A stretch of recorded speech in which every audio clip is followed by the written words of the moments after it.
Charles, why are you so horny?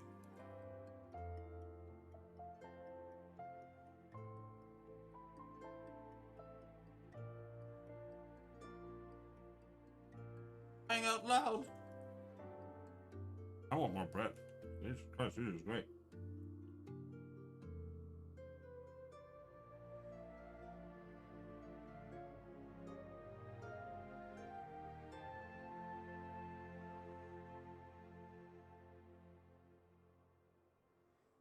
Said I want more bread.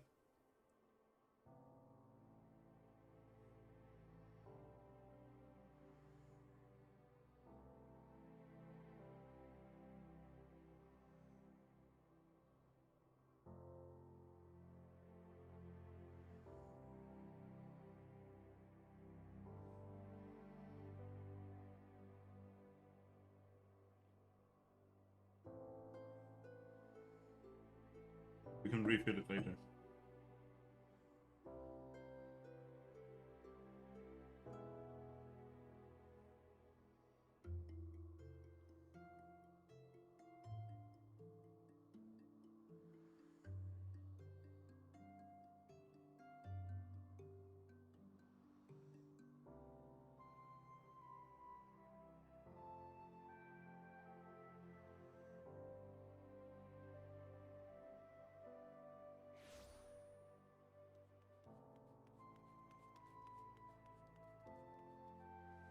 Am I?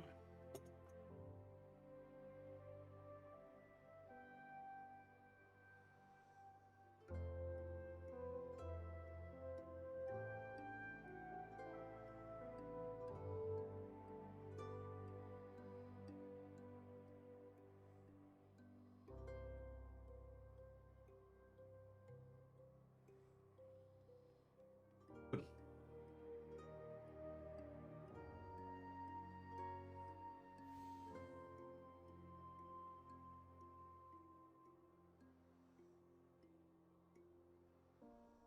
Art is gonna give up soon.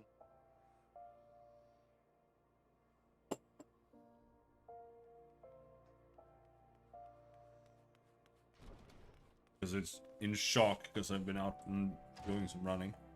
It's like, no, no, too much, too fast, stop, don't do it.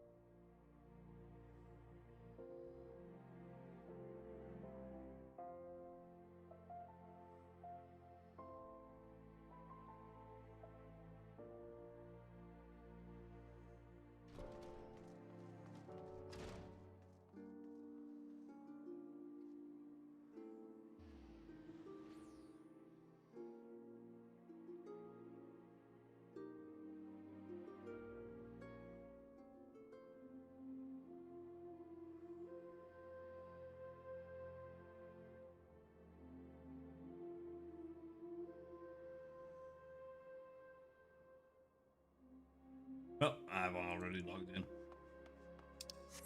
For my naked cat boy.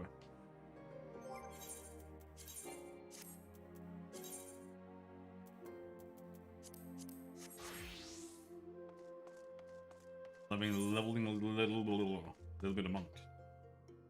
Where are we? Game plus.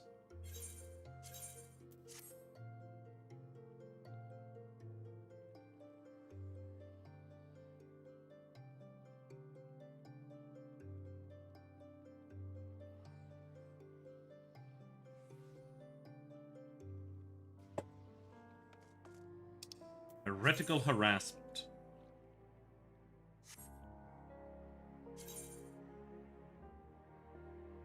Press D3. D3. D3. Come on.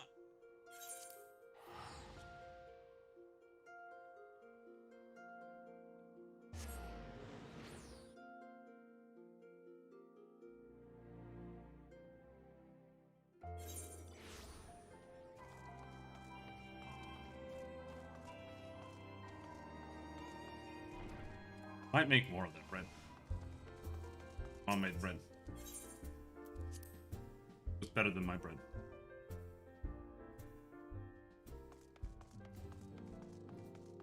So it's that kind of bread that's a pain in the ass to make, because you have to make it in the frying pan. Carbs? Carbs are good for you, dude. Carbs is what builds muscles. Muscles.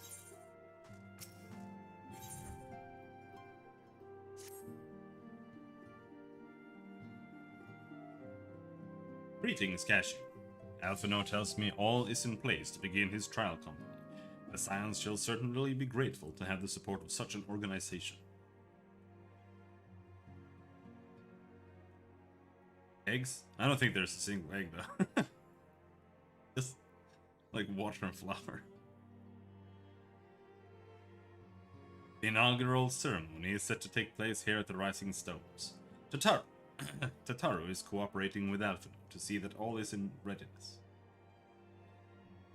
So I'm afraid the recruits themselves have been left to their own devices for the time being. Quite a number of new faces have arrived in Revenant's Toll of late.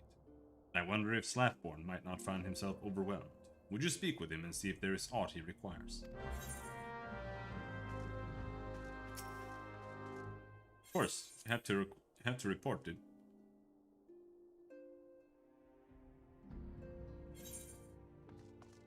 Don't worry, it gets better.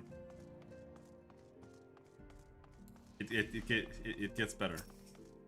Promise. A little bit better, at least.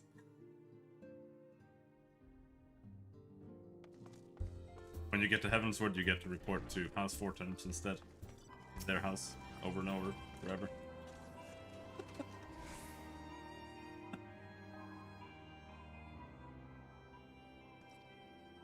What can I do for you, Cashew?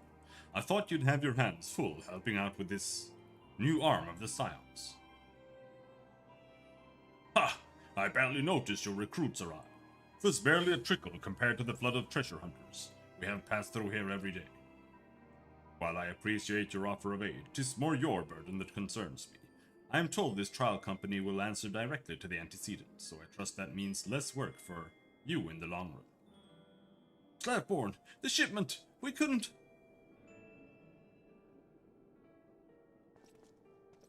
Soon something's gonna happen, maybe. If we're lucky, something will happen soon.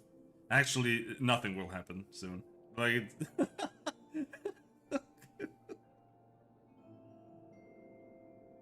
Realm Reborn fucking sucks.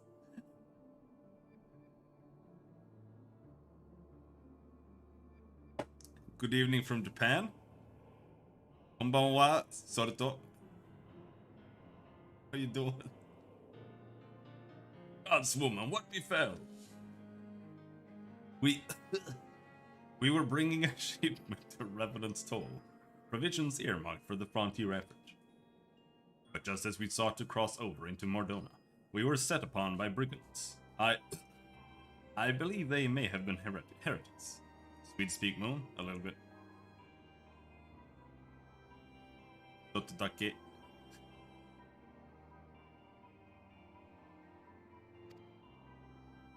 It's super cringe to do it though. I don't want to do it. They were many, too many. We only escaped with our lives by abandoning the supplies. Pray forgive us. You can read Japanese? Yeah, kind of. No kanji though.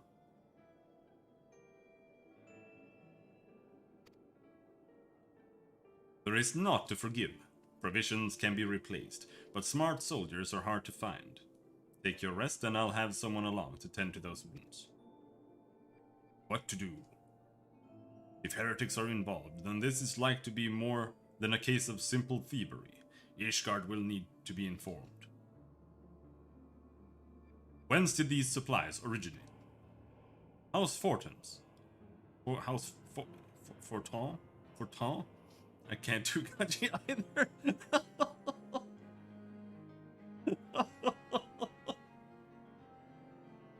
Yeah.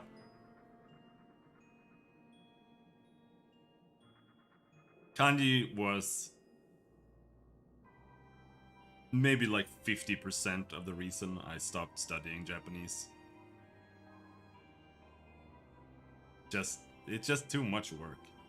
I don't want to do that for my entire life.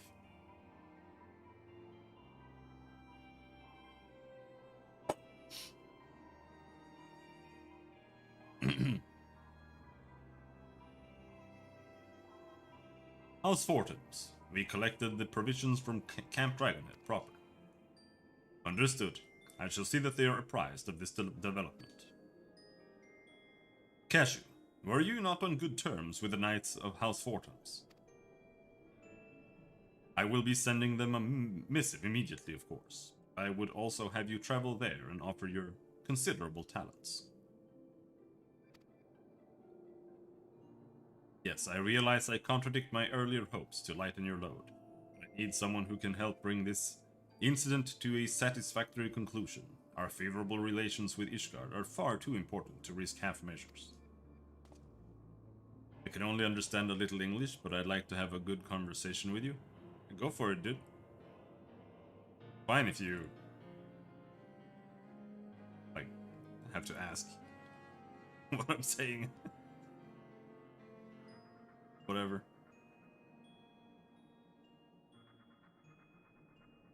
Thank you for your understanding. I am certain Lord Harshiphon would be glad of your assistance.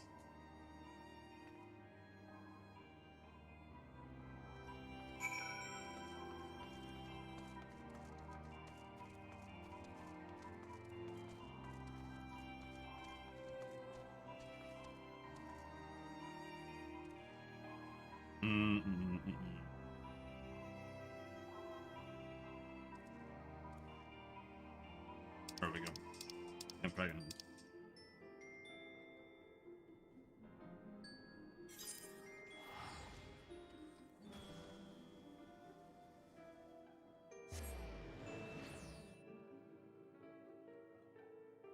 Speaking, just talking with people is the best way to learn.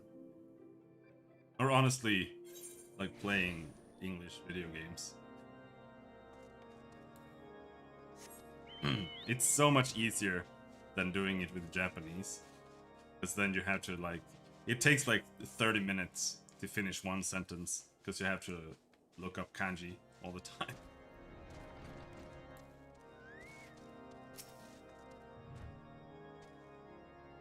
Well, if it isn't my fine friend, Cashew Kana. Would you care for a plate of roast... Ooh, some mulled wine? No? Ah, I see you have not come into my hall merely to escape the biting cold. I was, in fact, on the verge of opening an urgent missive from Revenant Toll, and I suspect the timing of your arrival is no coincidence.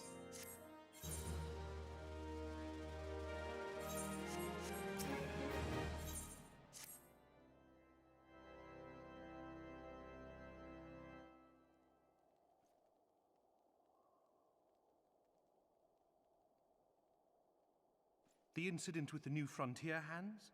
No, you need not elaborate. I have been following their progress with no small amount of interest. Voice acting. Brave men and women all. They do our nation a great service. The existence of a fortified outpost in Mordona will do much to dissuade the Empire from trespassing on Kurthus soil.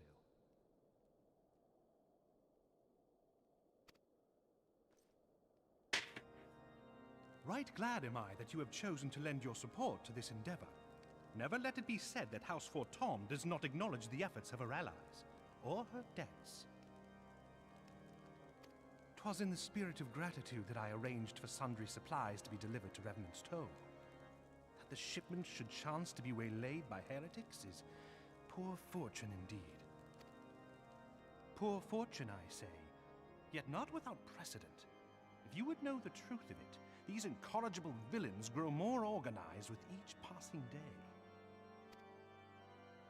This new unity of purpose we attribute to their leader, the Lady Iceheart. But though I have devoted significant resources to the task of identifying this woman, we have yet to learn so much as her birth name. Have you ever eaten Japanese food? I want to eat American hamburgers. I mean, kind of. Nothing really specific. I like we made some noodle soups, I guess, if you can call that Japanese. But I've never had like sushi, for example. Like sushi is the most Japanese thing I can think of, but I don't like fish, so I've never bothered with that.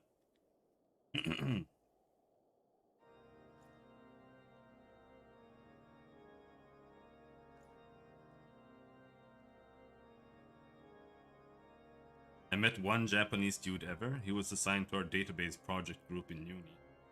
We were in the computer lab and a bunch of fat chicks took over the rest of the lab and had some anime club thing where they put slice of life shit on the projector. I said it looked like the otaku patrol had arrived and the dude lit up and said, "You know otaku?" Yeah. The university I went to, we had exchange, like there was an exchange program. You could go to Japan and they would send someone here. So we had a couple of Japanese people there.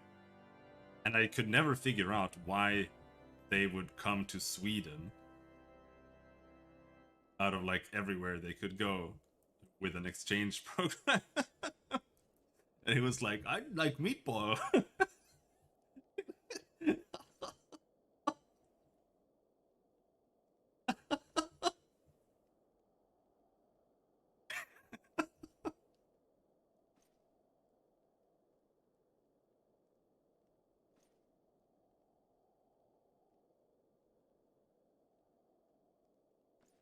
Soruto is on otaku. Yeah, I think we're all otakus here, more or less. What we do know is that the heretics speak of Iceheart in reverent tones, and would gladly embrace death rather than betray her. Such loyalty is rare indeed, and I fear to imagine what so committed a collective might achieve. The brigands have not yet been so brazen as to risk direct confrontation here in Dragonhead. Some few of their number have, however, been sighted not far to the west of here, and with ever-increasing regularity. A visit to Whitebrim Front may bring you the answers you seek. Will you brave the snows, knowing what implacable foes may lie in wait? Halone's blessings be upon you. Helone. Though I take no pride in the admission, many of mine own countrymen are not so well suited as you adventurers to dealing with such foes. Were they dragons, it might be otherwise. No, the English equivalent, or the English otaku, it doesn't have the same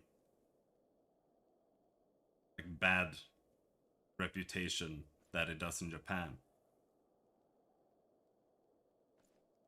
or at least seems to. I don't know if Japanese culture is still like heavily influenced by like the otaku murder stuff ages ago. Like here, everyone watches anime, more or less. So it depends if you're like a smell bad and I don't know, you just never stop referencing anime or something.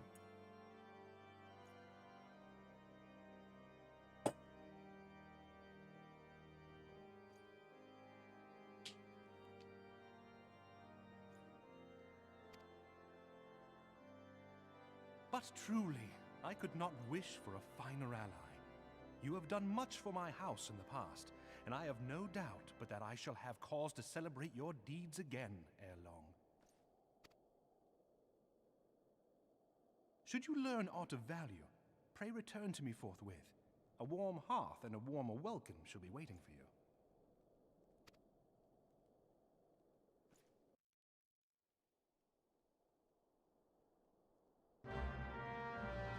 Okay.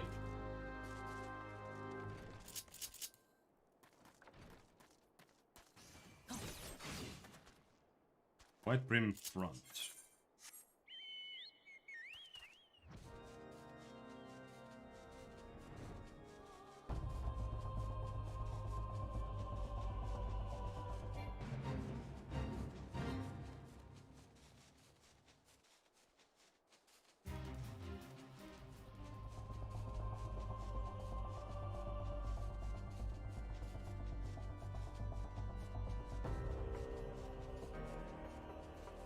I would like to do the primals and stuff as well, but we'll, like I said, we'll just smash through the story. It's just, I kind of want to get the cutscenes from Binding Call of Bahamut before we do Heavensward, but we'll see. Just because that's really where they introduce Alisaie, and Alisaie is a very big part of Bahamut Lagoon. Any good? It's cool.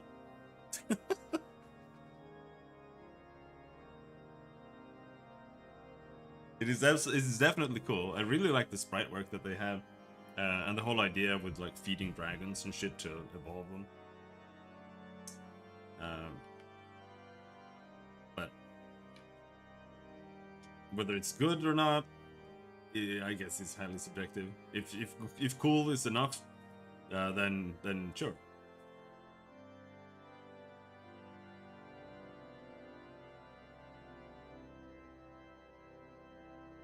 Do you have anything you like in Japanese anime? I like Gumball. Gumball? What's that?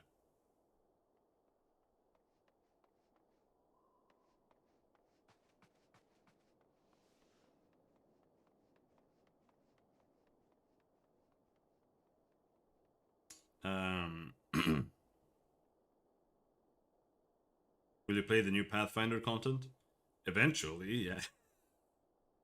But I'm honestly not super rushed for Pathfinder, because it's like, it's probably better now, but it seems like ridiculously broken. So I don't mind waiting for that for a while.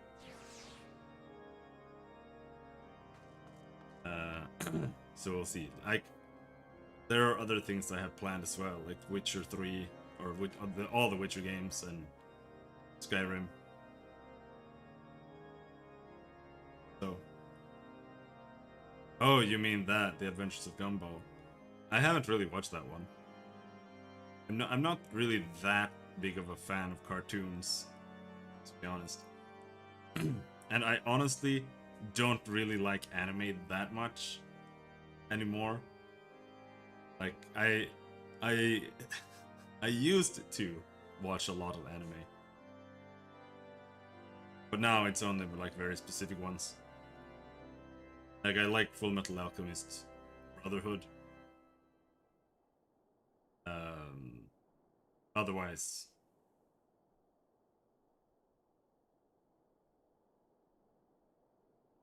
I mostly like shonen, Gintama,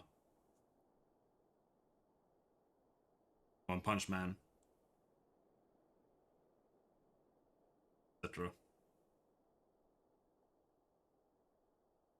Dragon Ball. So only Dragon Ball, not Dragon Ball Z. No. I don't really like old anime. I like them from like a visual point of view, but most 90s animes are just like cancelled. Like they're all cancelled. So like none of the ones I like that are cool are worth watching. Like Shadow Skill, not worth watching. It's cancelled. Just for one that I can think of. Like they're all, like none of them are finished. They are all cancelled.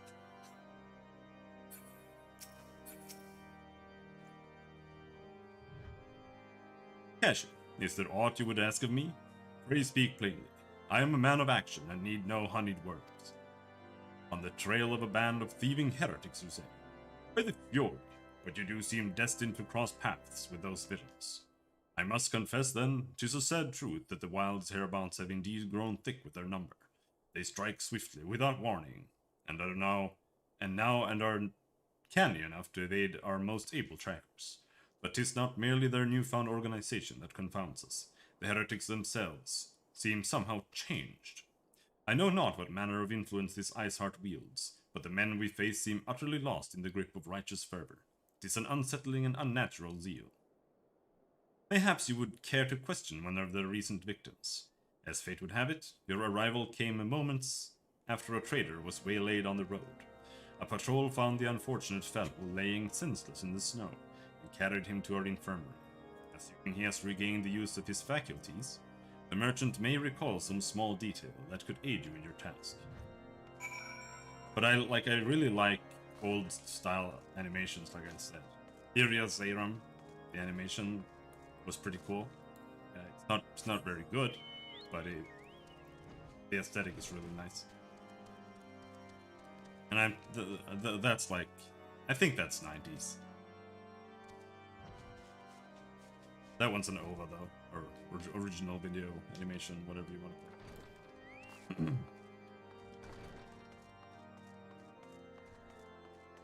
But Gintama and Dragon Ball are probably the ones I've watched the most.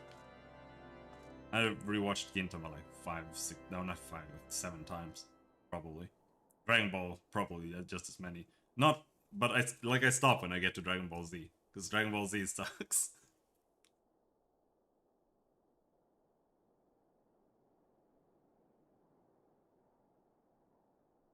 Tell you what happened? Why, yes, of course. I am quite recovered enough for that. Anything to help catch those cowardly Blackhearts. I was traveling my usual route to White Brim Front when a sudden blow sent me reeling. Alright. Oh, Yasuminasai, dude.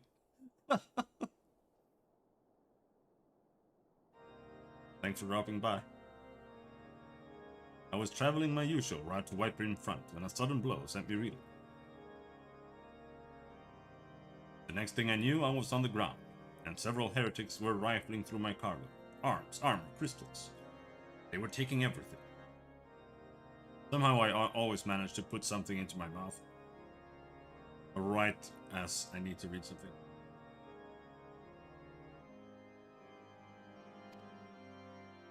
It was then one of them noticed my bleary gaze, and stalked over to better acquaint my head with his mace. Before darkness claimed me, however, I distinctly heard the words, "Return to Snowcloak." I dare say that is where they were hauling my goods. You'll not catch me rushing off in pursuit.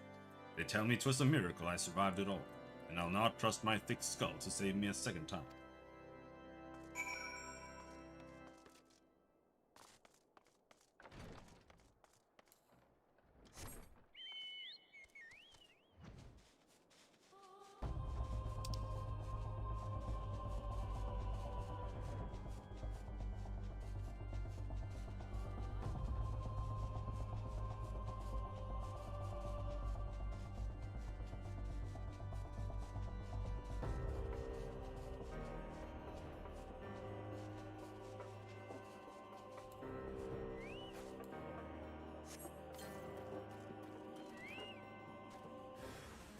Snow crunch and scrunches over the thread.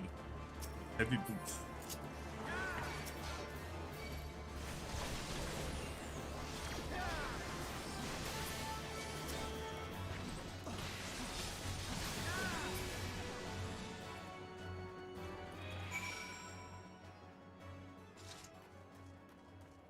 But yeah, I didn't actually mind studying Japanese itself. Except for the kanji, but like you can manage that. It's just a pain in the ass.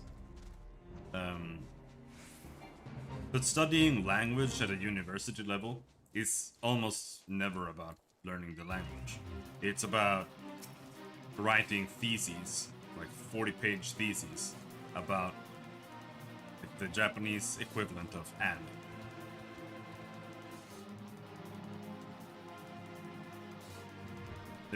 That was literally like desu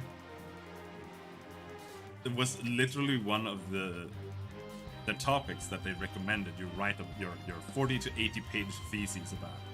And I'm like, that was when I realized that I can't do this. So I just dropped out.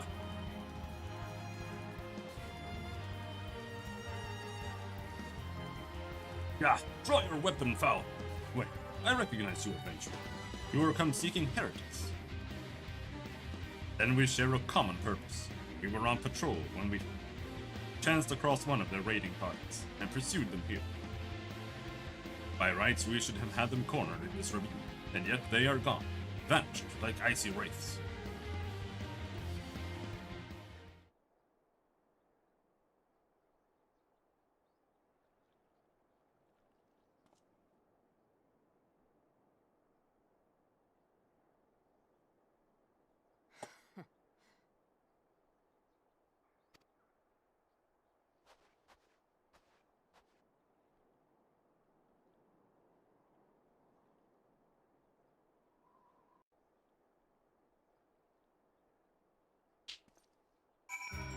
Humph. Seems the woman atop the cliff. Could it be Eitzhart herself come to sneer at our fall? And to where did she disappear? The heretics must have discovered a passage through the frozen wall, some hidden tunnel that escaped our notice. We have not the men to risk further investigation. 'Twould be best were we to return to Whitebrim Front and lay our suspicions before Lord Rilmon. I dropped out of the programming course I was doing as well. Like I dropped out of a lot, and that was because of the same thing. They just kept making you write shit. It's just so dog shit. School is so bad. If you want to learn anything, school is the worst, absolute worst place to be at. The only thing that they do is provide you with being forced to learn the shit. Like, you have to. But that's not a good enough reason.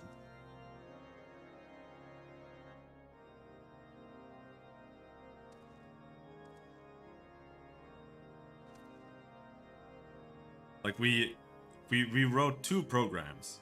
Both of them were just DOS programs. I don't remember what language we used. I think it was C++.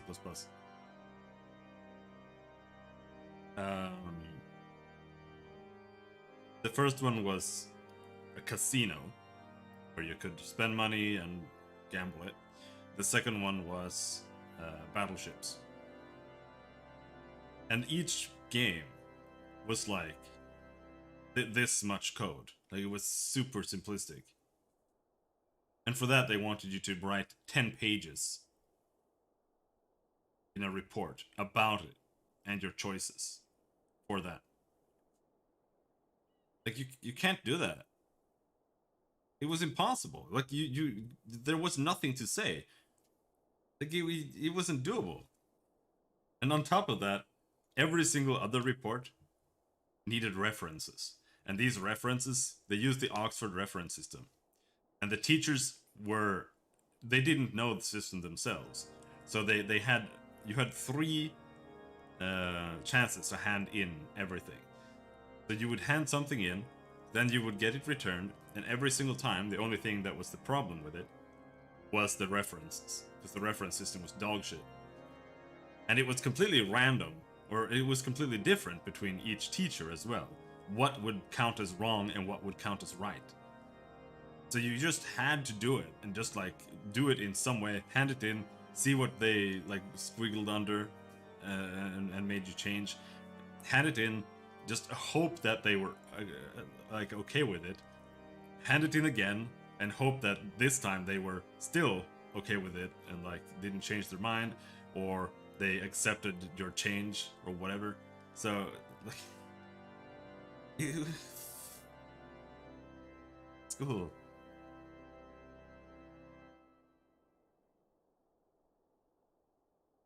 Cashew, it appears I owe you my thanks once again. The surviving knights spared no detail in their report. The men you found out near Snowcloak,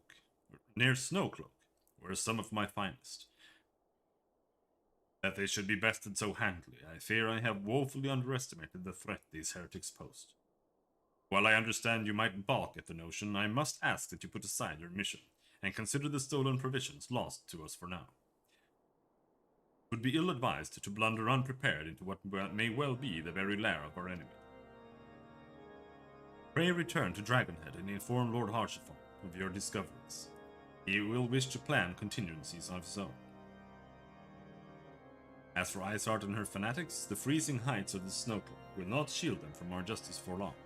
Got an order? Alright.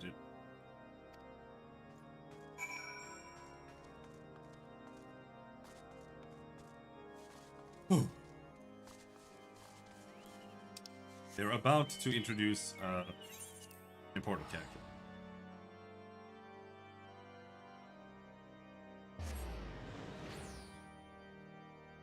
So finally, maybe something is going to happen. A little bit at least. Not that much though. Don't get your hopes up.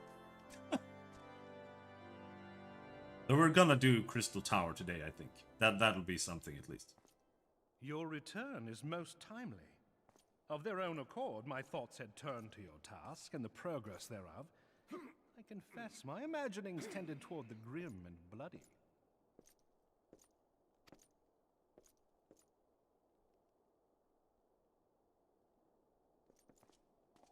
But you are here now, and I suspect such frivolous wonderings do little justice to the reality of your travails.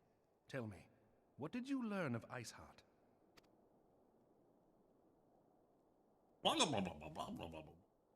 Indeed, and this transpired at Snowcloak? Of all the highlands, that towering wall has borne the worst of the region's brutal shift in climate. So inhospitable has Snowcloak become that we have still to survey the area in its entirety. Could its frozen heights conceal the heretics' hideaway?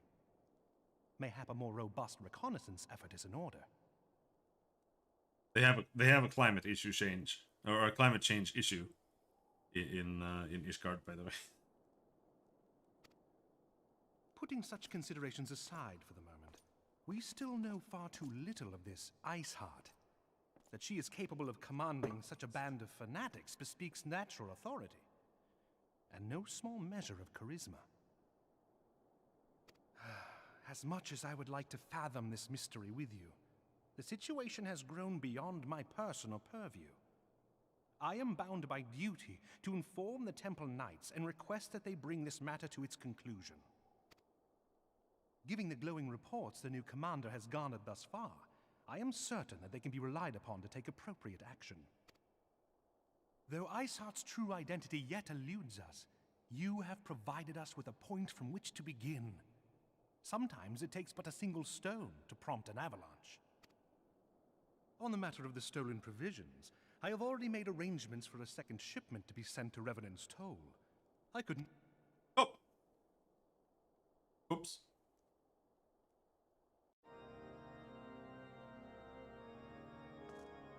He said something. Back to Revenant's Toll.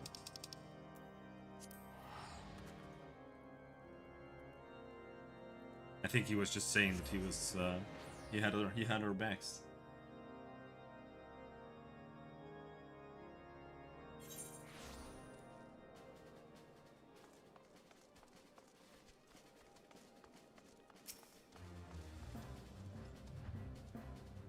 Cashew, 'tis good to see you return to the Toll.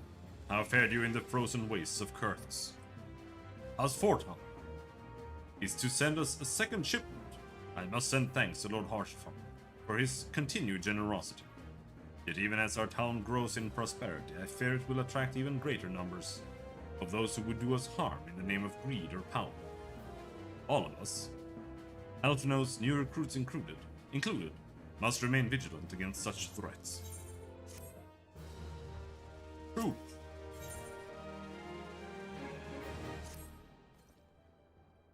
While you were away in Kurthus, preparations for the inaugural ceremony were all but completed, although Tataru does yet seem somewhat flustered. I've taken enough of your time. why don't you head into the Rising Stones and see if your frantic receptionist could do with a hand? Is this Tataru mining questline? That they thankfully removed?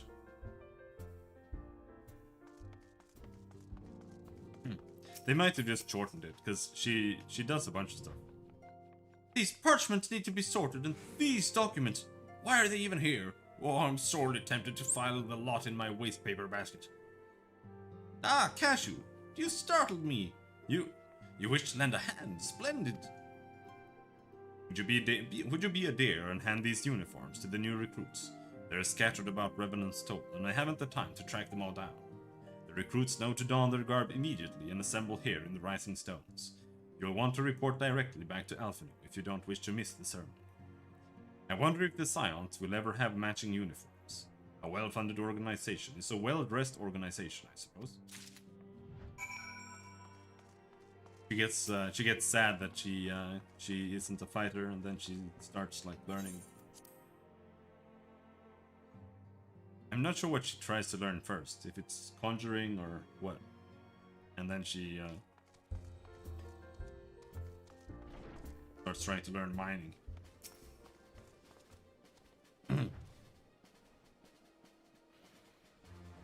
Those who believe this company will see no riches are short-sighted fools. The giving of oneself 'tis an investment in the future. Thus did I sign my name to the cause. These uniforms were a splendid idea. Once our organization has made a name for itself, there shall be shall be wealth aplenty in selling replica costumes to the adoring masses. I don't think you want to do that. Wearing police uniforms is illegal for a reason. Up here.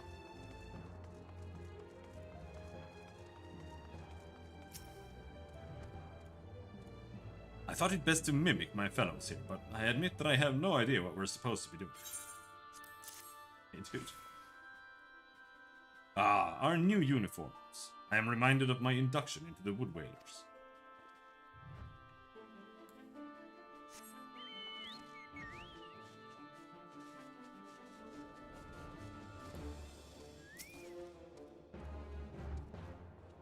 This scarlet garbs marks me as a proud member of the Maelstrom, and a hearty defender of Limsa Lominsa.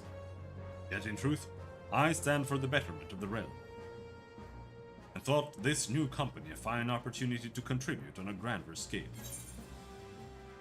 Sarhan DC says, I am gay as fuck, bro, what the fuck? Oh, now that's a striking shade of blue! Put alongside my Maelstrom uniform, my wardrobe will certainly not lack for color.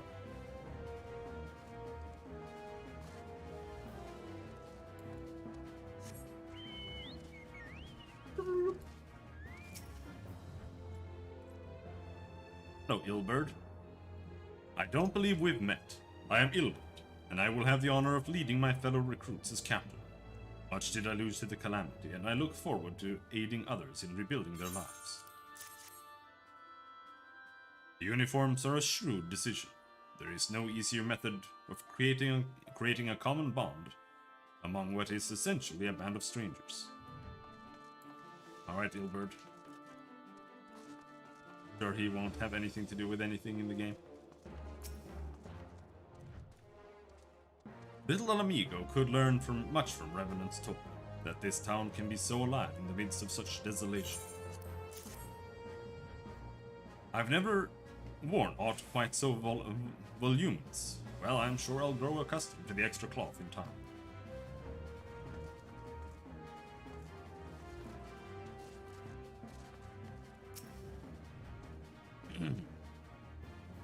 Ash, gods, I did not expect to meet you strolling about town.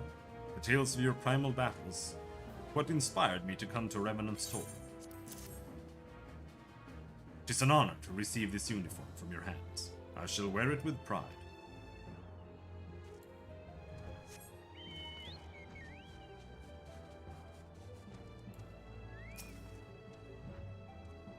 Hello there, lad. Looking for me, was you? I'd suggest giving a whistle, but I'm not sure as I'd heard it amongst all the bustle. Oh, proper uniforms and all. This thing will cut off the blood to be headed. Not to worry though. I'm sure she'll be fine after making a few adjustments. Would it cut off the blood to your head? But do you have gout, dude?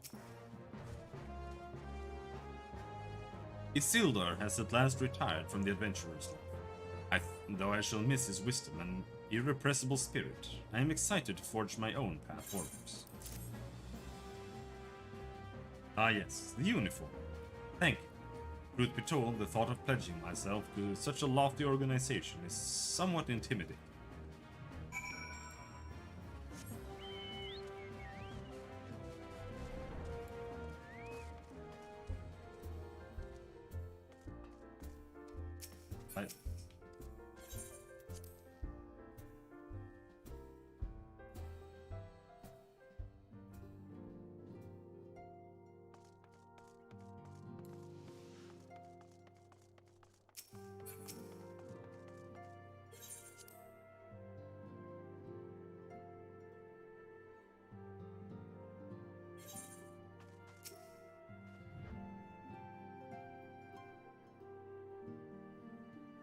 Yes, Cashew?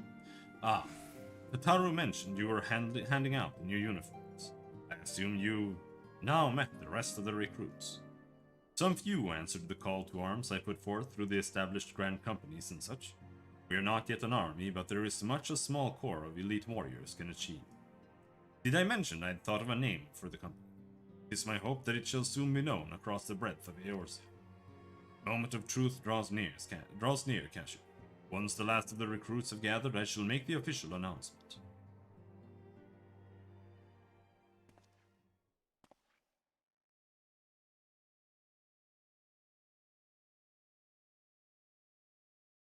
Comrades, your presence here this day signifies the momentous choice that each of you has made. With your strength now pledged to the scions of the Seventh Dawn, you are beholden to no single nation. You stand as the vanguard for a united Eorzea.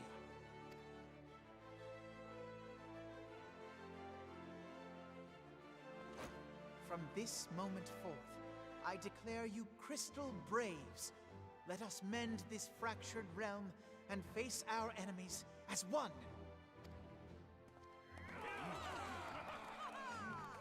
Whether it be the Beastmen and their primals, or the conflict in Carteneau, it is plain that the nations of Eorzea cannot solve the problems which plague the realm.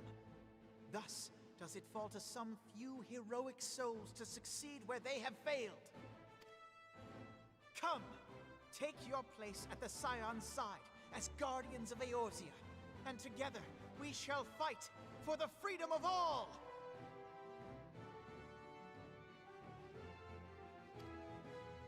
For the freedom of all!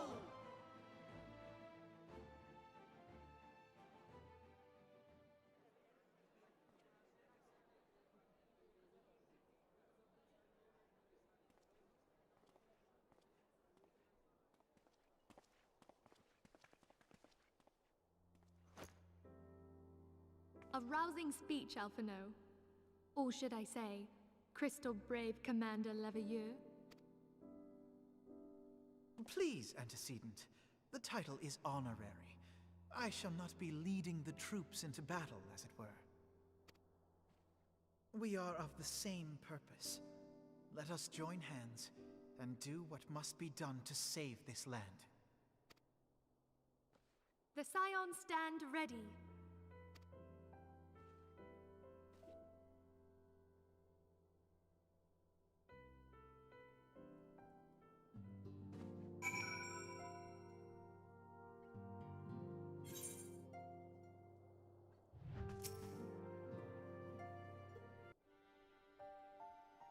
I'm eager to see what the Crystal Braves might accomplish. This shall prove an interesting time indeed for the Scions. Thank God for voice acting. Oh my god. At this point, they actually, like... Because A Realm Reborn was a pretty big success. At this point, they actually, like, started to have money to work with. So that's why there's so much more voice acting all of a sudden. And in Heavensward, there's just even more. It could be more still. but like it's compared to A Realm Reborn, it's like night and day.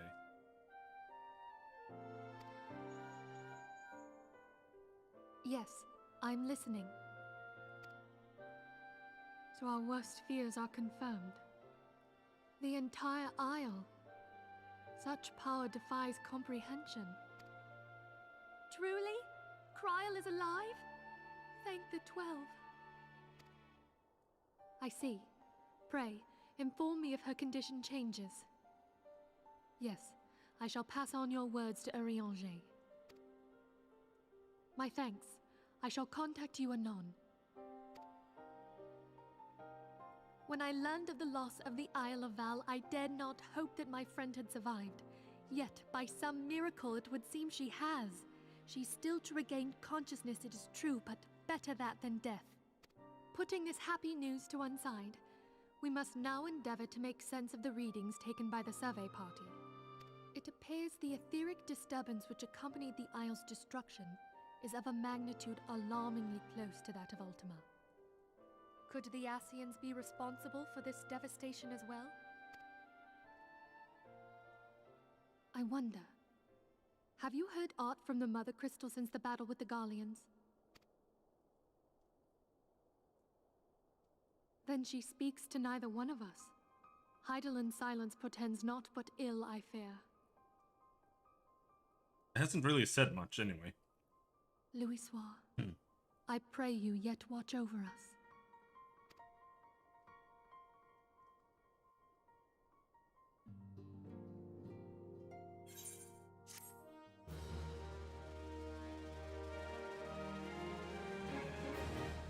Fat whammon on him? On who? On what?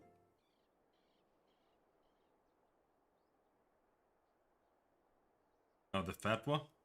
You don't know what a fatwa is? You're Swedish, you don't even know what a fatwa is?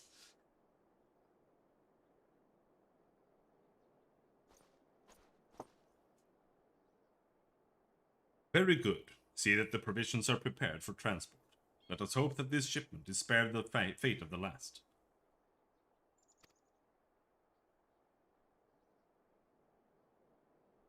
Yeah, it is half the camera is black for a reason.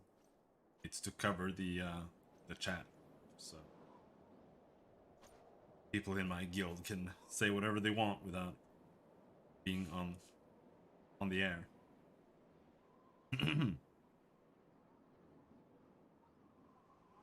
Why would I know what a religious thing from a foreign religion is? What do you mean foreign religion? It's our official religion. The winds are uncommon fierce this day.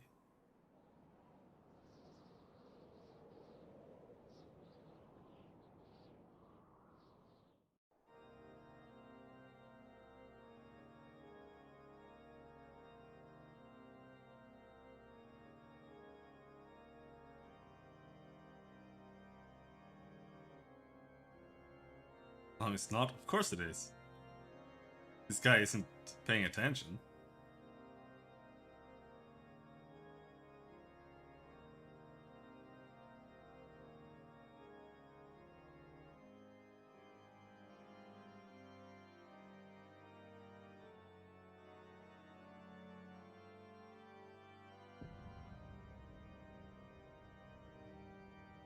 Hello there. Oh, hello there.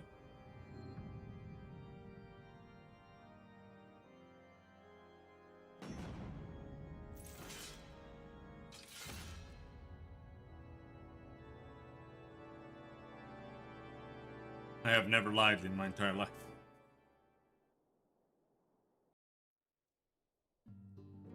I have never joked either. Oh, we're done! Only one part left!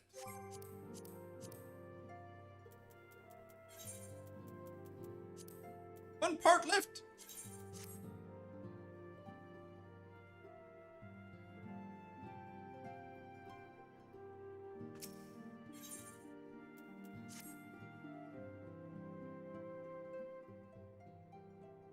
Ah, try as I might, I cannot shake a creeping sense of dark foreboding. But it avails us not to fret about the unknown. We must concentrate instead on the problems of the present. Primals have been relatively quiet of late, and the beast tribes who summon them are under constant surveillance by the Grand Companies. Should any suspicious activity be afoot, you may be certain that we will hear of it. And until such a time as a permanent solution to the primal problem has been found, we can do little but wait and observe. As for the Asians, Urianger is wholly dedicated to finding the means by which we may defeat the dark beings. Let us pray for good tidings on that front. Second order? Already? Poor guy. No rest for the, I don't know. The voluntarily employed. But all of this you knew already. Let us speak then of more current matters, in particular the state of the Crystal Braves. Alphino did well to found the organization, but ensuring its smooth operation is another matter entirely. I doubt not that he is doing his best. I felt that a helping hand or two would not go astray. To this end, I offered to send one of the Archons to assist him, but he declined. You know how he can be, independent to a fault, and singularly loath to accept help. Save, of course, when that help comes from you. Alphino has entrusted countless matters of import to your care in the past, and I believe he would not hesitate to do so again. Were you to offer? I should be most grateful if you would go to him and support him in whatever manner you are able.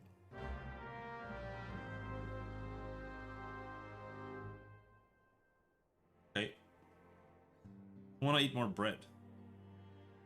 But I also don't, because I am super full.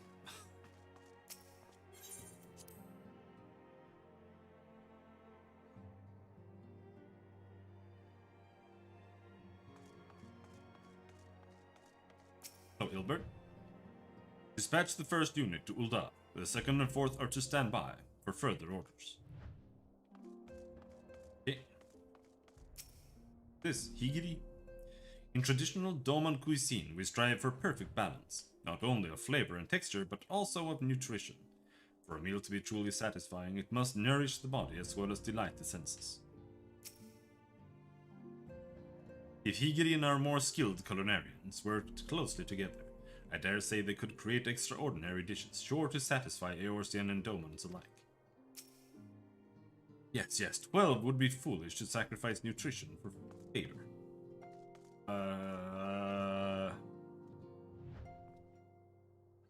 Sorry. A dazzling floral arrangement, each blossom a peerless beauty in her own right. Ah, the blessing and the burden of an overactive imagination.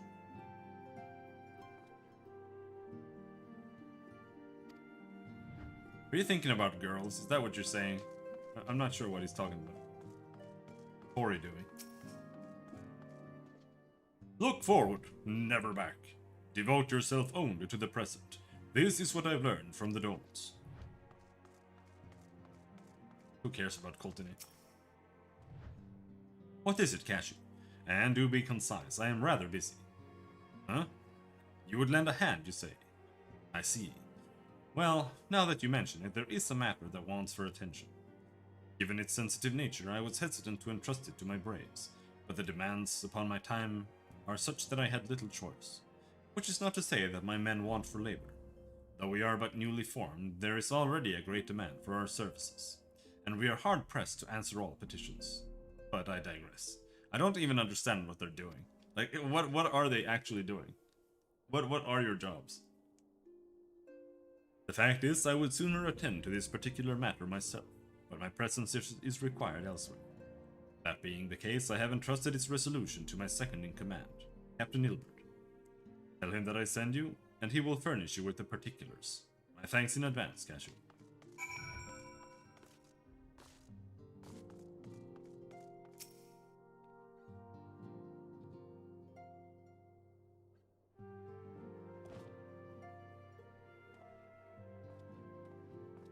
Hail to you, Scion. How might we serve you? Blah, blah, blah, blah, blah. Commander Leveilleur bade you serve us? These are welcome tidings indeed. Given the sensitive nature of the task, I could not rely on one of my own.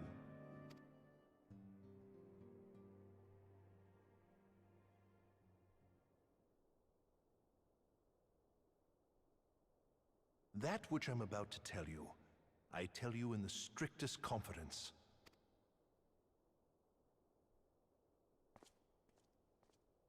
Some days ago, we received certain documents from an anonymous source. They notified us of the presence of a Garlean agent within the ranks of one of the Grand Companies. Following some discreet inquiries, we identified a suspect among the Immortal Flames, whom we detained for questioning. Alas, the man was not our agent. He was but one of many men in the agent's employ.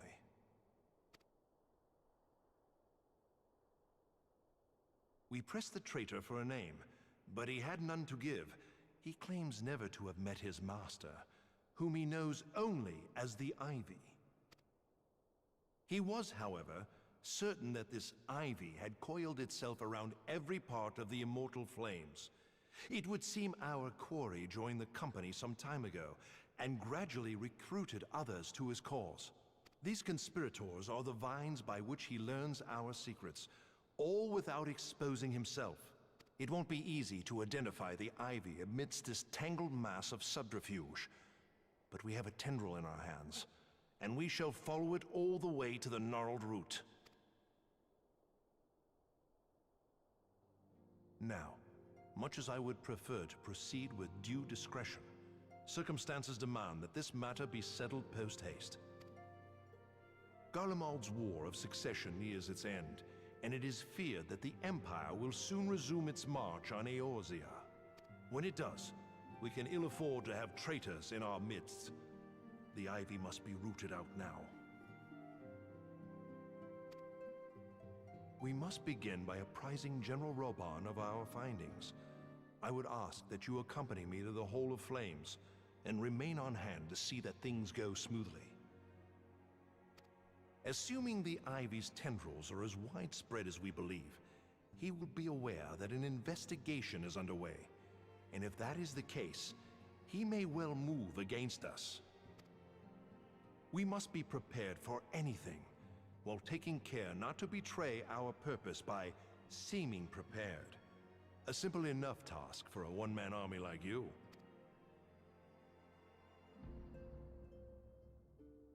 Okay.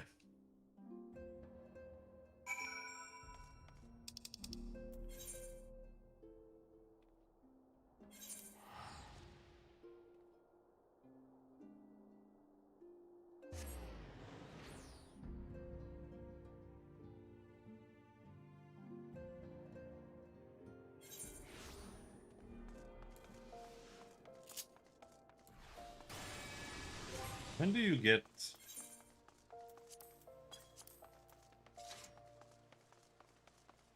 60?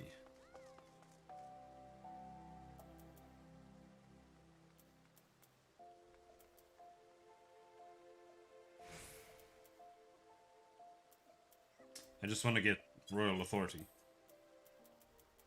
It's the exact same weapon, or it's the exact same attack. Except this one does 350 potency. This one does 550. It doesn't really matter, but this one looks a little bit cool. That's all I wanted. I still don't really know what these other attacks look like. Since I almost always play tank, I never get to see what paladins do. Oh.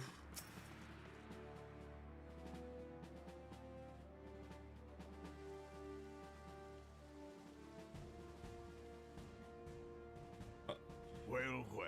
I'm keep what singing. brings you here, my friend?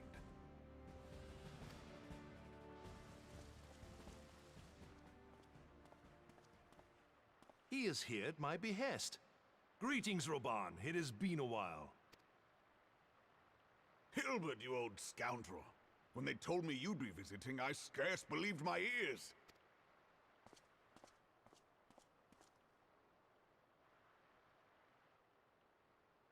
But look at you, the honored captain of the Crystal Bloody Braves. Who'd have imagined, eh?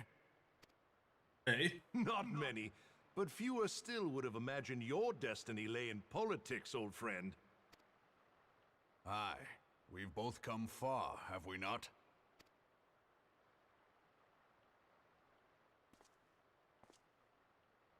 Lest you wonder, Hilbert and I go back a long way. We've been friends and rivals since we were lads. The last time we saw each other, Alamigo had just fallen, so you can guess how many summers it's been. And in all that time, not a word from the fool. Ah, well, my dealings tended toward the modest and mundane, unlike some I could mention. As I hear it, no sooner did you reach Thanalan than the brass blades clapped you in irons and dragged you off to die on the blood sands. Being a stubborn sort, you won 1,000 matches and earned yourself a place in the people's hearts while you were about it. Then, with your mountain of prize money, you bought the Colosseum and secured a seat on the Syndicate. Those balls, brother! Rags to riches does not do it justice. You're a hero to the common man. Bah, spare me. I am no hero. If anyone is worthy of that title, it's our friend here. Next to him, I'm little more than a glorified butcher. Yeah, dude, know your place. But you, Wilbert, you sell yourself short. By all accounts, you are an adventurer of some standing. I like to think that I did my part for the greater good. But if you're no hero, then I'm no adventurer, not in this company. Anyway.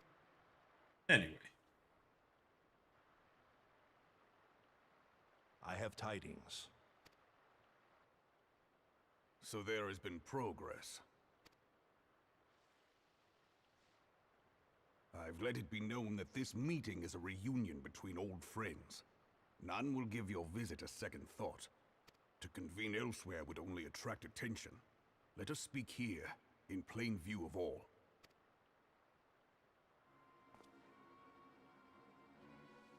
What?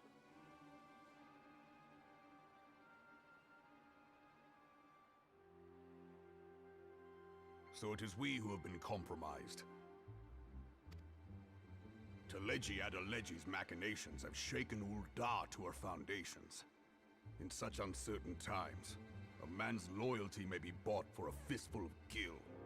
But if this snake has truly been in our midst for as long as you say, we must needs consider a far graver possibility. Conspiracy. Could it be that the Monetarists have been in league with the Empire from the first? Very well. I will have my most trusted men investigate the matter. Continue your inquiries in the meantime. It does me well to see you again, old friend. When next we meet, let it be over a flagon of ale. I look forward to it. Let us reminisce of bygone days, and drink to the future of our homeland.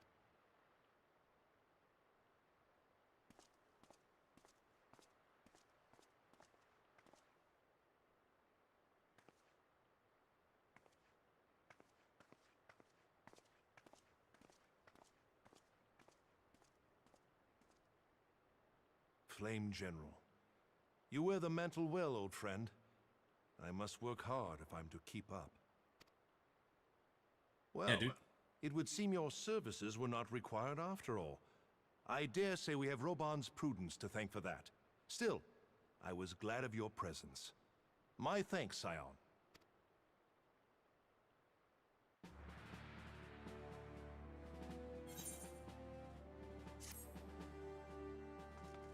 Very cool.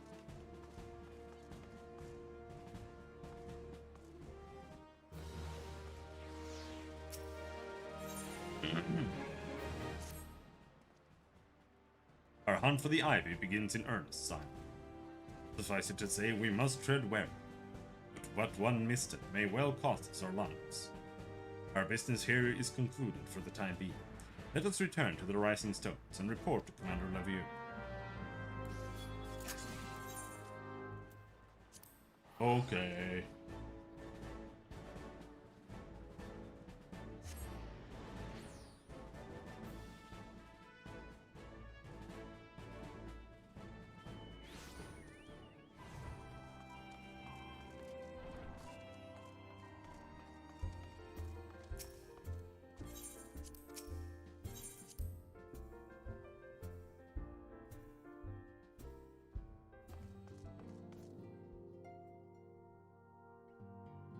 We were given special instructions and templates on how to phrase our feedback so as not to annoy or hurt the devs' feelings.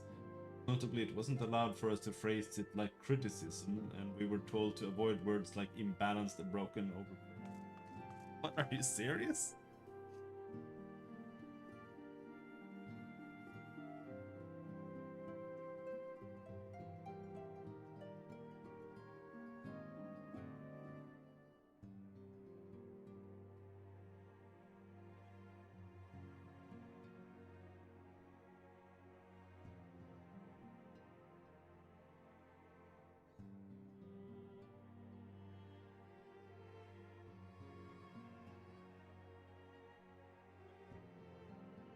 Your Twitch name? I didn't, it was just ages ago. Needed a nickname. A friend of mine was studying Japanese and he was like, give me 2 words, and I did. Jam 2 kanji together.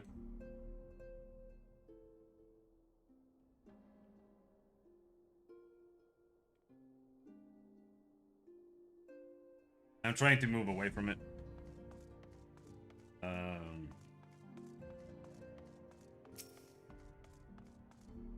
But it's hard to figure out something new. I'm switching to Robin mostly, which is my real first name. But you need something more, otherwise it's taken everywhere.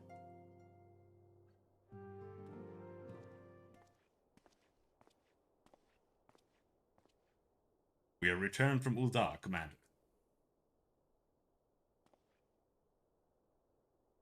Not a moment too soon. Something has happened. Trouble? You will recall that the Fourth was tasked with reconnoitering the rendezvous site used by the Ivy's minion and his Imperial contacts. After you left, we received word that the unit was ambushed en route to its destination. God damn it! According to the report, one of ours has been taken captive. The Guardians are not wont to treat their foemen with dignity, and I have grave fears for her safety. We must dispatch a rescue party at once. Recall those braves who are afield. Begging your pardons, Commander, but we have not the time. I'm afraid I must ask for your aid once more, son. An ill-prepared rescue party will only serve to provide the Guardians with more captives. Yet time is of the essence. Simply put, you are the best chance we have. Captain Ilberd has the right of it. I trust you are willing. But of course you are. Now Alyan of the Fourth lies in wait in the tangle, near the entrance to Castrum Sentry. Seek her out and she will appraise you of the situation. And I usually use the last name Kanavi, which I also kind of don't like anymore. And that one I stole from some people in Brawl Online like 20 years ago. No, not 20 years ago, probably like 25 years ago. Decades ago. When I was playing Brawl Online. And I've just been using it since then. I have no idea where it comes from or anything. Probably some anime reference.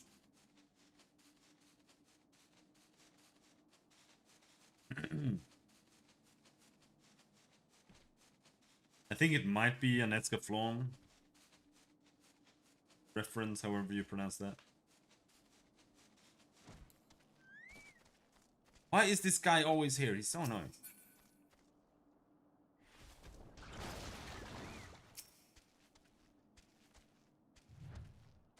You would aid us in the rescue mission. We are in your debt, Warrior of Light. Now time is against us, so allow me to brief you on the situation. The Guardians fell upon us without warning, wounding poor Resh and hauling her away to the castrum yonder. Outnumbered as we were, it was all we could do to flee and regroup. Even as we speak, the Guardians may be interrogating Resh. Worse, with her hurts, I fear that she will not long survive their attentions. We must rescue her without delay. Our order may yet be in its infancy, but the bond that binds us is strong, as Mithril. None of us will stand by while a comrade suffers. We, the remnant of the 14th, or of the 4th, will infiltrate Castrum Sentry. Please help us find Resh before it's too late.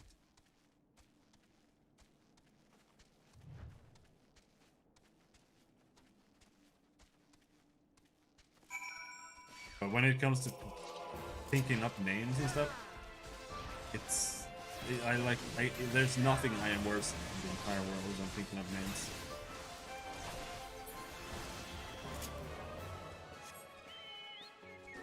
I just put too much value into it that I just can't think of anything that lives up to it. It's the same with like thinking up character names and such. RPs or games or whatever.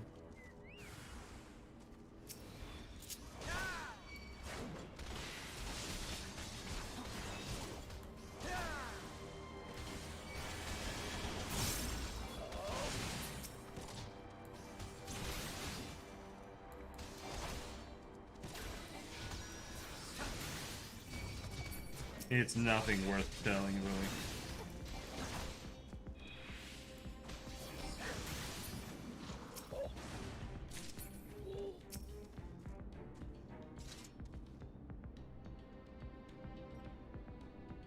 Except that the origin story is also why I'm switching away from it.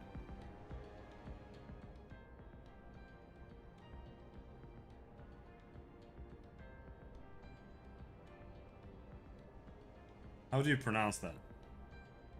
Hilde?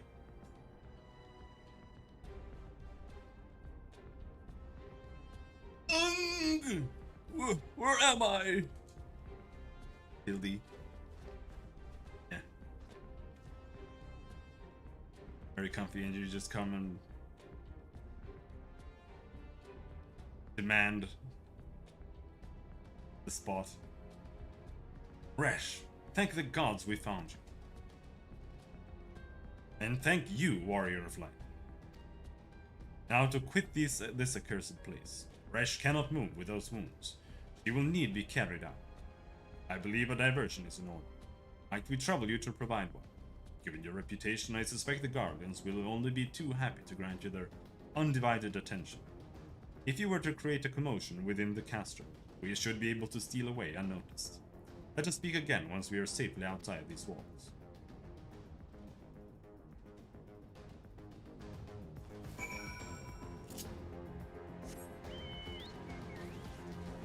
Okie dokie. Go fight some random people.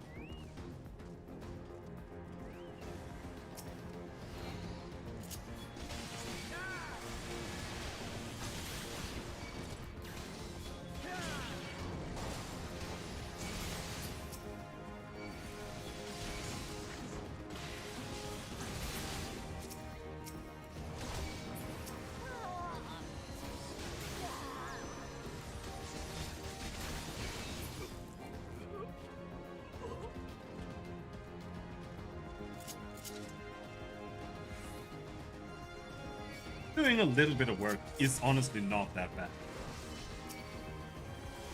Even if it's like a Sunday or whatever. If you're working like 2 hours, like no big deal.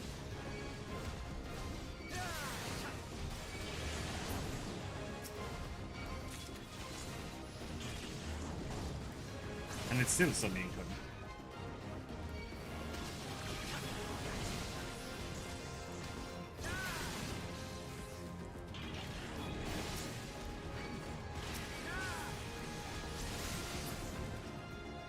But then again, you are working 2 jobs.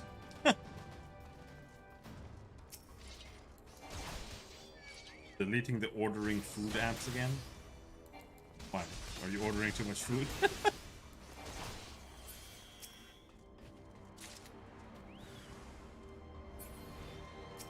Yeah.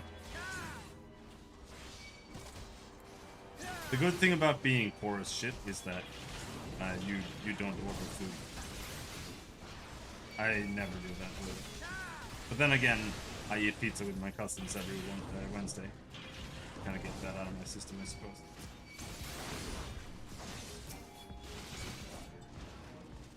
If I had to pay for them, I would not do it. But I'm very thankful that they are super duper rich and support me with pizzas.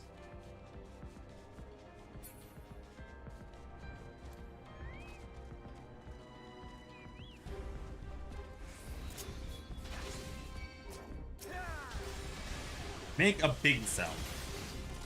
Whenever I make a salad, I make like an entire bowl full of just shitloads of salad. And then you can just use it several days.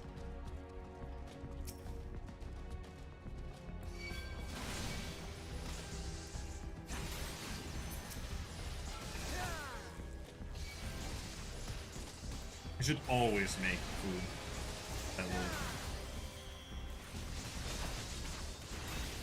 give you leftovers for several days. Just so.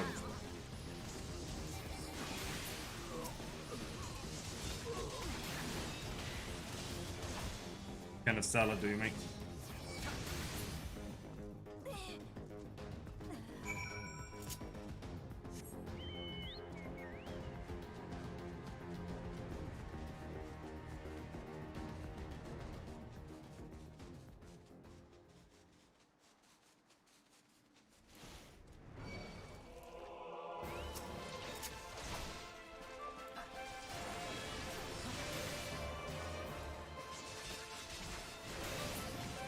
Mud puppy.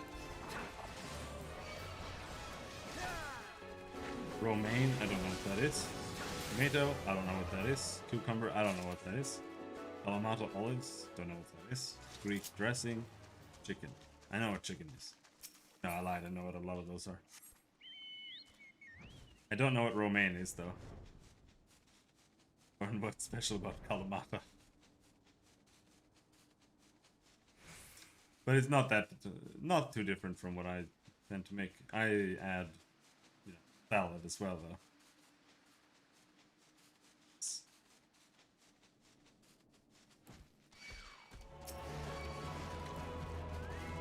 Cabbage. That's cabbage is salad here.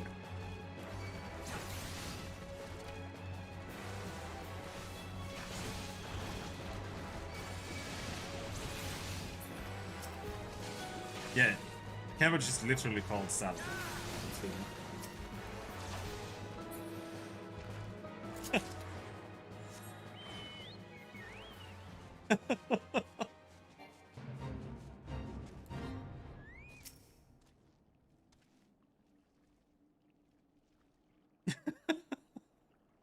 I awaited your return most anxiously, my friend. You have done us great service indeed. Thanks to your aid, our comrade Resh is safe, and we suffered no further casualties. Words cannot well express my gratitude. All that is left is to report the mission's success to Commander Levier. I shall go on ahead to the Rising Stones.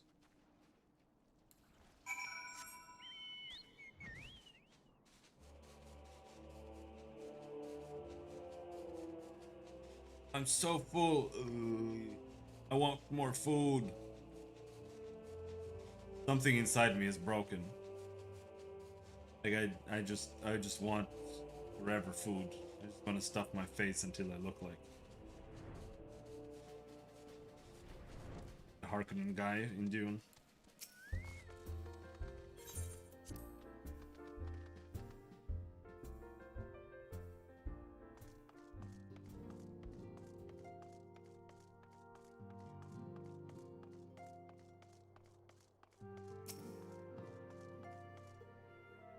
Baron.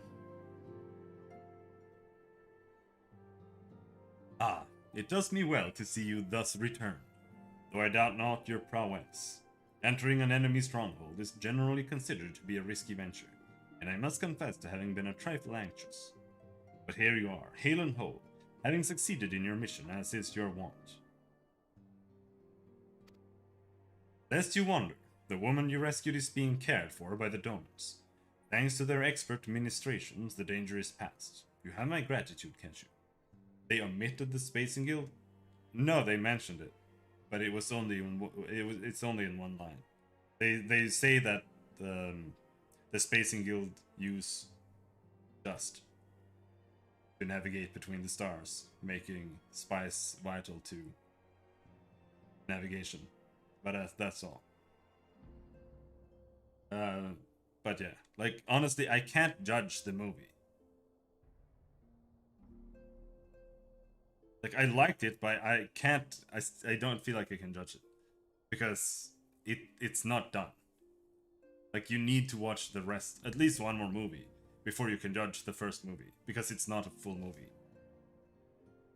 Even though it's 2 hours and 20 minutes long. Lest you wonder, the woman you rescued is being cared for by the Domans.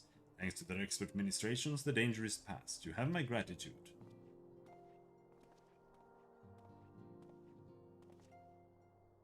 Allow me to thank you also, Sire. Resh owes you her life. We escaped with minimal casualties this time, but we can ill afford to be caught off guard again. The Empire is not an opponent to be trifled with. As you say, Commander, I will see to it that the men keep their wits about them. And it may yet take time, but I will not rest until we have identified and apprehended the Ivy. I have every confidence that you will succeed, Captain. As for you, Cashew, I realize you have scarce caught your breath, but I'm afraid there is no rest for the Huere. I require that you accompany me to Kurthus. I have been granted an audience with an Ishgardian dignitary, you see, and the man expressly requested your presence. Oh, do not look so surprised. You should be familiar with the trappings of fame by now. We shall depart as soon as you are ready.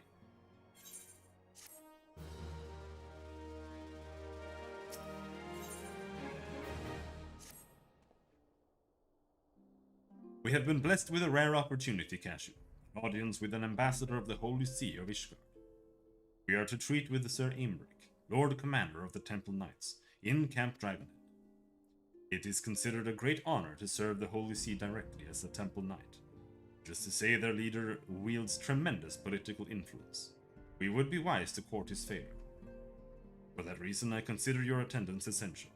If Sir Aymeric wishes to meet the man behind the legend, would not deny him the pleasure of your company. The antecedent should see the wisdom of this plan when you request your permission to accompany me to Kurthus. Mayhap you feel this to be a waste of your talents, which could doubtless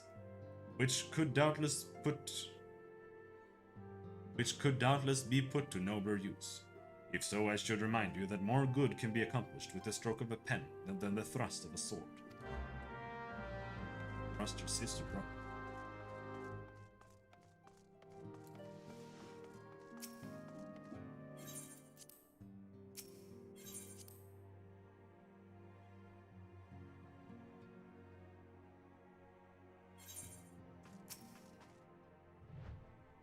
A meeting with an Ishgardian ambassador? By all means, I think it a wonderful idea. We have received no reports of etheric disturbances or unusual beast tribe activity of late. If Alphino believes your presence may help him to secure more favorable terms, I see no reason to deny him.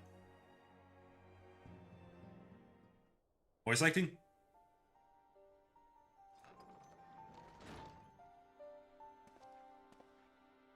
Antecedent.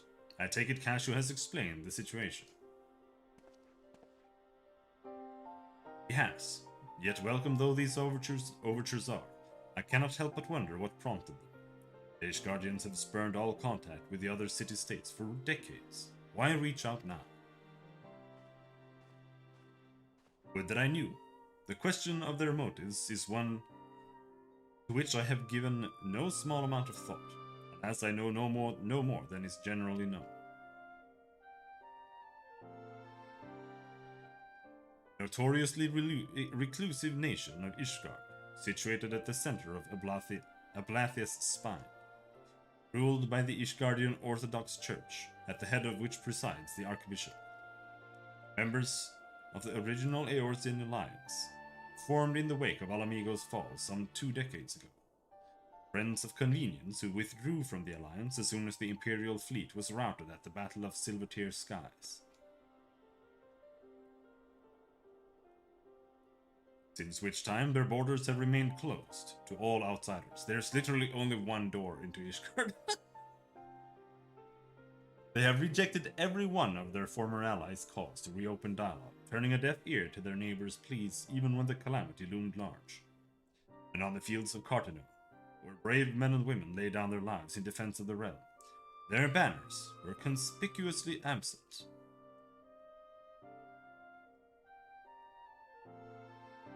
I have tried to convince Ishgard to rejoin the Alliance at every opportunity.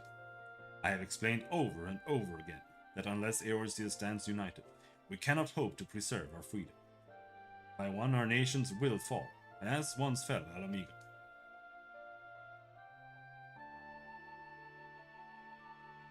And what have mine efforts yielded?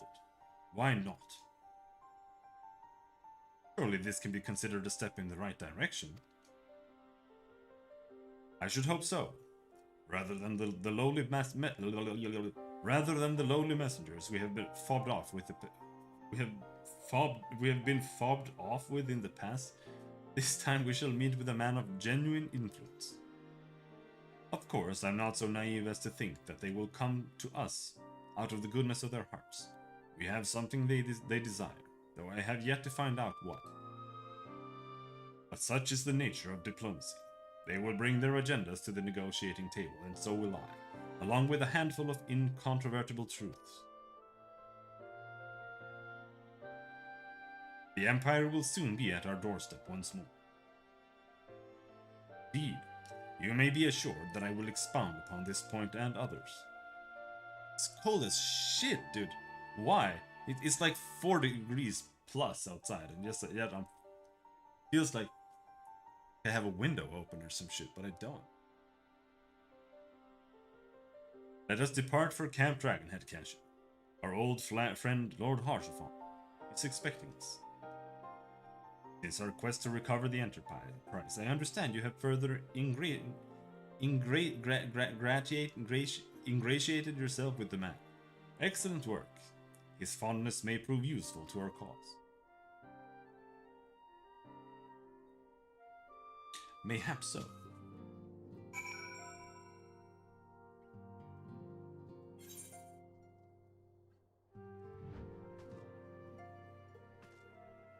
Still can't keep it cool. No. I only have one radiator on my computer. That's it. And it's kind of a shitty radiator. Not gonna lie. They only have it at like lukewarm. If I didn't have my computer on, it would probably be too cold inside.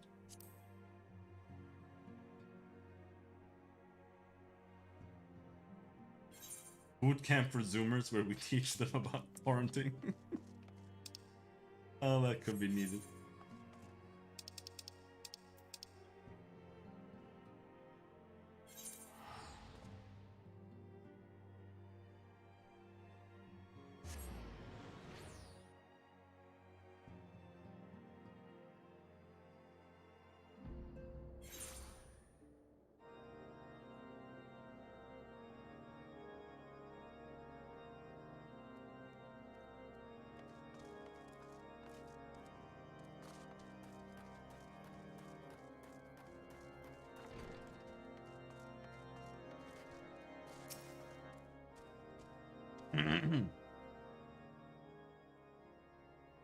Ah, Cashew, ever a welcome sight. Our hearths have been stoked to blazing in preparation for your arrival. It would not do for such a distinguished personage.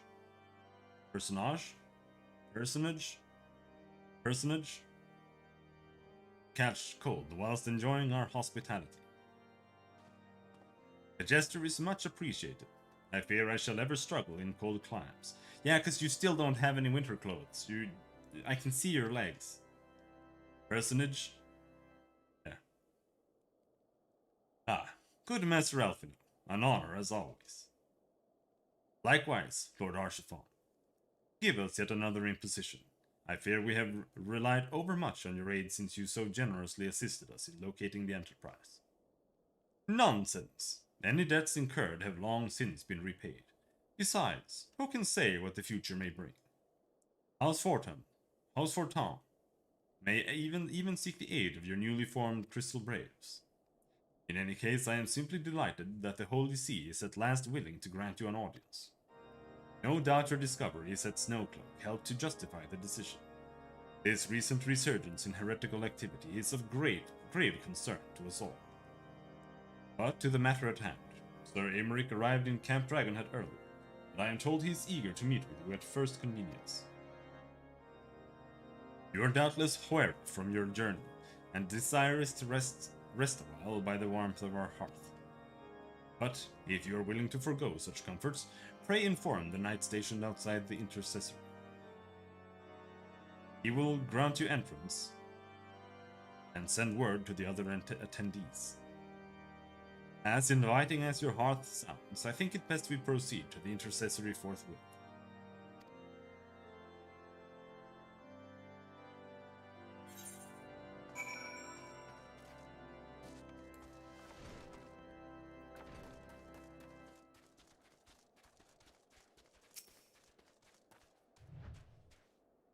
We have been expecting you, sir. Pray, take your ease inside, and I shall summon the others. It's getting close.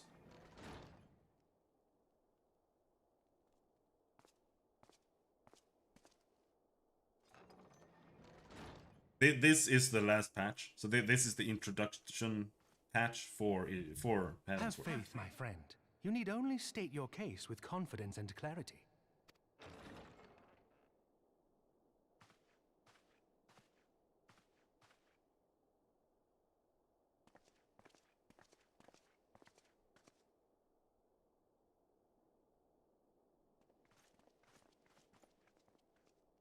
Commander Leveilleur, it is both an honor and a pleasure to meet you. I am Emeric, Lord Commander of the Temple Knights. Alphino Leveilleur, at your service. Your reputation precedes you, Sir Emeric. I think we will find that we have much in common.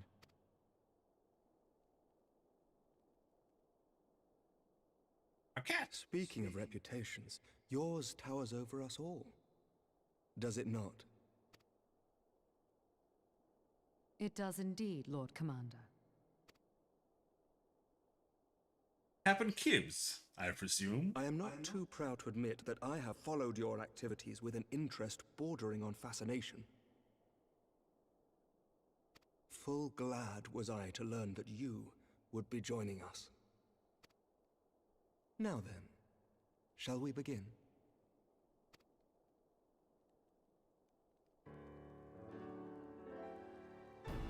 We know full well that the Garleans will return in force ere long.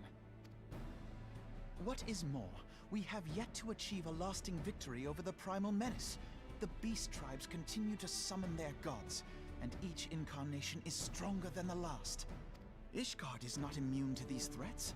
I must reiterate that it would behoove your nation to rejoin the Eorzean Alliance. Once again, I must respectfully disagree. On what grounds? Despite their presence in Kurthus, the Ixal do not concern us. The territorial claims pertain to Gridanian lands, and it is the people of Gridania whom they harry. Consequently, the Holy See judges this to be a Gridanian affair, and Ishgard does not intervene in the internal affairs of other nations. Even were that not the case, our forces are wholly committed to the Dravanian conflict. We have not the knights to spare. As for the Garleans, we are not ignorant of history.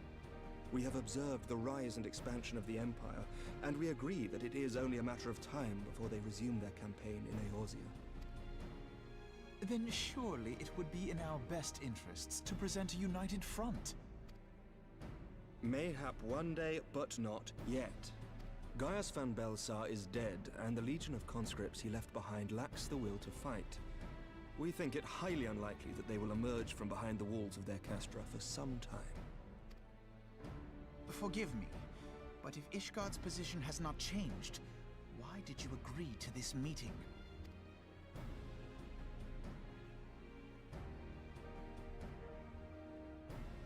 It was not only as a representative of Ishgard that I came here. Pardon? It is not within my power to change Ishgardian policy, regardless of my personal feelings. There is, however, one area in which I may exert a measure of influence. Concerns have been raised over the supplies House Fortin has offered to Revenant's Toll. These have led to calls for restrictions on the provision of aid to foreign powers.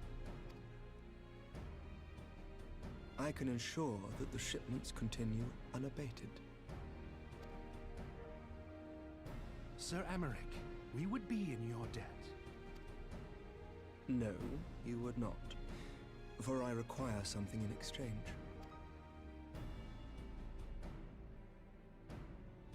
Of late, there has been a flurry of Dravanian activity, the purpose of which was not immediately clear. However, our astrologians have since observed alarming changes in the heavens. The dragon star waxes unnaturally bright, and there are whispers that it portends the resurrection of Midgard-Sorma. The fallen guardian of Silvertear Falls? That's absurd. Full many times have I gazed upon the dragon's corpse still wound around the Agrius, and wondered how different our world might be if it yet lived to plague the skies. I do not know, and I do not wish to know, nor does any son of Ishgard. Yet the mere presence of Dravanian forces is not sufficient grounds to send knights to Mordona, whatever our astrologians say. As I told you before, we have not the forces to spare. But we do.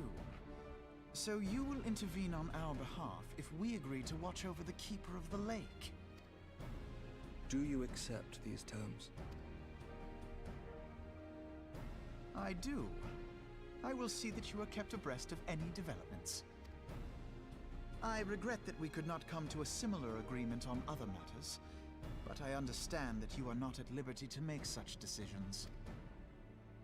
Nevertheless, I hope that what we have accomplished here today will serve to demonstrate to your countrymen that we can work together towards a common goal. Mayhap one day we shall look back on this moment as the first step towards a united Eorzea.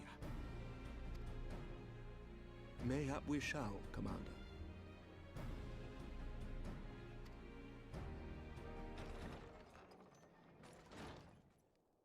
What is the meaning of this?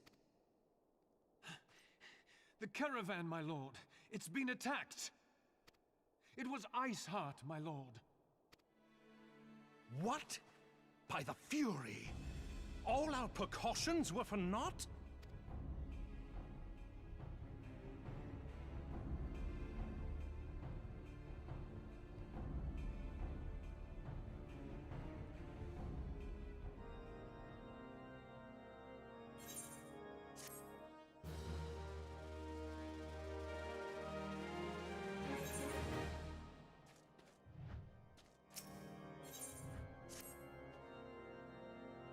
Just when we were starting to make progress.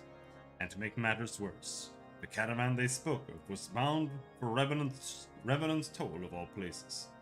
Honestly, were I so inclined, I should think the gods were conspiring against us. Happily, however, I am not. I would know more of this attack. Let us speak with Lord Archifont and find out what he has learned. Nope.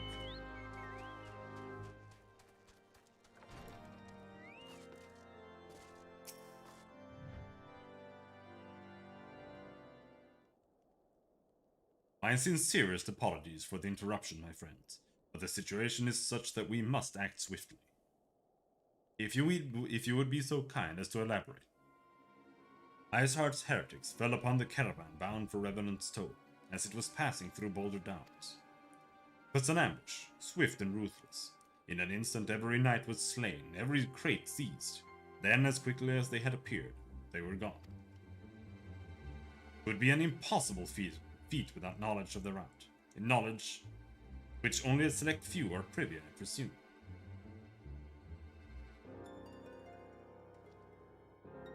Quite. We can pursue that avenue in inquiry in due course. It seems to me that examining the scene of the ambush should be our first concern.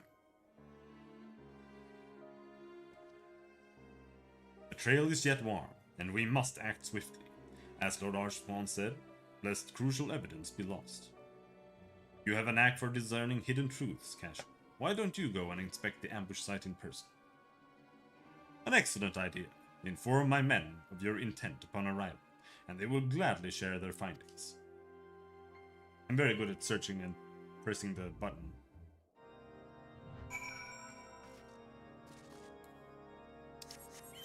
You're going there? Okay, let's go this way. Revenant's Toll is much faster.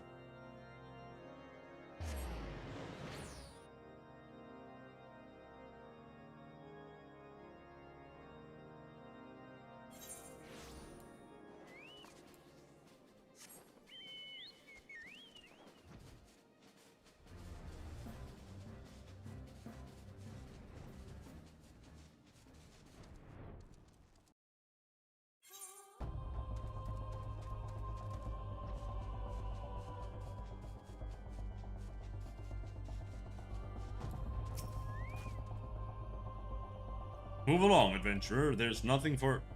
Huh? Lord Archifon, bid you speak with us. Then you must be... I beg your pardon, sire.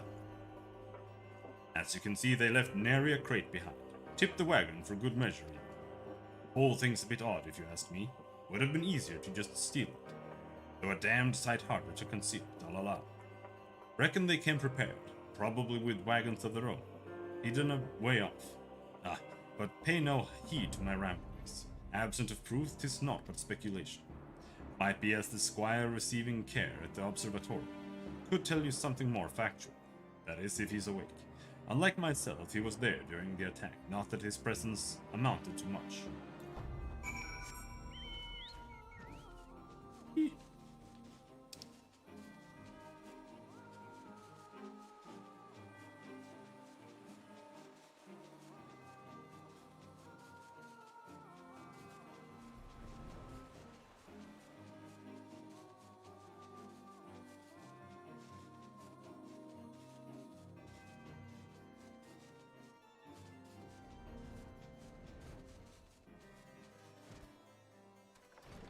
Where?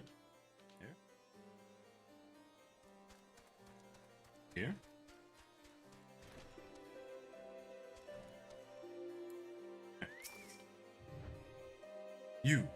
You've come to ask about the attack, haven't you? We came upon them before the entrance to the Hall of the Seven Echoes. Pilgrims.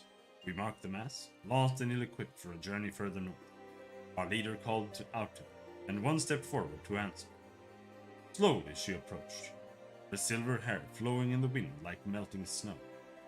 Just a young girl, I thought, some poor lost lamb in search of salvation. Our leader must have thought the same, else why would he let her draw so close? They exchanged some words I couldn't hear, and she leaned forward, as if to kiss his cheek, and then he sighed and crumpled to the ground. I didn't know what had happened until I saw the snow turn red. And then there was red everywhere I looked. I tried to fight, but took a blow to the head, and by the time I came to, the others were dead, and the heretics were unloading the wagon. I couldn't... I mean, they'd have killed me, so I just lay still and listened. Iceheart's people spoke of deliverance and resurrection, and they spoke of Shiva.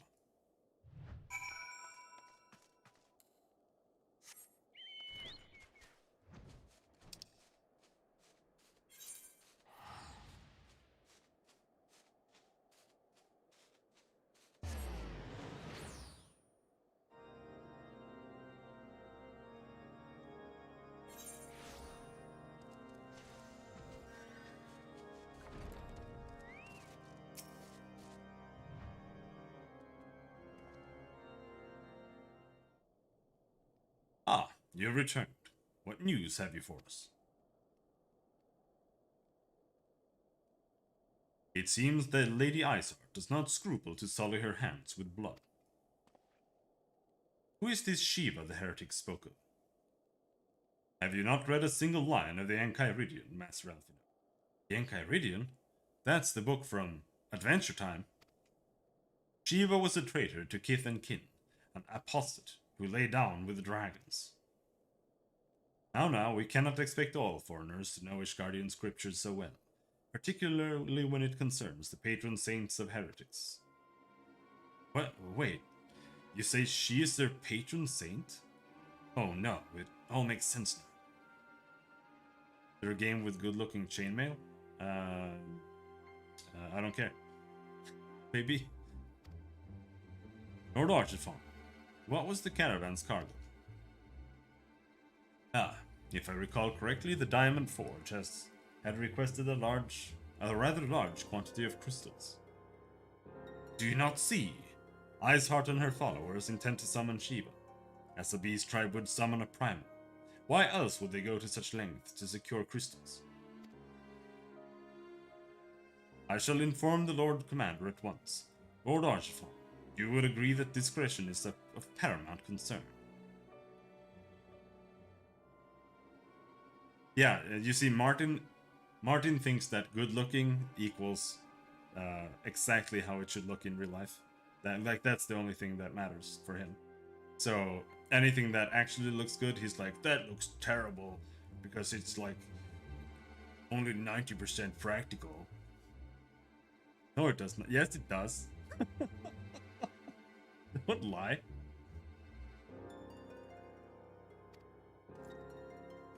Of course. The pattern is great there. I trust we can count on your continued support, Master Alpha. The Scions of the Seventh Dawn are sworn to combat the primal threat. Our support is a given. I will need to send word to my brethren in Revenant's Toll. Our entire order must turn its efforts to the prevention of this summon. Naturally, that includes you, though I am sure you would not miss for the world. You would not miss this for the world. They look like cheese graters. I mean, that's basically what chainmail looks like. So.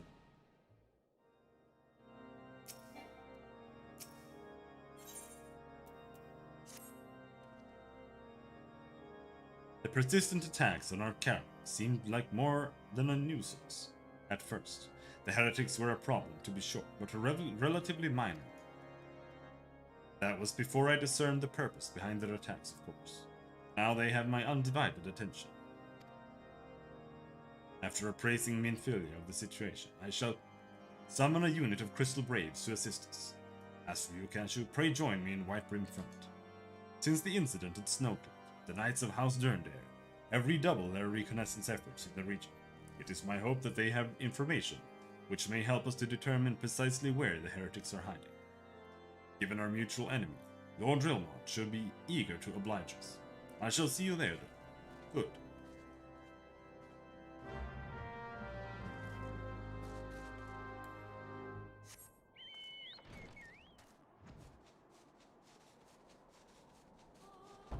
Kingdom Come is pretty much all about appearances. Everything was supposed to look right.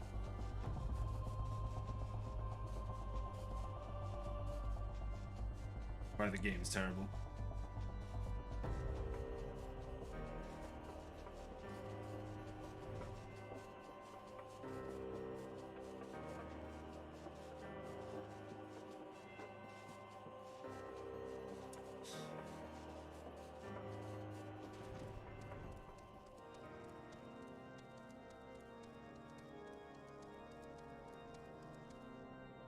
I don't get why everything is schnapps.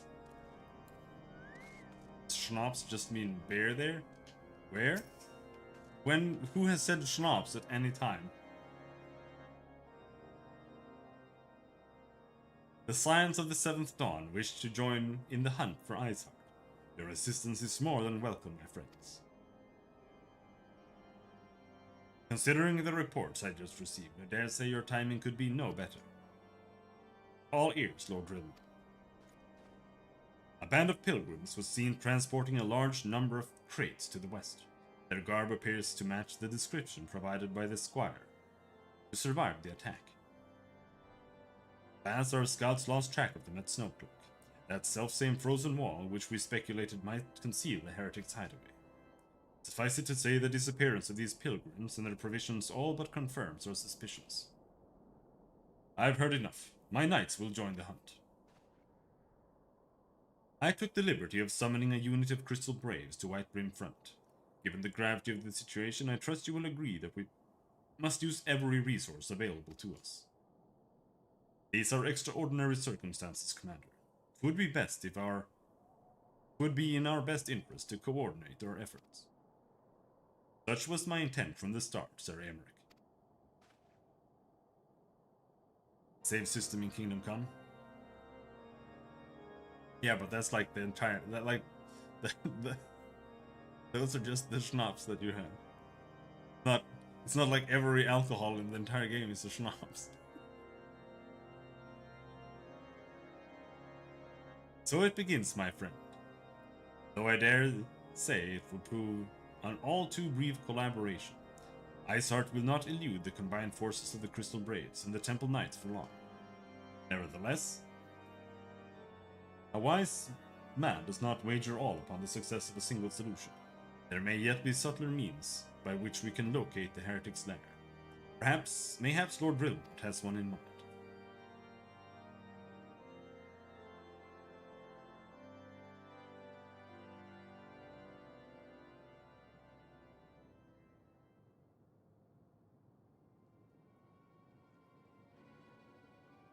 Although I played it on hardcore, and I think I played it on like with house rules that said that we only save once a day. So when I went to bed, that counted as the save. And I never used the schnapps as far as I remember. Yes, excellent.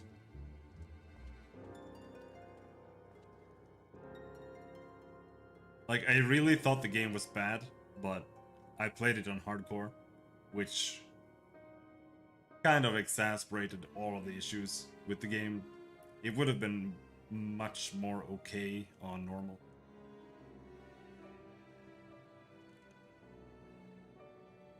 My lady, everything has been accounted for.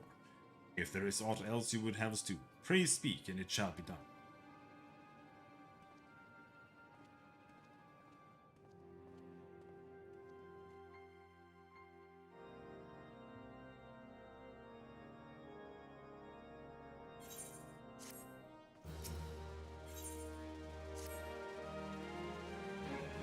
It seems as though we are always one step behind, our quarry ever just beyond our reach.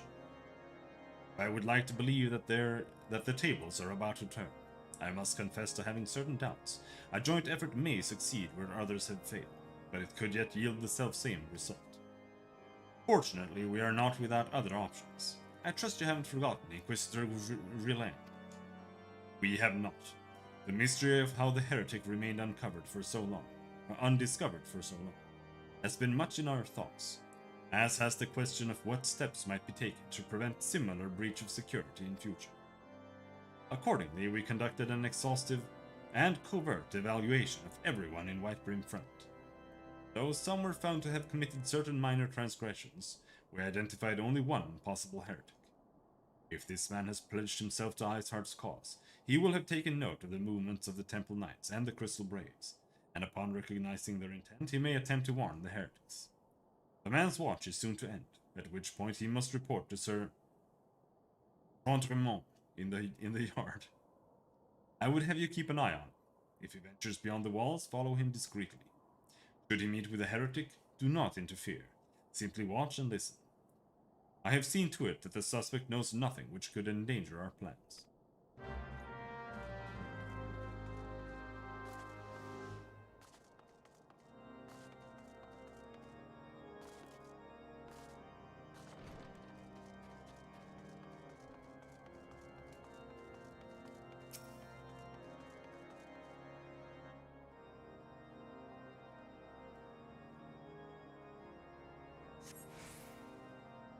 It was a very typical game where they thought of a system and then they were like, how can we ruin this system? Like, how can we make this bad? And then they implemented that. Like, that's what they did. They made this whole, like, combo system that was mostly just a meme, but it was still there. And then they implement a system where if you attack enemies, they will counter you with an unblockable attack and kill you.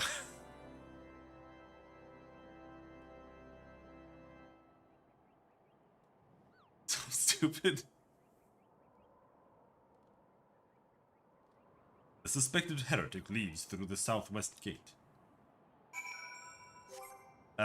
Note that I played it on hardcore, and the rate of them using master strokes on you, which is the counter, was so absolutely ridiculously insane that fighting any enemy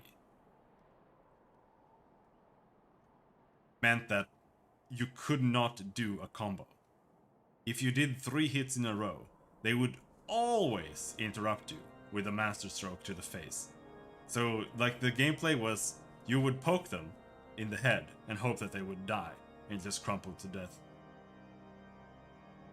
And then you would try to master stroke them. No, you were not. That was ages ago.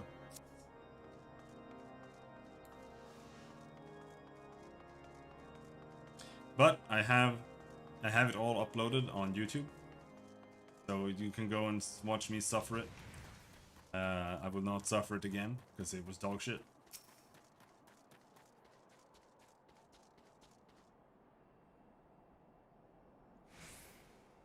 I would rather play Skyrim again. Let's put it that way. Because it is Morrowind. It's Morrowind. I can't stand playing Morrowind. The suspected heretic follows the road east. No, it was awful. It was really...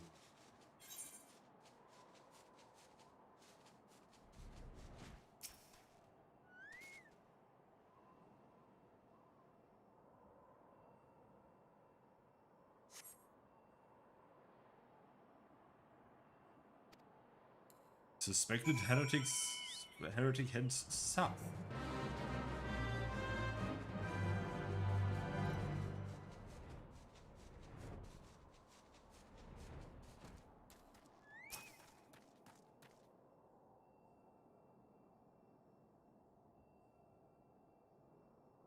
Morrowind RNG. Kill me.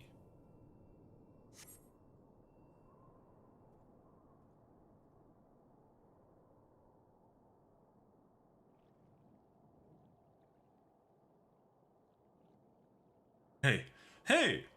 Where in the 7 hells are you? I'm freezing my bollocks over here.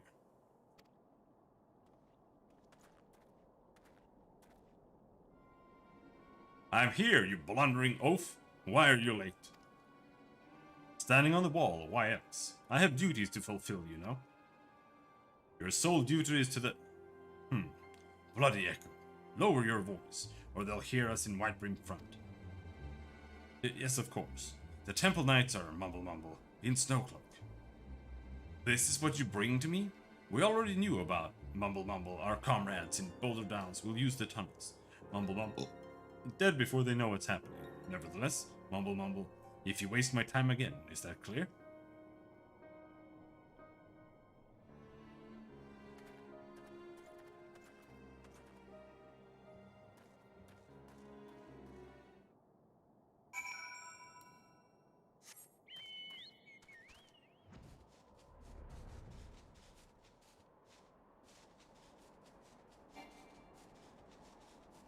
The biggest meme about that bothers me, I think, with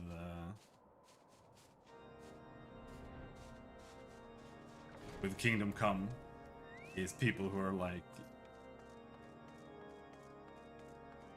yeah, it was so hard for them to create a living, breathing world and blah blah blah. This whole living, breathing world meme. It doesn't even mean anything. Like, there's literally nothing going on. Like, the NPCs don't live lives or anything. They're just standing around waiting for you to... whatever. They, like, go to the inn at 4 AM, and that's it. Like, it's not more advanced than Oblivion. But they never are. Well, did your investigation bear fruit?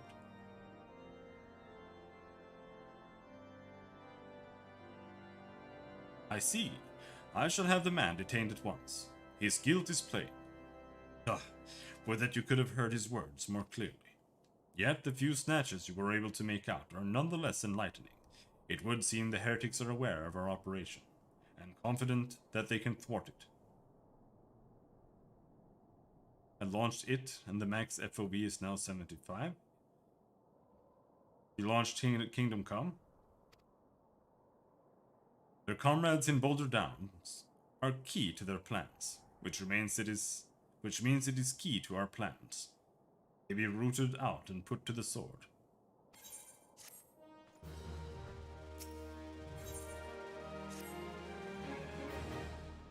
We have long suspected that the heretics use a network of secret tunnels to traverse the highlands undetected.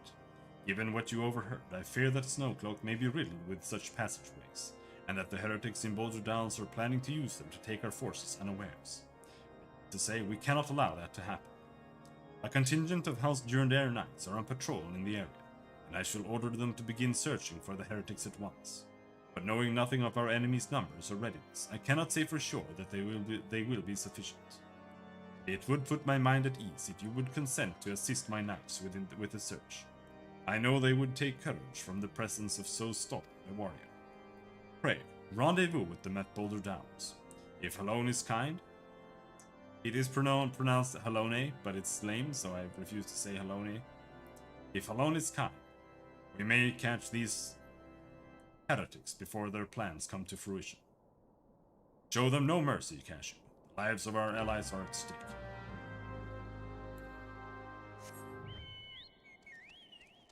Boulder Downs.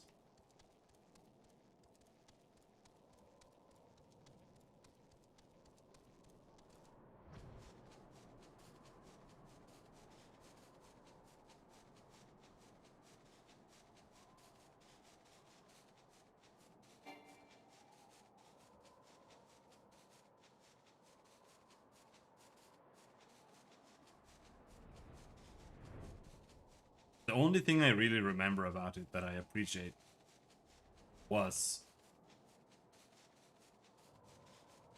learning about reading the sun for directions. That part of playing hardcore was pretty cool. But it wasn't really that much to it either. Vertical FOV.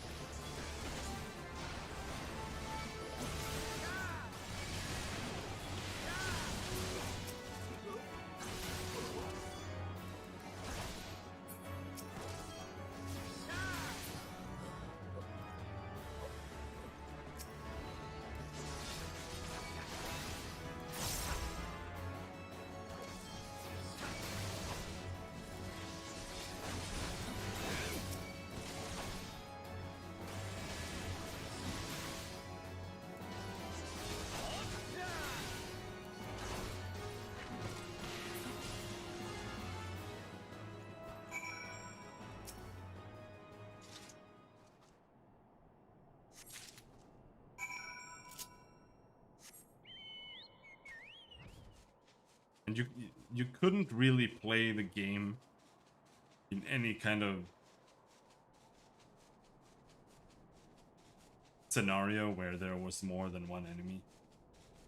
The system doesn't support it. Like, it's just really weird.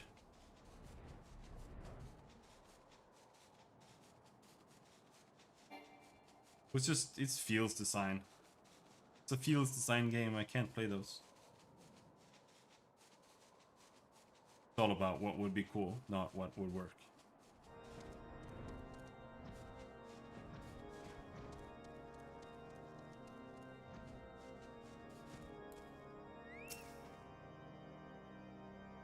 My knights sent no word of your coming, Cashew. What has happened?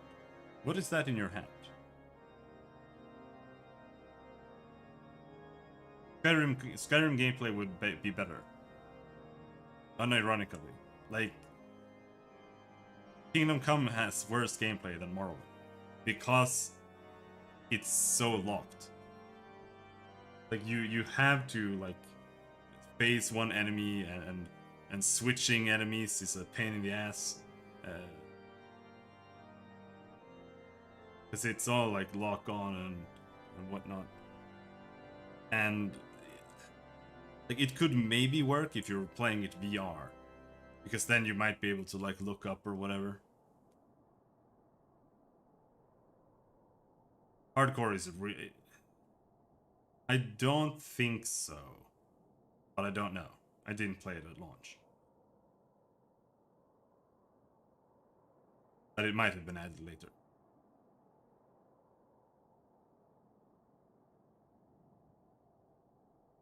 It's not worth playing. Like, a lot of it is kind of cool stuff, but the difficulty increase, like, it's worth playing if you can mod it. Mod it to reduce the difficulty of everything to normal. Because all the additional things that it adds is cool, but the added difficulty makes the game like unplayable. Because everything just counters you, like I said. And it's just not fun to play. And it like barely works. Even when you have really high stats in like sword and fighting and whatnot, they still counter you. Like 8 out of 10 attacks are countered. It's ridiculous.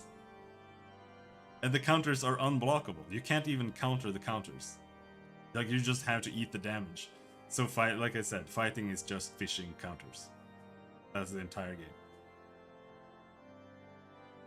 Doesn't really work when you're fighting anything that isn't a duel.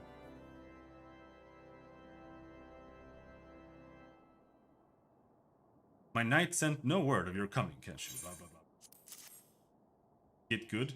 Maybe you suck my balls. How about that? Maybe I block you on Twitter. With fury. Those were veterans with years of service. And now they lie dead in the snow. Ah, their bodies must be recovered and... No, we have not the men to spare. Not now. Not while Iceheart prepares to summon an abomination. The heretics you dispatched were not of sufficient number to contend with the combined strength. The Temple Knights and the Crystal Braids. There must be others, and I'll wager they are on their way to Snowcloak as we speak. To make matters worse, it seems the traitor you followed managed to pass the heretics, something of value after all.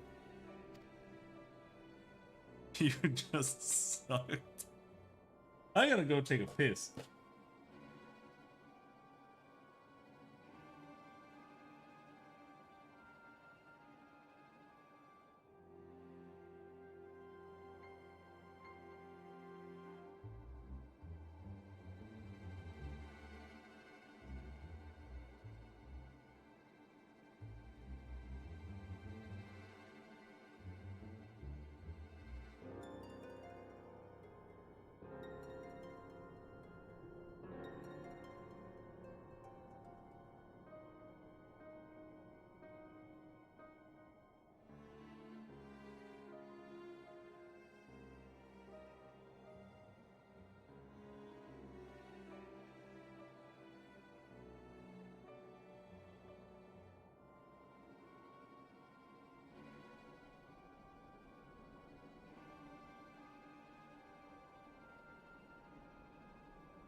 I ate too much bread. I'm very full.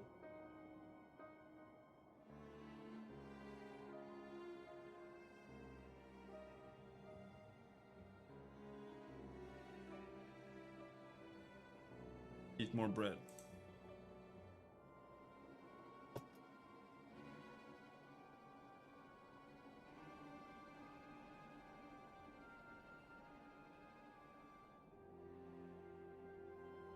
Correct amount of quarter stroganoff. Nice, dude. I'm gonna finish off my last enchilada later. Oh.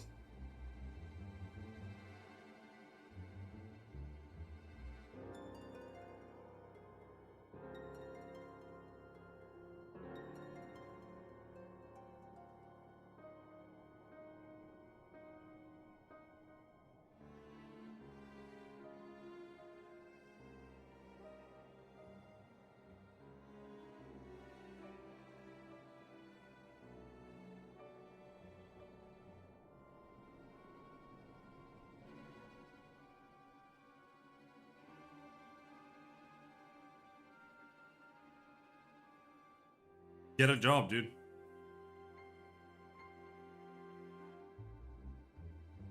How much money are you even making?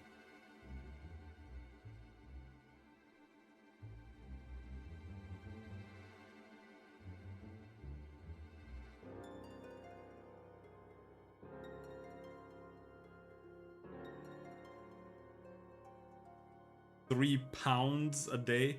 Why did you just use pounds?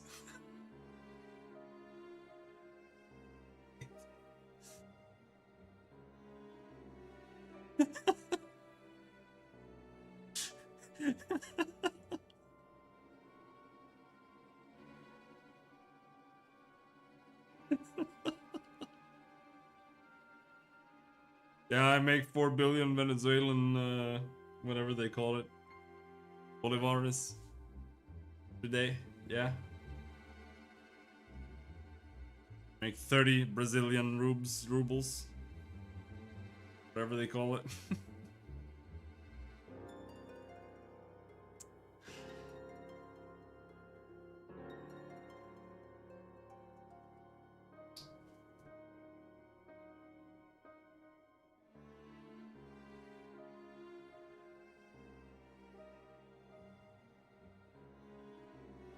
Yeah, real. That's what they're called. You know what I hate? You know something that absolutely bothers the shit out of me? It's Australians. Australians don't know what currencies are. Like they're all retarded. Every single Australian, they're like, "Oh, do you know how many dollars this game is in Australia?" And I'm like, "You have a different fucking currency, you absolute retard. Of course the price is different." It's not more expensive, it's just a different number. You fucking imbecile. Oh, I hate them so much. They all do it.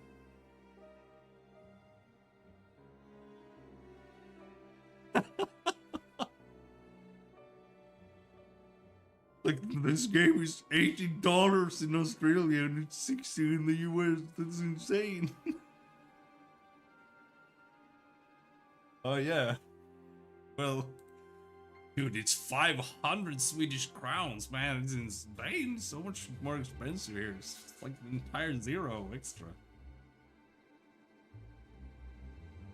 The parchment you recovered is the timetable of the guardsman's watches at the outpost in Shinokla. The traitor was stationed there long before he aroused our suspicions. Would that we had caught him soon. With this information, the heretics would know when the watch was weakest. They could use their tunnels with impunity and prepare their ambush.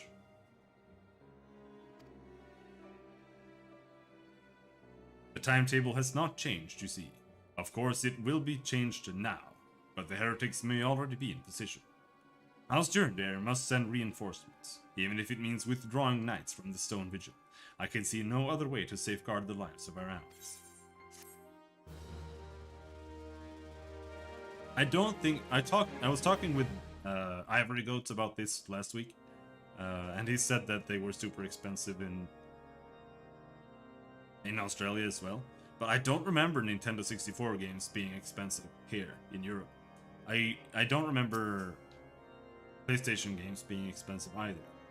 But I do remember Super Nintendo games being expensive. Like a new Super Nintendo game back then was like 850 Swedish crowns. And that was 20 years ago. So that would have been 1600 now. In like $180 for a game. It would be more. No, it would be something like that. Like everything has, like twice. Things are like twice as expensive now. I think, more or less. Or people make that much more money as well. Now I think like the average wage in Sweden is like 25,000 Swedish crowns. In 1975, it was 5,500. Quite insane in my opinion.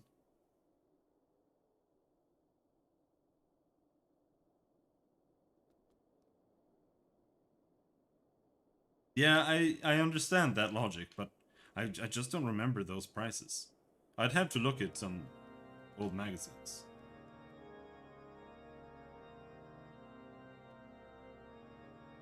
In what year? 75.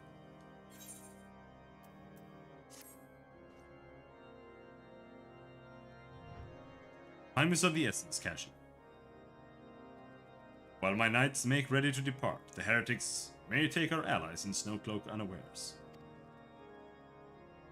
Superior training and equipment will avail them not if they are cut down or their swords are drawn, but all is not yet lost. If you leave now, there may still be time to warn. Make haste, I beseech you. Fly to Snowcloak and tell Sir Emerald everything we have discovered. I don't remember the prices when I was too young to buy things. Well, I remember the prices of Super Nintendo games. That was before. Okay.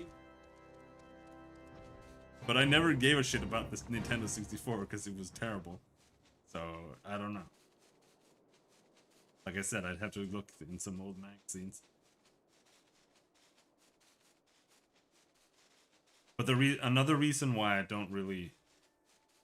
Well, that the cartridges might be more expensive, I suppose. But the consoles were about the same prices, at least. I think a new PlayStation 1 and Nintendo 64 when they came out was less than $200.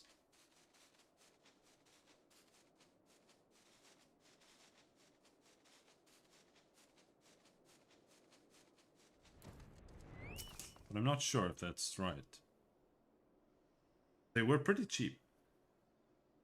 I think, kind of. They're not really.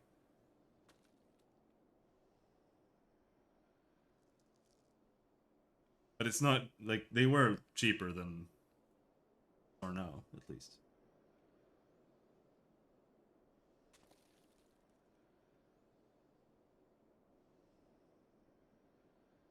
People did not do that here, because I live in the middle of nowhere and there was nowhere to do that. Casually, this is a welcome surprise. Perhaps the only one thus far. As you can see, we have yet to uncover any hidden...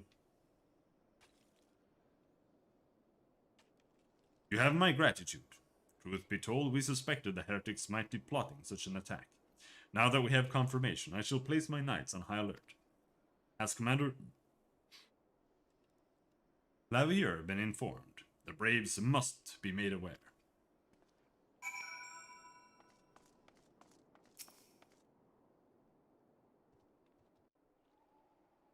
Had to rent multiple 3DOs before I got one that could play Wing Commander 3 properly? What? Why?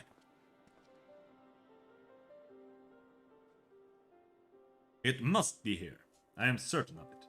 Why else would they go to such lengths to defend Snowcloak? It's but a pity this discovery comes when our enemy has us at such a disadvantage. Forewarned though we may be, the heretics know the terrain better than we. I dare not think how many are watching us at this very moment. The lasers in those things were horrible, loud too. Confound it. This is all wrong. Iceheart has us scrambling to save our own skins, when we should rightfully be straining every sinew to find her and stop this damnable summon. There she is!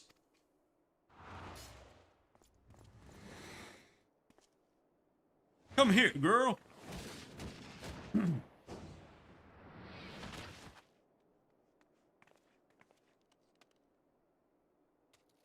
That was close. They didn't hurt you, did they? Only my pride, Ida. There will be others nearby. We must see that they are given a similarly warm welcome. Commander Levieux!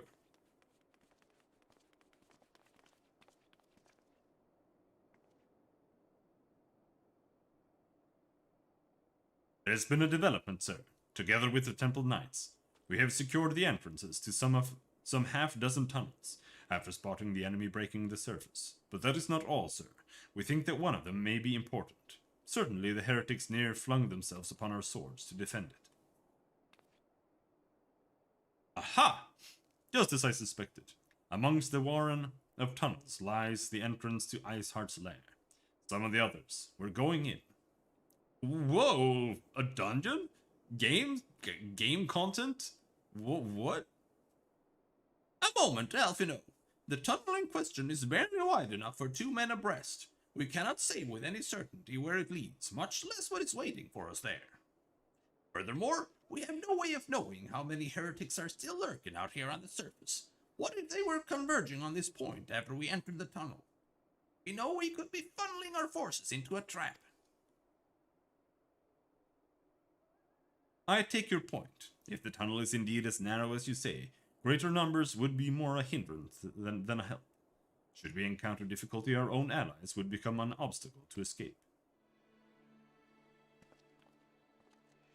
Ahem. A change of plans.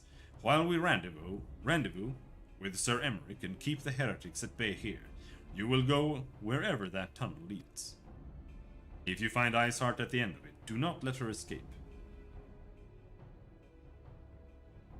You venture into the unknown, so see that you are prepared for anything. I suggest you call upon your allies, though not too many, or Papolimo will sulk. Yeah, loud laser? That kind of just reminds me of my computer. Like, Mom wanted to throw away our super old computer. It's like a Pensive 2. But I grabbed it and saved it just because of... But the CD drive on it is louder than my computer. Than my current computer. So ridiculously loud and slow. But Word 97 runs faster on that computer than it does on with modern Word. It's funny.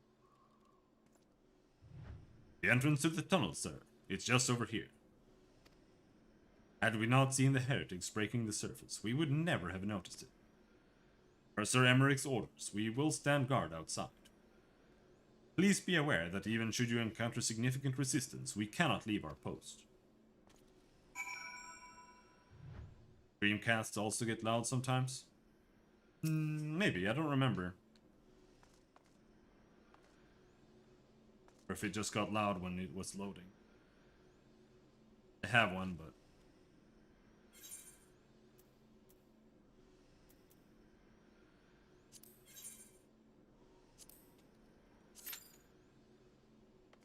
not sure how it got that much use.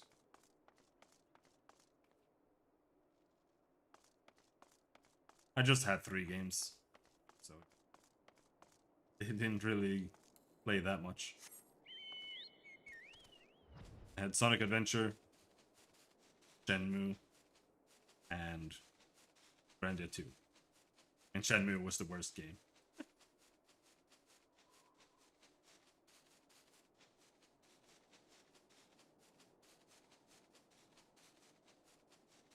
Grandia 2 was the best game.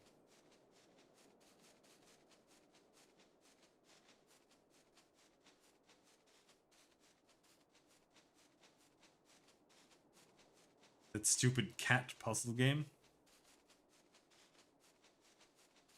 Future Rocket. I kind of know. Is that like Puyo Puyo? One of those like Tetris games?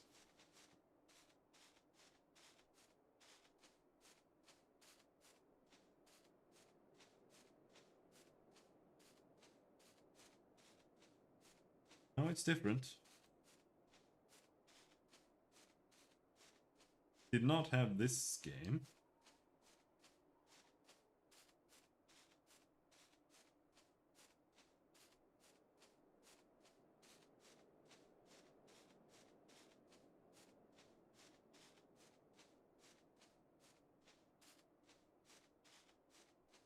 See a lot of rats.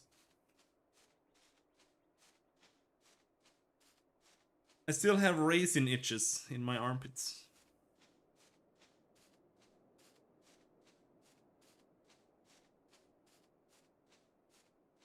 I bought a new package of raisins though, but I'm leaving it sealed for now.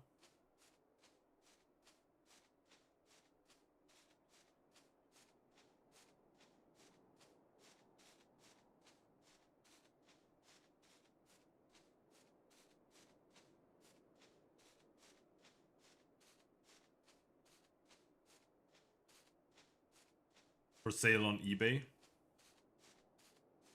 Gonna sell raisins on eBay. Maybe.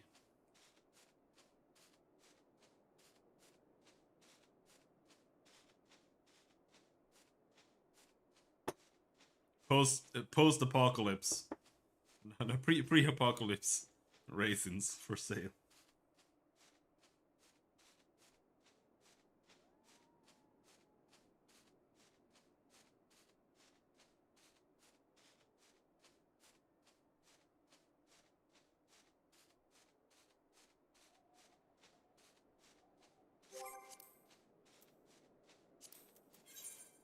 What is there left here? Nausea.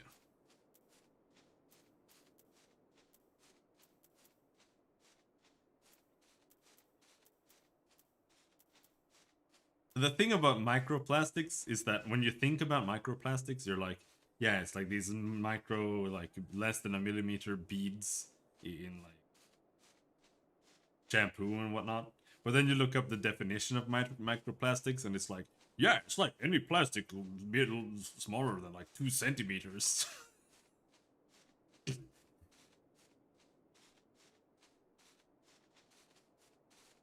like, oh, you got some microplastics in you. It's like you swallowed a bunch of plastic coins or something.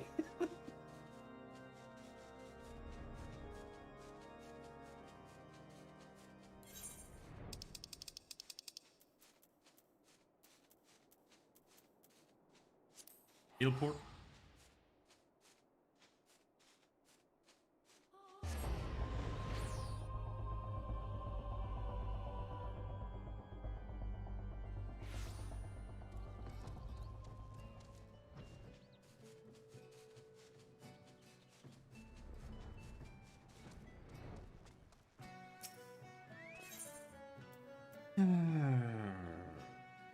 Umbra.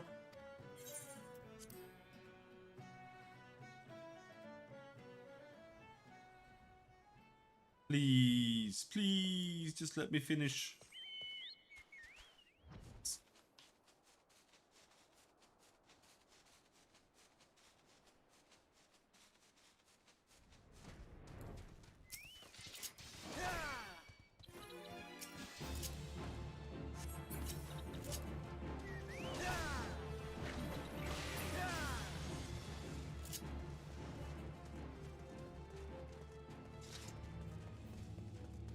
Gotta kill 5 of these dudes.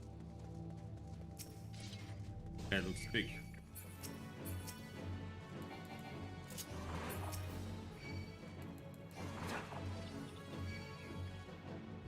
Come on, dude.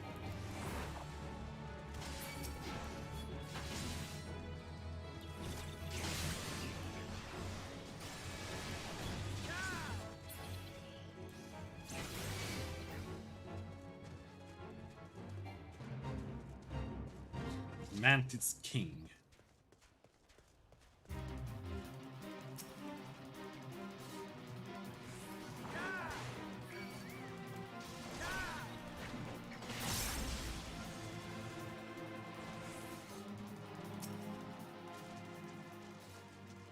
Or olive oil in me ears? Is that a thing?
Western Lanosia, the Isles of Umbra.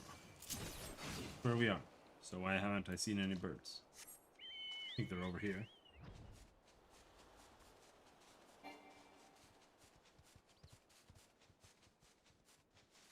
There's a secret NPC here as well.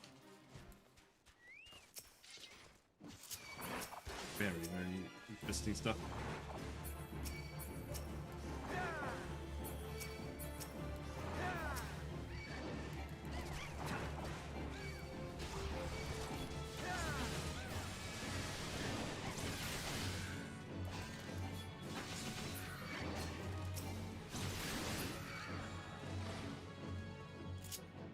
Magic pot. He wants elixirs.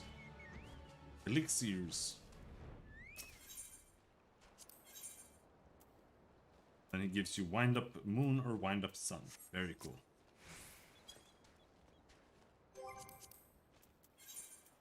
Now where do we go? East Shroud Lark's Call.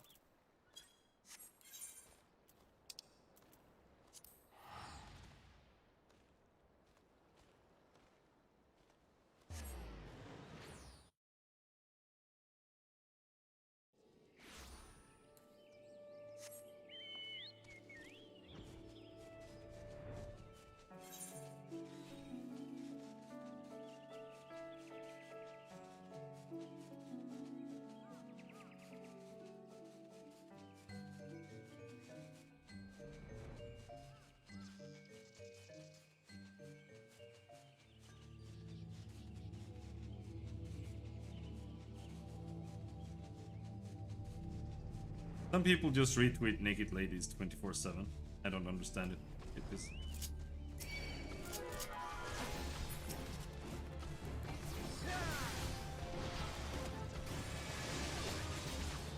At least retweet something funny. Like a penis. Doing something funny.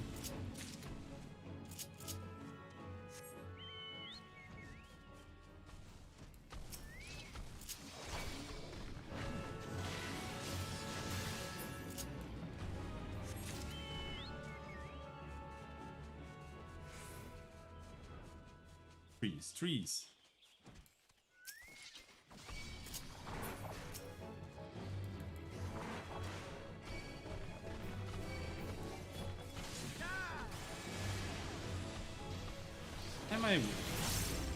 Why am I bothering with getting out of the way?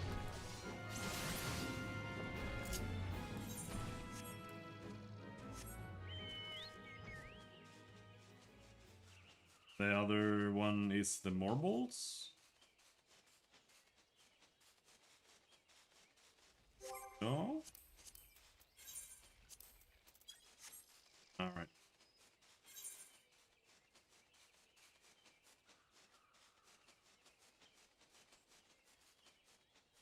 Over here.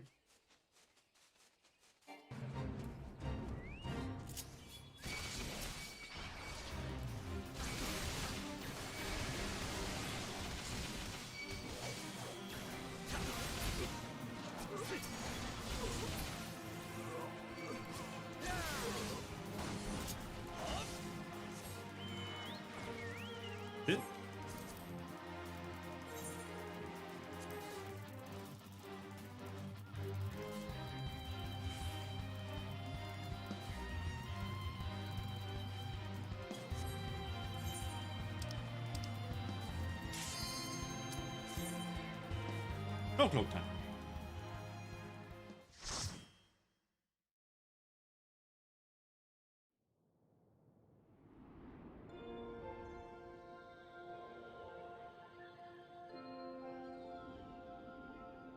Let's see if we remember how to play the game. We haven't done a dungeon in like...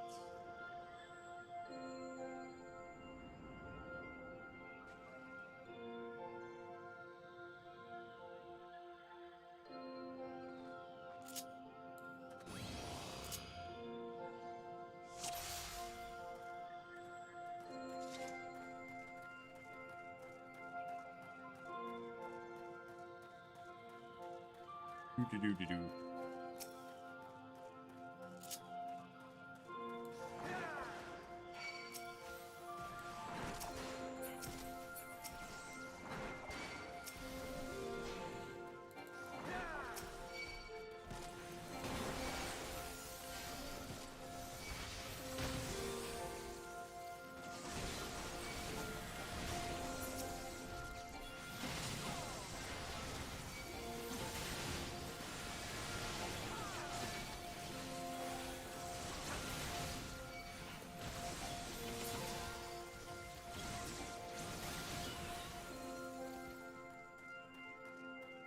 I think I could have continued.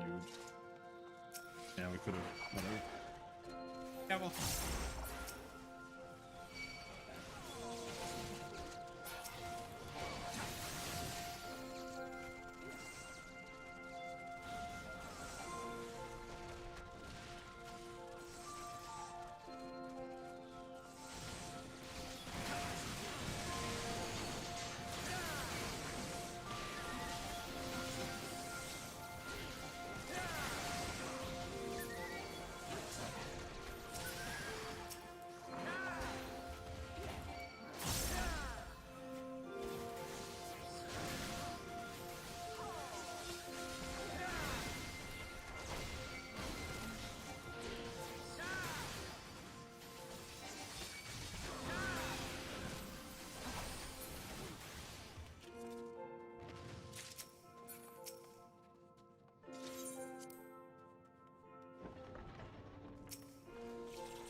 Oh, I hope that they know the strat. Boss. This is one of the only bosses you actually need to know the strat on.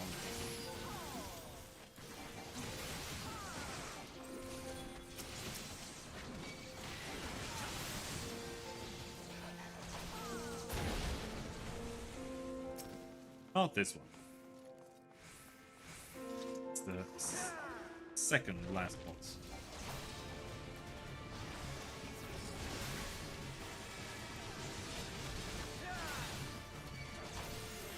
This guy is pretty simplistic. Just does some AoEs now and then, I think.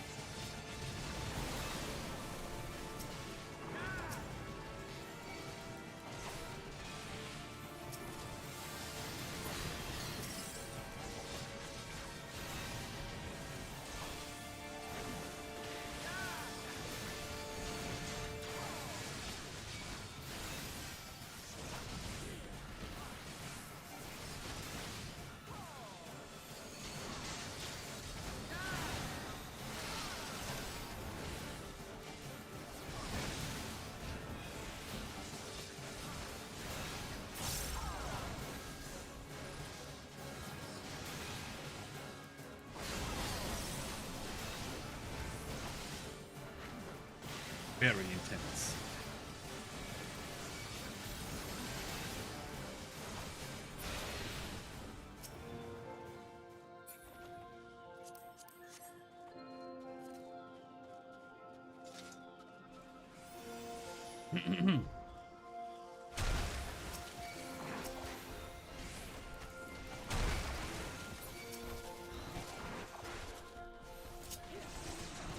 Healing me? Are you healing me? What are you doing? Are you healing me? Fine, I'll kill them here. The thing with the not healing properly is that it means that I don't know if I can trust you or not.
Now this stuff, this is the boss that you need to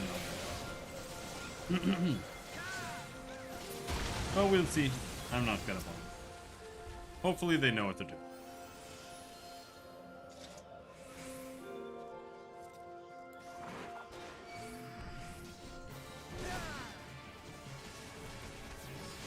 I have a few question marks on this guy myself. You need to aim him so he does AoE towards them. But I don't know if the buffet thing break the snowballs.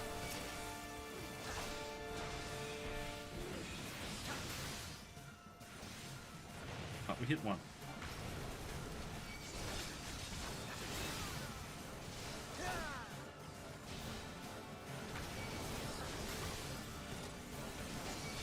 No, don't hit it.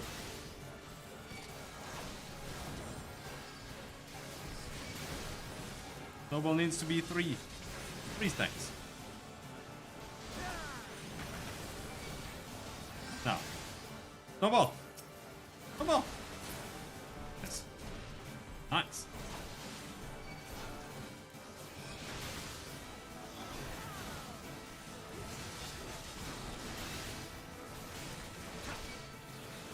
Because you don't do much damage on the boss otherwise.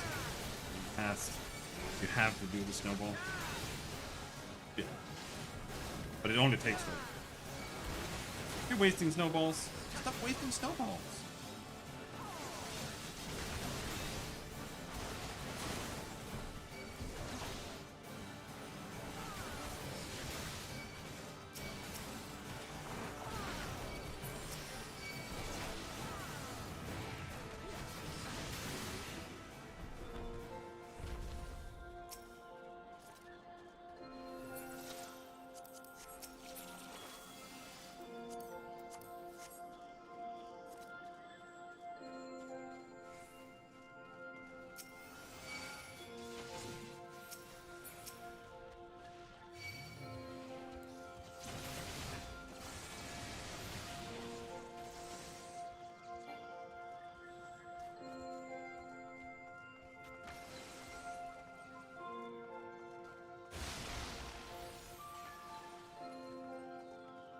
Violet hold. This is Violet hold.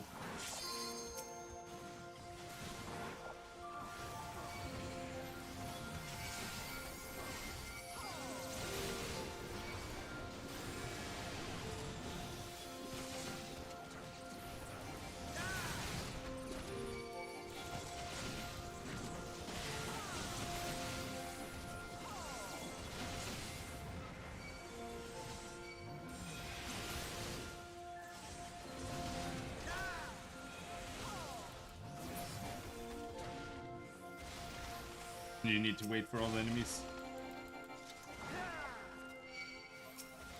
And they're not spawning enough enemies.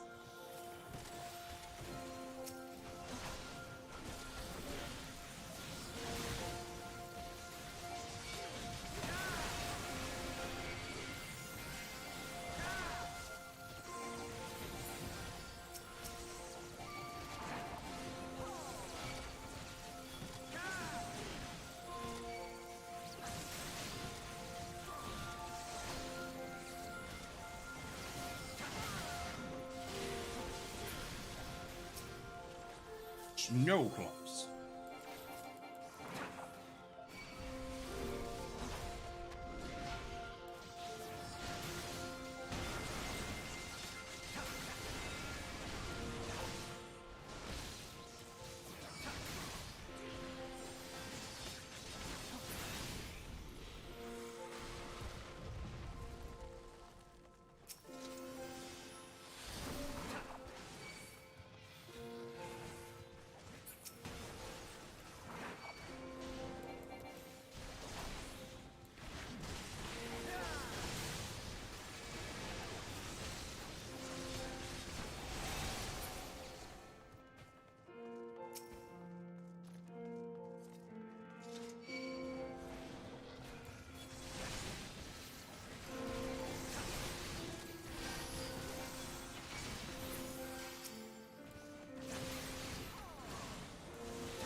can't stun these guys?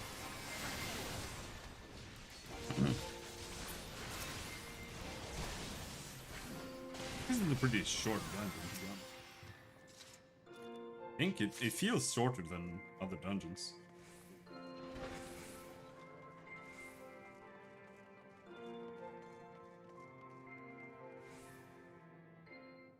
Now this boss has like one mechanic, I think, that you need to really know. Every other time that it summons stalagmites? Stalagmites?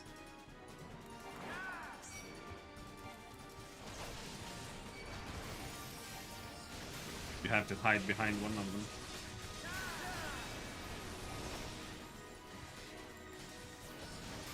That's it.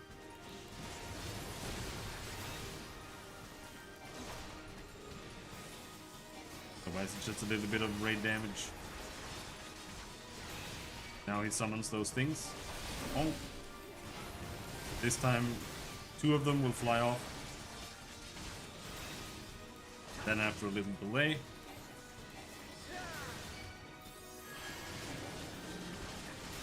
that last one will explode.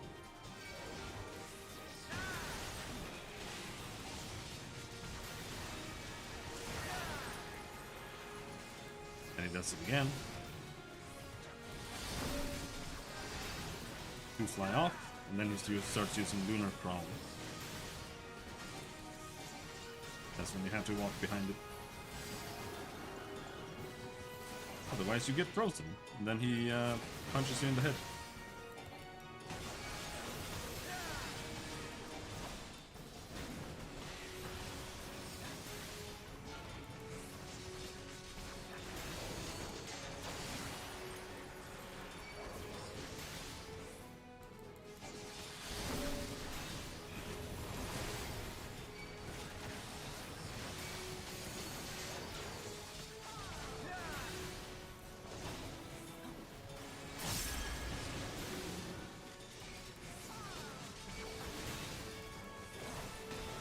But he apparently only got to do it once.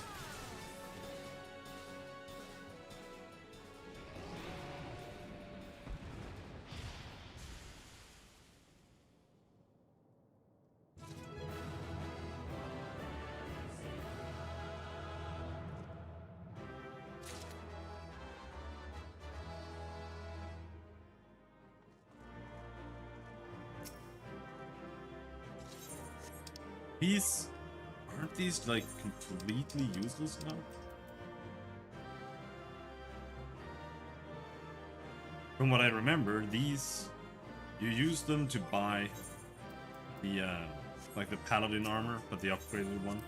But now they give you that one for free, and it still sucks, and you like replace it instantly.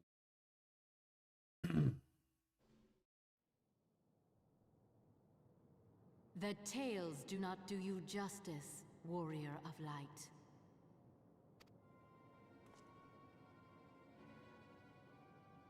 Yes, I know who you are, and you know who I am. I was given the name Izel, but I earned the name Iceheart.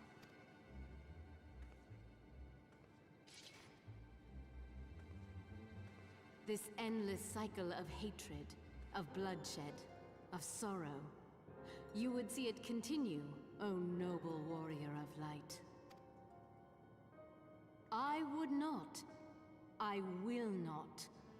I will bring an end to this war between dragon and man, no matter the cost. In time, you will come to understand that what we do for the greater good. For Eorzea, for Hydaelyn.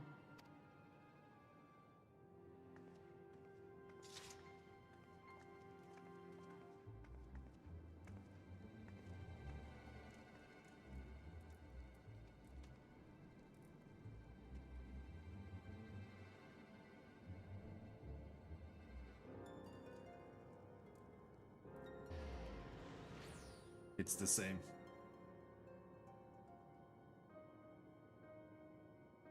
is literally just what they're called.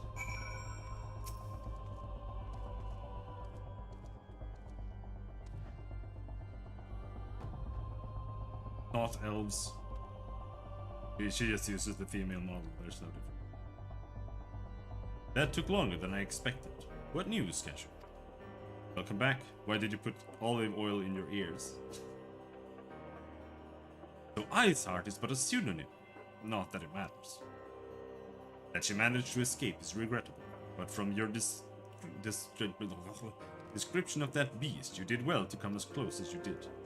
In any case, now that you have cleared a path, the Temple Knights can begin to survey the tunnels in earnest. Mayhap they will even find a route past the ice wall. Wouldn't that do wonders for their fight against the heretics? The Crystal Braves would certainly share the credit for it too. 12 be praised, Cashew.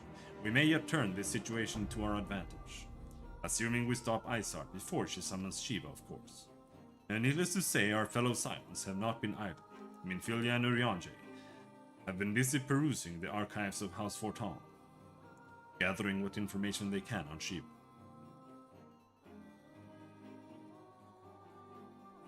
His brother was my ear, nose, and throat dog, so either I keep oiling my ears, or I have to see him annually to get them cleaned out. But what does the olive oil do?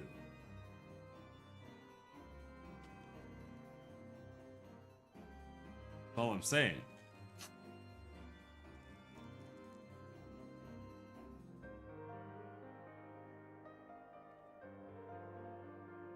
Softens your earwax? Alright.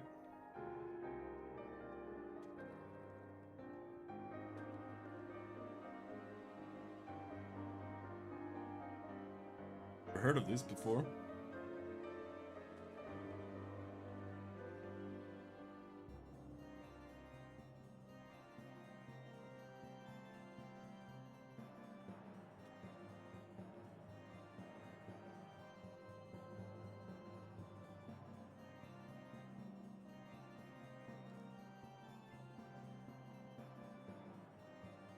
Water does nothing to it?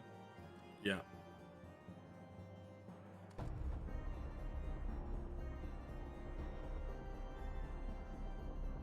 Did not harden. Is that maybe? Tinnitus? I don't know about that, but...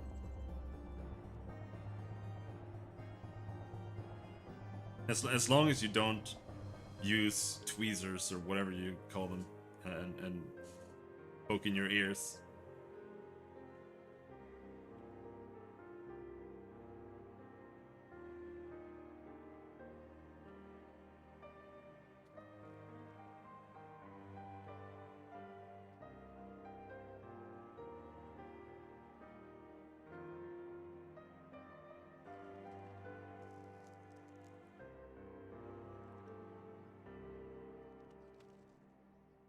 My doctor told me about a tinnitus patient that he had, who was about to kill himself because his tinnitus was so bad, and they did acupuncture on him, which apparently saved him.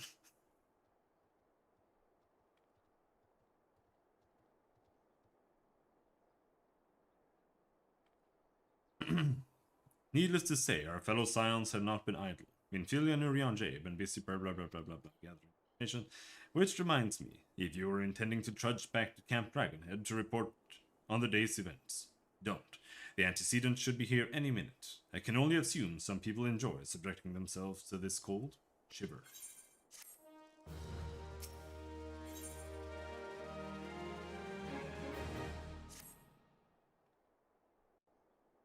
I mean, sounds alright.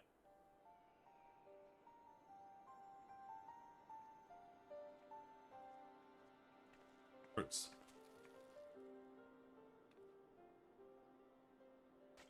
My mom uses, because my dad snores too much, so my mom uses earplugs when she sleeps. So she gets wax plugs in her ears all the time. But there's something you can buy at the at the pharmacy into your ear, and then you have to like sit in there and loosen up your ear gook.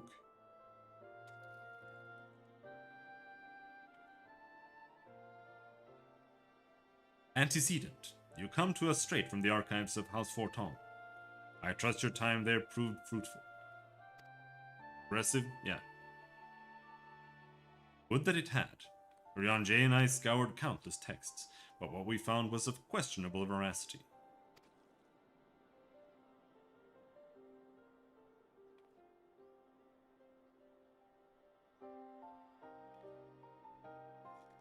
Yeah, it literally says don't do it if your eardrum is perforated.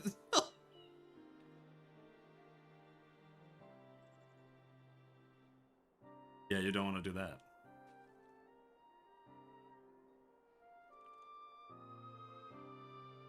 Yeah, you don't want anything in your ear if it's perforated.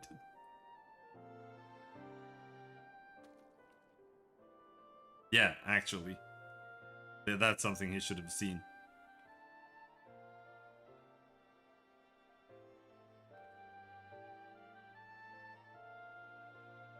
Accounts of Shiva's life and deeds are sparse and contradictory, only agreeing upon one point. She lay down with a dragon, the gravest of all sins, according to the Ishgardian faith. Yet in the eyes of Iceheart's followers, this was a holy act, the blessed union of man and dragon. How such a thing could even be possible is quite another question. Suffice to say, I very much doubt that we will find a useful answer in the archives of House Forton. Much knowledge has been lost over the centuries, though in this case one wonders if it is by circumstance or design. You said that Iceheart took a moment to plead her case prior to escaping, did you not? I said, the doc at work said we shouldn't do this because I had that tube surgery as a kid.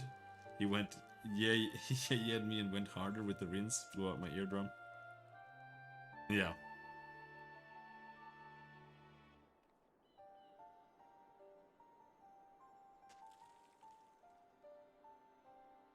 This is why I can't play team games.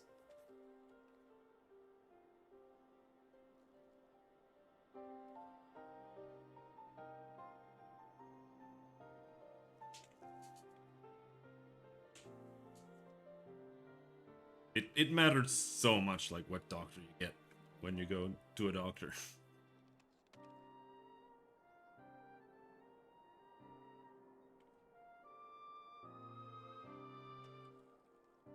Great stuff. It's very, very great.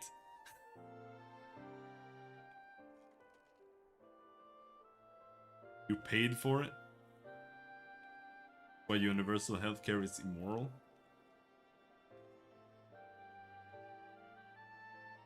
Don't know about that.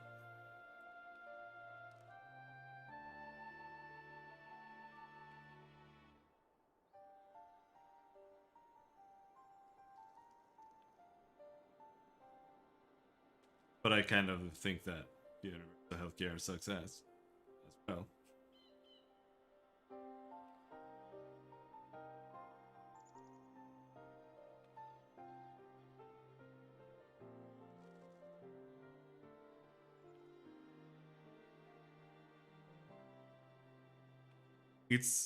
It's great for checkups, and it's great for like when you literally need heart surgery, because it's cheap to go and get a checkup, and it's like paid for when you need to have like a titanium replacement put inside your body. But everything else is utter dog shit. The wait time to get an ADHD diagnosis is 2 years here. 2 years.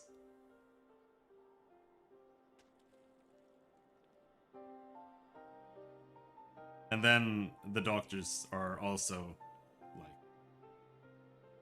it's like they're military and stationed there instead of working. So like you get any issue is like taken out on you, because they don't have competition, they don't need to care about anything. But I also don't think that competition is like competition is a meme. It only works in certain cases, and I don't think healthcare is.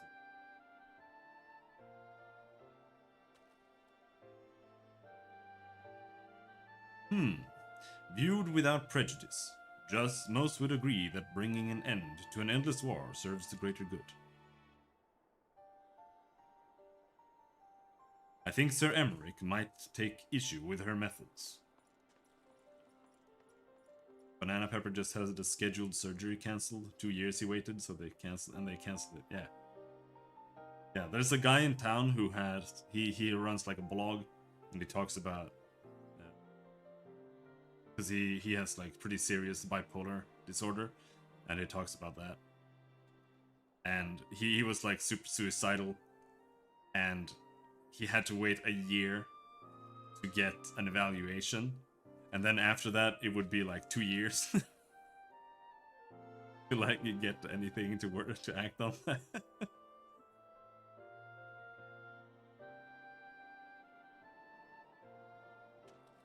I do not care if a few stragglers manage to escape. Until the sappers confirm that a tunnel is safe, the men are not to search it. Yes, Lord Commander.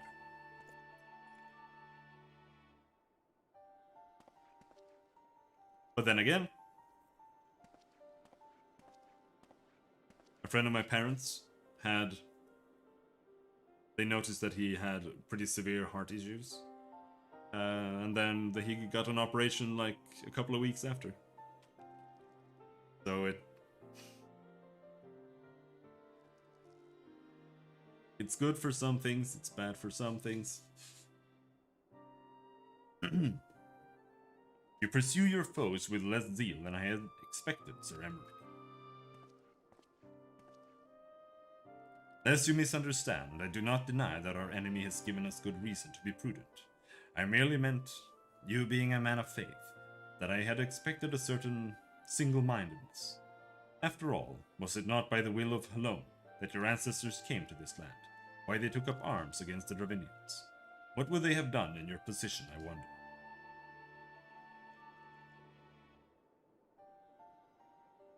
There are those who believe that faith is a renunciation of free will. That unquestioning devotion is required of all who would live a life in service to the Fury. Such righteous fervor may well serve a knight on the front line, less so a leader of man. We are all at liberty to interpret the scriptures as we will. I choose to believe that the Fury would value the lives of her followers over the deaths of her enemies.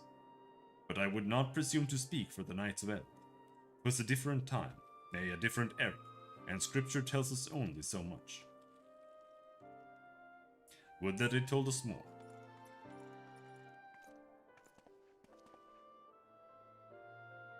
Yeah. I think the taxes all just go to absolute bullshit. The way it works is also that they waste all your taxes on purpose,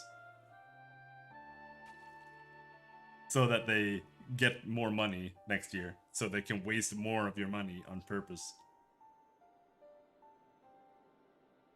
Like they buy like televisions for every single fucking room just so that they can spend the money. Like it's all dog shit. Oh, it's so bad. That man is awfully pragmatic for a servant of the Holy See. A welcome trait at the negotiating table, to be sure. Less so when one's enemies are making ready to harness the power of a god. Mayhaps he does not truly believe that Iceheart's plan can succeed. Truth be told, I too remain somewhat skeptical. Shiva was real, a living, breathing woman. Of that there can be no doubt.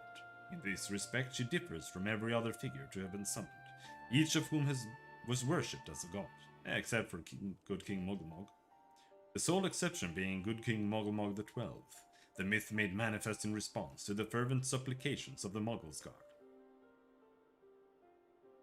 Any core project budget must be totally spent, ideally with a 5 to 10% overage.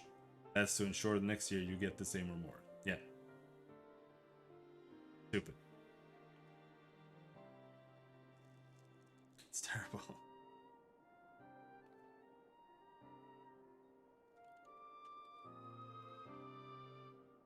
I don't know what the better solution is, though. There has to be a better solution, because it's like the worst solution. Saint Shiva may differ, but what of the heretics? They are a tribe of outcasts at war with a mighty nation, who yearn for the resurrection of the one who embodies their beliefs. If that is not placing one's faith in a higher power, then what is? Crystals and conviction, Minfield. They have them both in abundance.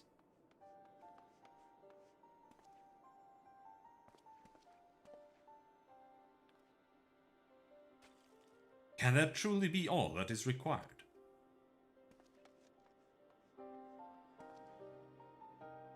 My survey team has concluded a preliminary analysis of the aetheryte Iceheart used to escape. They believe that she teleported to another aetheryte, somewhere not far to the west. Despite the apparent proximity of this second aetheryte, however, they have been wholly unable to detect its presence directly. Unless Iceheart has some means to mask its signals, I can only presume she had it destroyed to prevent us from following her. Without the means to teleport as she did, we have no choice but to search for an alternate route. Most likely a tunnel, assuming one exists. Let us not give up on teleportation just yet. One of our colleagues in Charlotte may be able to assist us. Pray that you are right. I dare not think how long it will take us to survey the entire tunnel system.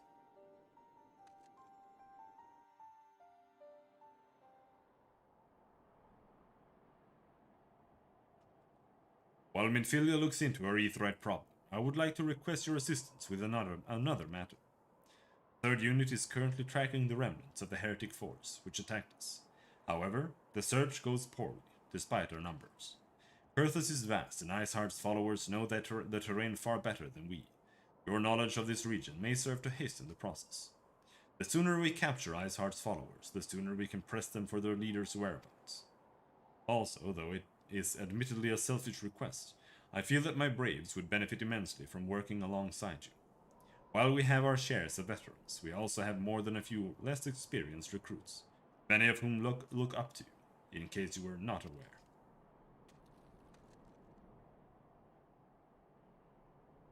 Shit, 2 more hours? I wanna sleep. I wanna die. Good. I knew you would understand. Yoyuhase can apprise you of the details. When the task is complete, come and find me at the observatorium. Captain Milbert and I are meeting there to discuss the latest developments in his investigation.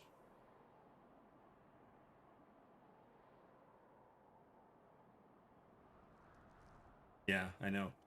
I don't even want to do what I'm doing right now. I don't know why we're doing New Game Plus. At least it'll make a very long video series on my YouTube that I don't care about anyway.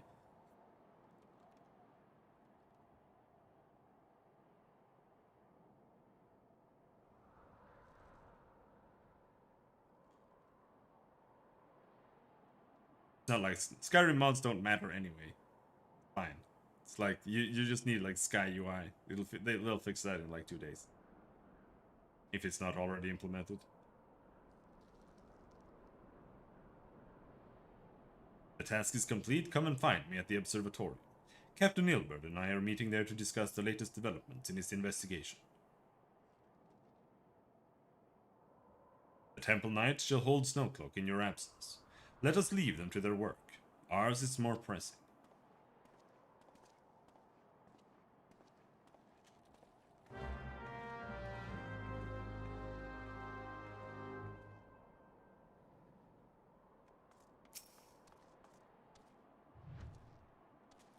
There you are, Cashew. Commander Lavier instructed me to wait for you. Your assistance is most welcome, believe me. Most of the Third hails from Ul'dah, and for a man accustomed to the feel of sand beneath his boots, the crunch of snow can be rather disconcerting. But to the matter at hand, nary a moment ago I received word that the heretics we seek have been spotted making for Danifan Pass. My braves are already in pursuit, and I should be grateful if you would join them. I myself shall be taking part in the hunt. Never let it be said that I do not earn my coin.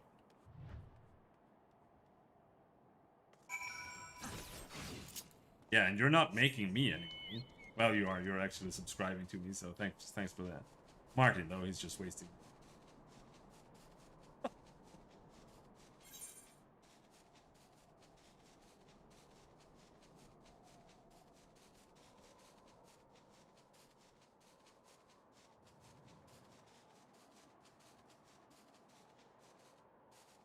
Can't be arsed to check it. I think I am getting paid. I don't think I just haven't noticed it. Because I don't really look at my account much. Like, I just check to see if Kib's payment has come in. Otherwise, I don't really go through it or anything. All's balls. My ankle is on fire. Caught my boot on a rock or something and twisted it as I fell.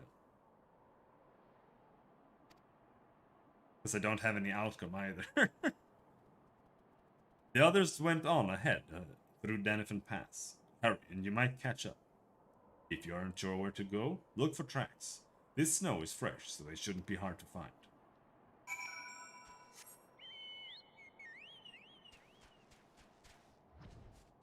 No, it's not.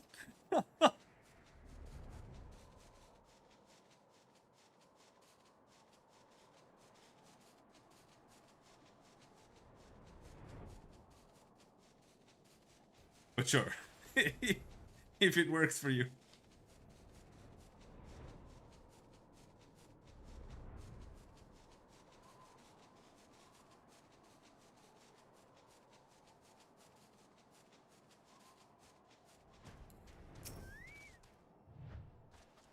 Sprint. Tracks lead southeast.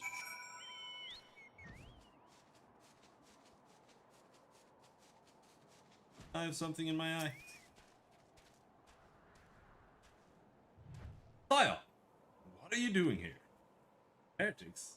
I'm not sure. There was a great scaled beast and... Do you Hase? I think he went east on his own. The heretics split up, so we did too.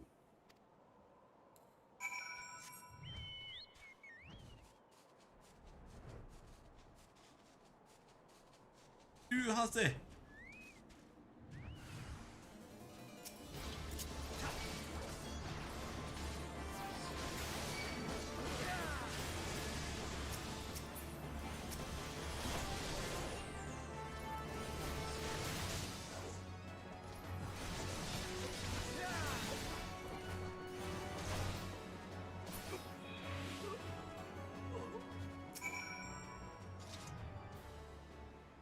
How embarrassing. I was so intent on following the heretics' tracks that I almost failed to notice they had doubled back. Almost, mind you. One tried to sneak up behind me and got a knife in the gut for his troubles. I thought myself alone, so I started searching the dead man's knapsack for anything of interest. And lo and behold, before his friends found me, I came upon this. Withdraw in groups of 3 or less to the observatorium. Give the signal and wait. The merchant will be waiting. Be late, and be left for dead. Speaks for itself, does it not? They can't possibly mean to rendezvous inside the place, so we should restrict our search to the surrounding areas. Let me rephrase that. You should restrict your search to the wilderness around the observatorium. I will need more than a moment's rest to recover from these wounds.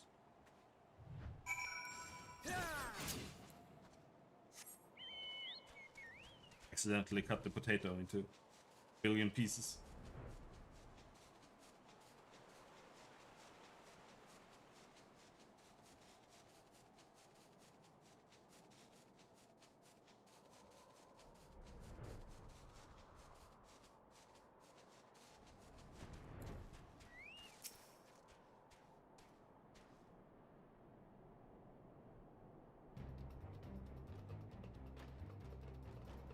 I'm through with listening to your excuses. We leave now. How? The woods are crawling with those bluecoats, and the knights are searching every wagon that passes through the gates.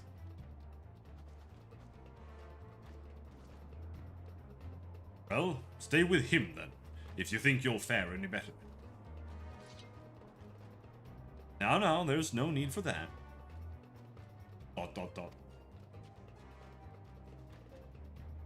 There are places like this in my homeland, sacred snow-capped peaks, where blood must not be shed.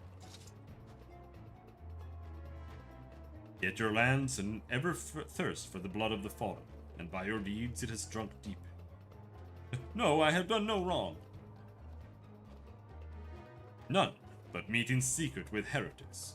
Deny it all you will, we shall have the truth from you yet. Inquisitors are not the only ones skilled in the art of interrogation. Damn it all.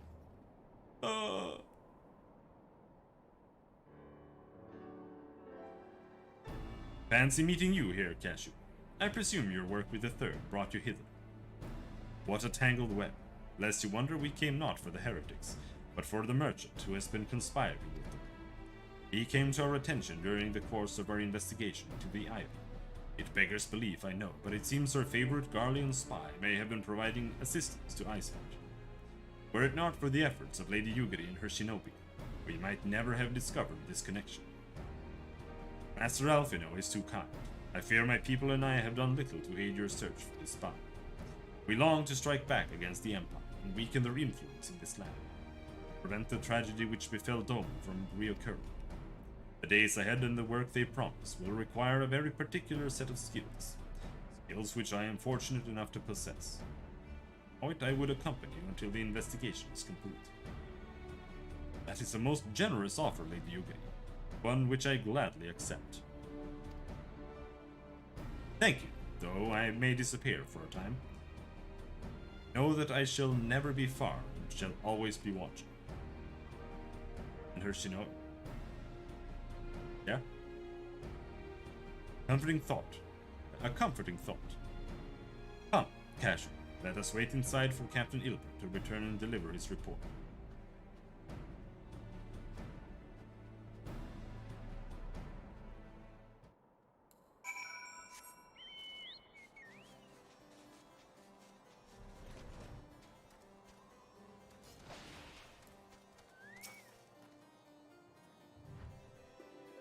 Captain Ilbert seemed confident the merchant's resolve would swiftly crumble when pressed.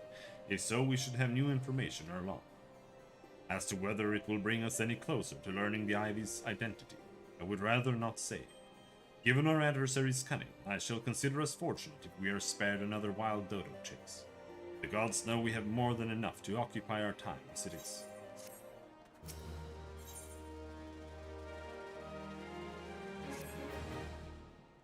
Where are we now? Scenario.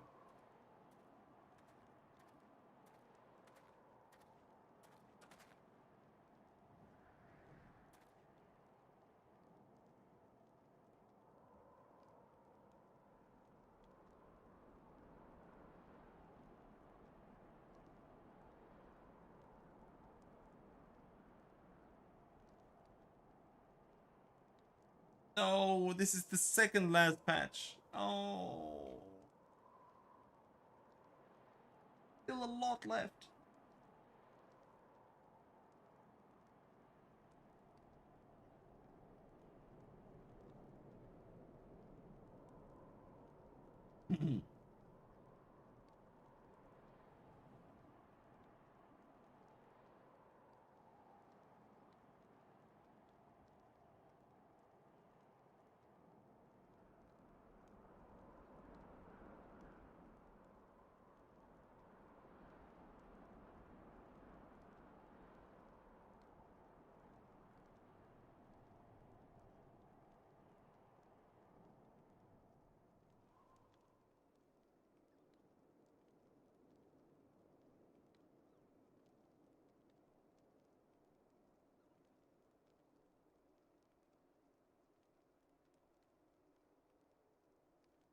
Right.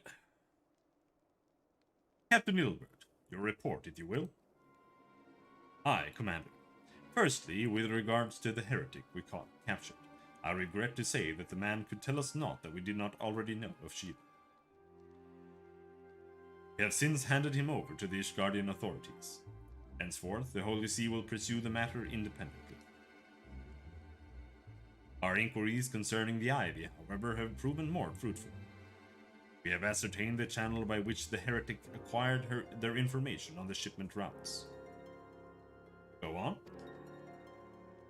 You will recall the flame we first identified as being in the Ivy's employ. From him we were able to trace a trail of conspirators, each taking us closer to his master. Alas, the trail came to an abrupt end. Fearing that the investigation had been compromised, we took the necessary step of detaining all suspected of conspiracy. There were 5 on our list, including a flame stationed at Revenant's Toll. Man's primary duty was to keep an inventory of donations from abroad, the particulars of which he would share with benefactors, thereby ensuring that needs did not go unfulfilled. By virtue of his role, he was privy to the details of all shipments bound for the settlement.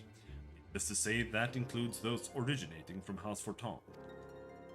He knew the precise route of the caravan would take, and he sold that information to a merchant. I think I can guess which one. None other. With a little encouragement, he soon confessed to knowingly aiding and abetting the heretics. Well, that is one mystery solved at least. But what of the Ivy? Are we any closer to pricing off his mask? I dare say we are, Commander. Our relentless pursuit has forced him to commit a grave error. Blending into the background? Not that camouflaged. In a desperate bid to cover his tracks, the Ivy resorted to exercising certain administrative powers available only to high-ranking members of the Immortal Flames. If you consider then that our investigation is known to barely a handful of them, the field of suspects is greatly narrowed. You mean to say that the agent is among Raban's innermost circle? Someone who has been with him since the Immortal Flames' establishment? Look like a part of the environment. Alright, I can just turn it off then. This is the most plausible explanation. The infiltration likely occurred during the company's founding, with the groundwork for the act being laid beforehand. Slip into a position of authority unremarked, and remain above suspicion all these years. I too was surprised, although I really should not have been. Of the 3 grand companies, Ul'das was ever the more vulnerable to infiltration. Both Limsa Lominsa and Gridania had long-standing armed forces that lent themselves well to the formation of the Maelstrom and the Order of the Twin Adder. To all intents and purposes, it was the same people, loyal ones, lined under the same leadership. Only the banner was different. Not so the Flames. Ul'das' military was made up of disparate orders, most of which were glorified mercenary companies that answered only to their own paymasters. Hardly an ideal environment in which to establish something as high-minded as a grand company. The difficulties Raban faced when founding the Immortal Flames are well known. Even after he had convinced his fellow syndicate members to share the cost, there remained the small matter of finding enough bodies to fill the ranks. Indeed, and given the pressing nature of the Imperial threat, that meant recruiting every passing sellsword. Amidst the chaos of its founding, it would have been child's play to infiltrate the company. A good deal easier than now, aye. The Immortal Flames have ever been caught between conflicting interests, the public and the private. Though the monetarists ultimately agreed to support the organization's founding, it was not out of charity that they did so, but simple self-preservation. Had Nail Van Darnas's ambitions been any less apocalyptic, you may be sure that they would never have risked supplying Raban with an army. 'Tis but a wonder they did not attempt to extinguish the flames the moment danger had passed. Returning to the present. Even as we speak, our Doman allies are shadowing several high-ranking flames, anyone whom could be the Ivy. Desiring to deal a blow against the Emperor, the refugees were eager to lend us their aid. I suspect to hear from them ere long. Very good. Pray continue your investigation with the first. Meanwhile, we have the second attend to the unrest. The third can join the fourth in inspecting the crystal shipments. If they notice anything unusual, I want to know about it. If Shiva is summoned in like manner to the other primals, the heretics will be looking for further supplies. Understood, Commander. I shall send word to Sir Emmerich, informing him of our success in identifying the heretics' abettors. The information will be of some use to these Guardians. It is time, Commander. Yes, I am aware. An emergency council of the Alliance leadership has been called. There have been developments in Garlemald, it would seem. As commander of the Crystal Braves, my presence has been requested. I would have you accompany me, Cashew. As the realm's stoutest champion, 'tis only meet that you be present for the discussion. Oh, and the antecedent has already given her consent, lest you worry.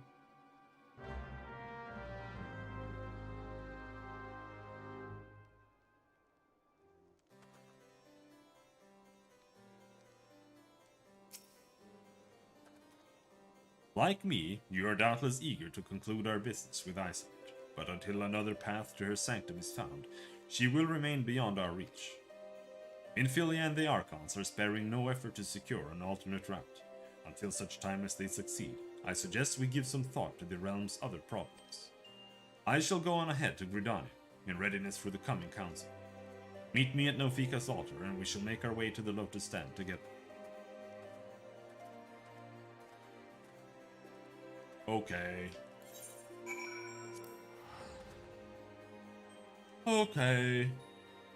Tendrils of Intrigue. Middle of 2.4.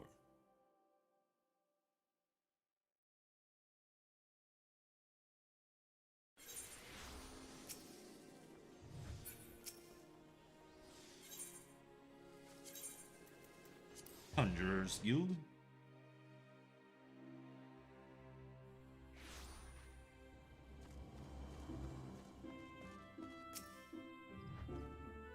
My thanks for coming, Cashew. When you are ready, speak with the conjurer yonder. She will show us the Lotus. Whatever it's called. The Alliance leaders await you at the Lotus Stand.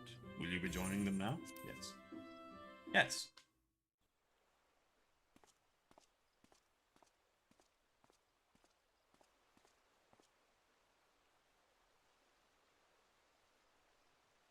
Change has come to the Garlean Empire, and we must discuss the implications.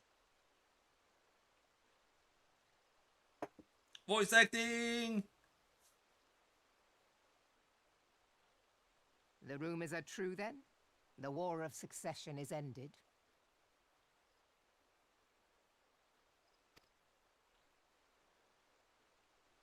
It is. A new emperor reigns in Garlemald.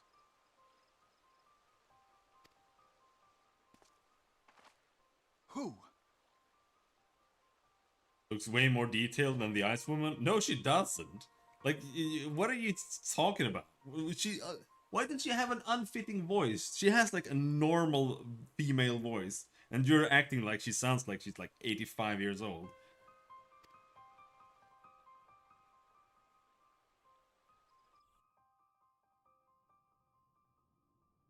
The birth and all too rapid expansion of the Garlean Empire is commonly attributed to the strategic brilliance of Solus Zosgalvis, yet he did not rule alone.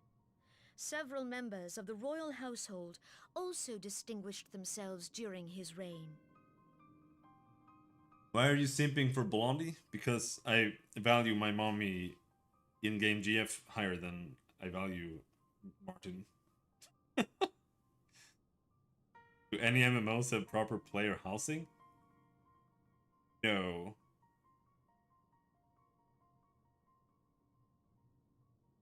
Player housing is always retarded. It never matters. It's always terrible. But Arcade did it like okay-ish.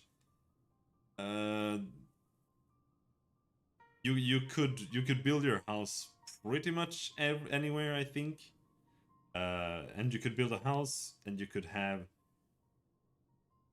like a farm. You could plant corn. You could plant chickens or whatever. Like you literally planted chickens just like it was corn in rows, and then they would grow. And like you actually had to maintain that position. There were some people who would, because you had a glider in that game, so you could like glide fly, and in some places you could like glide fly very specifically up to like top of like background mountains, and people would build their houses up there and just like. But the whole like building and farming system was pay to win, so it was dog shit because of that. Because you had to subscribe, which is okay, but you had to subscribe to get like points so that you could do all the farming you needed to do and shit. And the game was ridiculously pay to win overall. Like in this game, the player housing is it's okay. Like you can buy a house, and that house is your house, but it's just one house in like a million rows of other player houses in the player housing district, in like one of the instances of the player housing district. So it's, for the most part, I just find it to be like a very unnecessary part of any game, where it doesn't do anything except like collecting, kind of. You don't really get anything out of it either.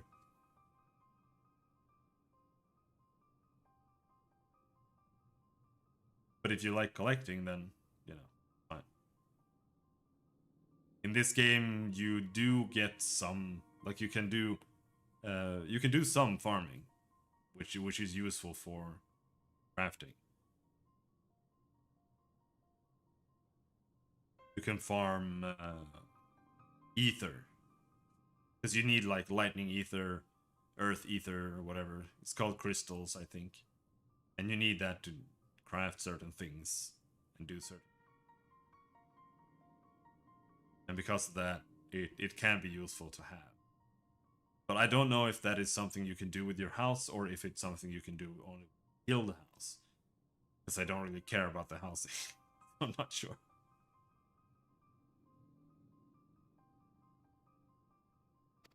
Nevertheless, it was the eldest son who stood to inherit the throne, until his most untimely passing.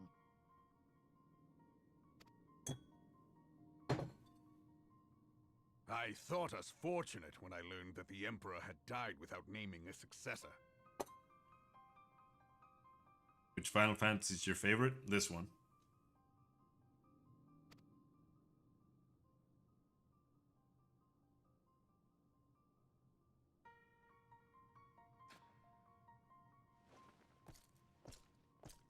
But it's also nothing like... Empire had died with him.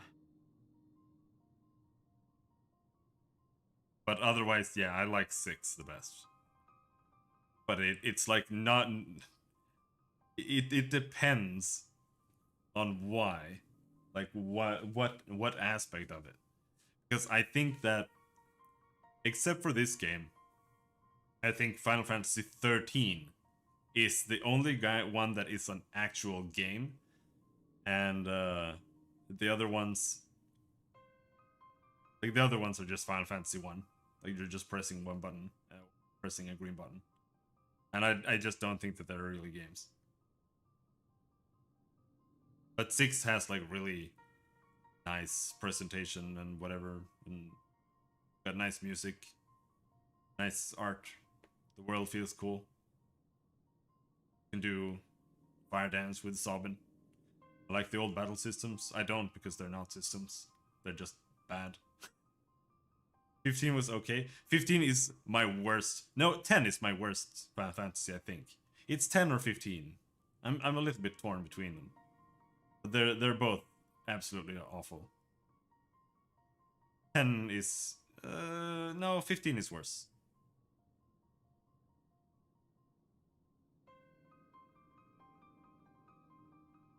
But like otherwise, I do appreciate most of them.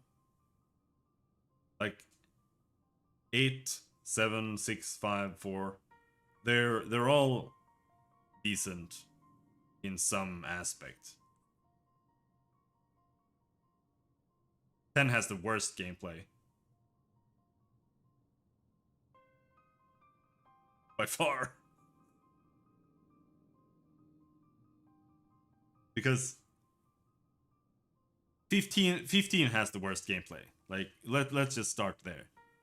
Because the entire game is stupid. Like, you literally hold a button to dodge, and then you just always dodge, and then you press the warp strike button, because that's the only button in the entire game. And that's what you do, like, back and forth all the entire time. But 10 is the worst game. Because while I appreciate that they made it like fully turn-based, so you can see like when enemy turns are coming up or whatever, I like that aspect of it. But the game is so badly made overall that every encounter, almost every encounter in the entire game, is designed to be like killed in one hit. You just have to use the right character. But the way you level in the game is that every character has to do something. Otherwise they don't get any XP. Which means that for every encounter where you one-shot an enemy with the right character, you have to use useless characters for that time, or in that battle. You have to just use something useless. Like you have to use haste with Tidus or whatever. Even if you have to use like armor-piercing attacks, or you have to use Waka to target a flying enemy or whatever. Because that's how the game is made. Like you can work around this by breaking it with the grid system, but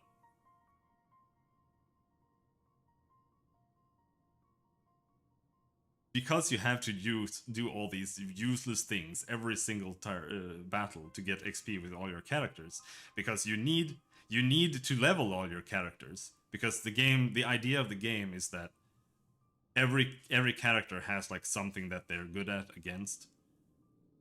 So you have to level Waka, or you have to level Auron, you have to level Lulu so that you have spells. Auron does armor piercing, Waka targets flying enemies, blah blah blah blah blah blah blah. So it's a game that makes the game more challenging, but it's not challenging. It just takes time, because every enemy dies in one hit anyway.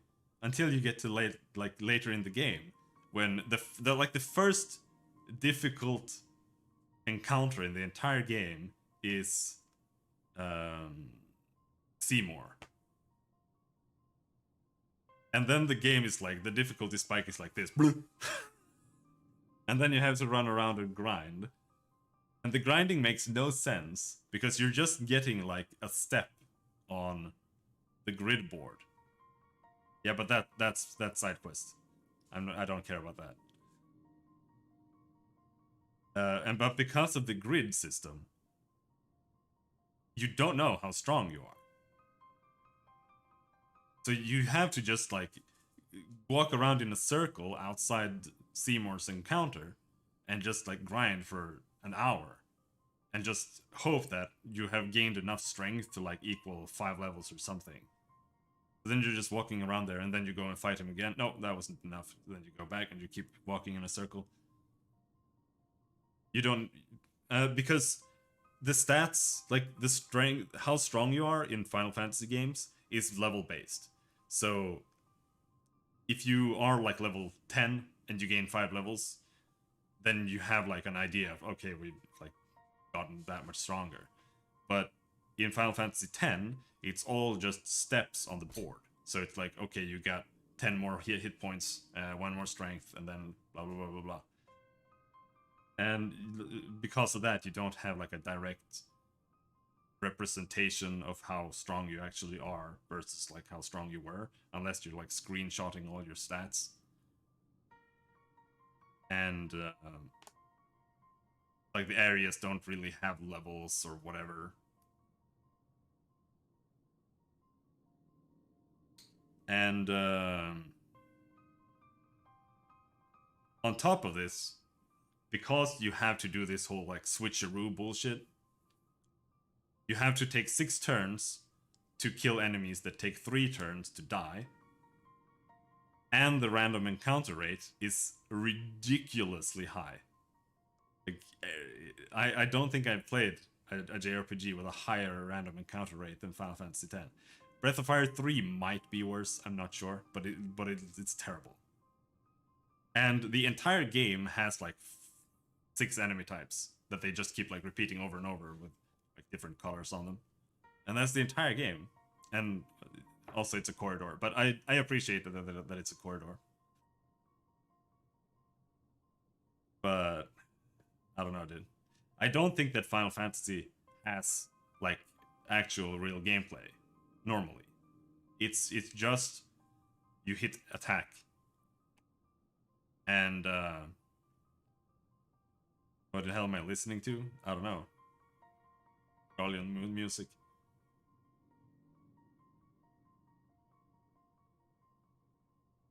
But like Final Fantasy games don't really have much gameplay. It's not, you're not planning anything, you're just doing damage and you're reacting to taking damage by curing. That's pretty much it. But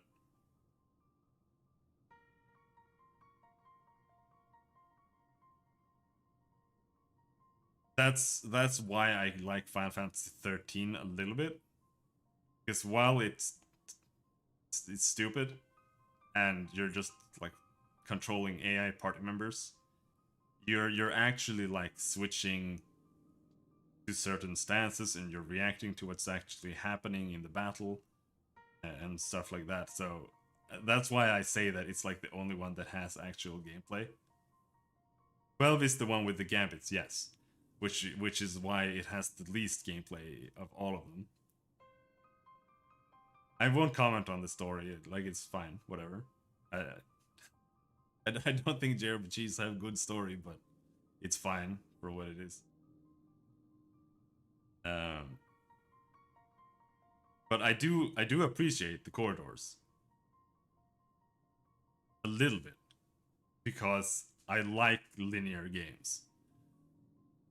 And the truth is that the other games are all also corridors.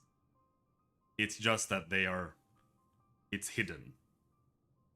Because they have actually made maps. As opposed to 13 and 10 that are just actual, literal corridors.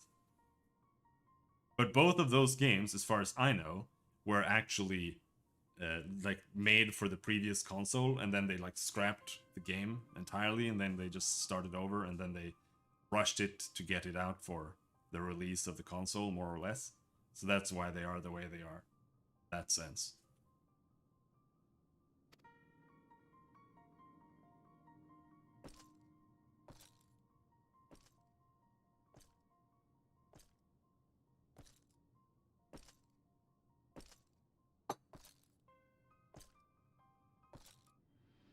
Twas the grandson and his uncle who had the strongest claims, was it not?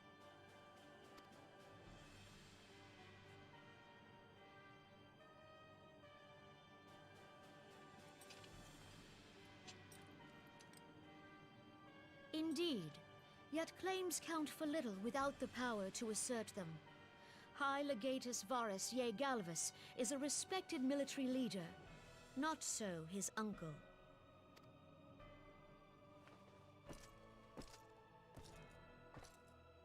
So young Varus has torn the crown from his uncle's grasp and taken his place at the head of the Empire. Well, I could almost see myself playing 12 if it didn't have the gambits. Because you can't play the game without gambits. I wish you could, but you can't. Because the actions in the game are designed for gambits. So trying to play it without is a nightmare. Because you're using fire on a boss. And compared to other games, like other Final Fantasy games, you're pressing the fire button like 10 times as much because it's meant to be spammed by gambits. Do you play any FPS games? Not really. I mean, I don't really like the FPS genre. We play Skyrim. Unfortunately.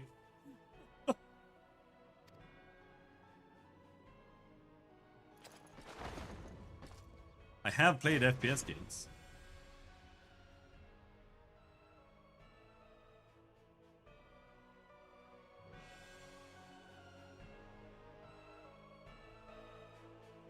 We will not play it again in 7 days.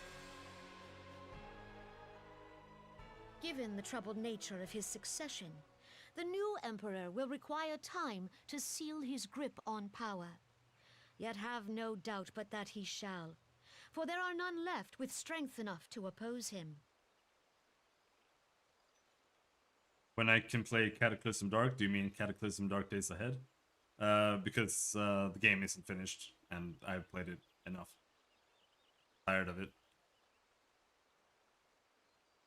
If they ever get the 3D vision to work properly, I wouldn't mind playing it again. But until that works, I just don't see any reason to play it.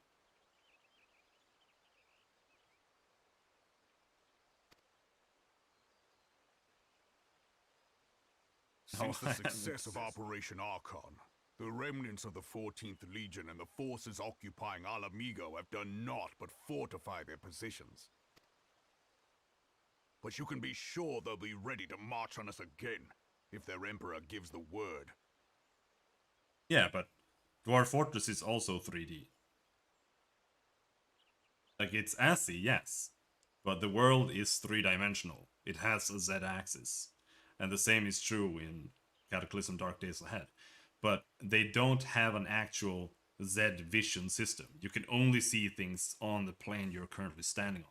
Which means that you can't climb up on a building and shoot enemies below you. They just don't exist. They can't see you. I mean, they do exist. They will fuck up the building and make you die. Breaking the building. But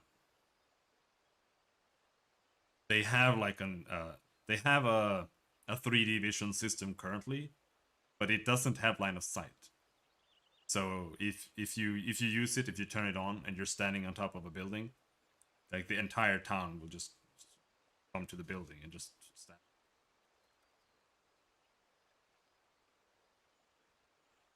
So they need some kind of raycasting system, but they haven't made one.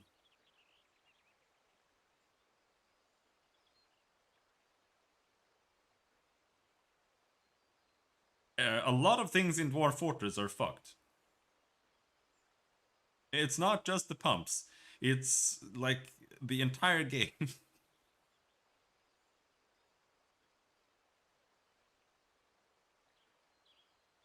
Like weapon stands don't work, armor stands don't work.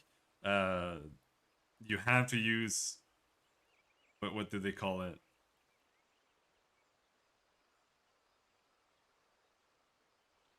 Like a dimensional storage hacks, otherwise the game breaks. You have to literally tweak the game to make dwarves not die from depression all the time because they can't talk to each other. Like $8,000 a month, by the way, they make on Patreon.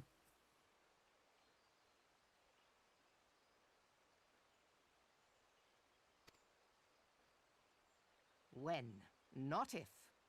They say this Varus was so set upon Eorzean annexation that he spoke out against the Meteor Project. Plainly, the new Emperor's intentions are of great concern to us all.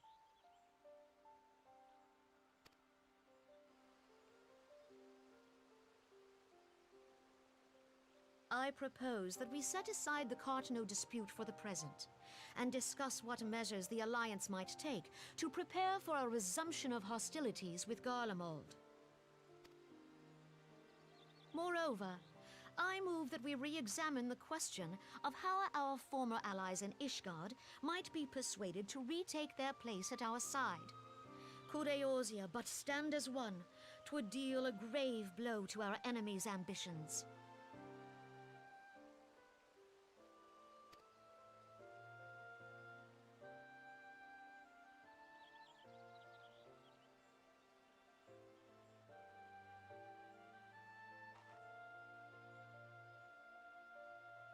Did you ever visit Karth Waston when you played Skyrim?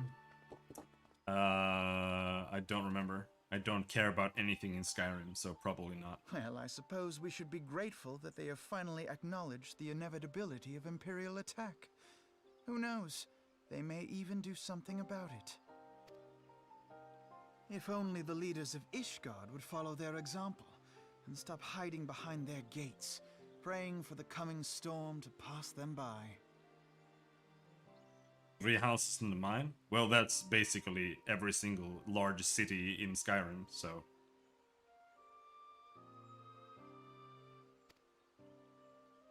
But that is a discussion for another time. At present, I am more concerned by the fact that the Alliance's mooted preparations will be made known to the Garleans many moons before their coming. So long as the Ivy eludes our grasp, no secret is safe. I want to play Skyrim. Oh my god. Oh, it's so boring. I'm gonna play a mage again.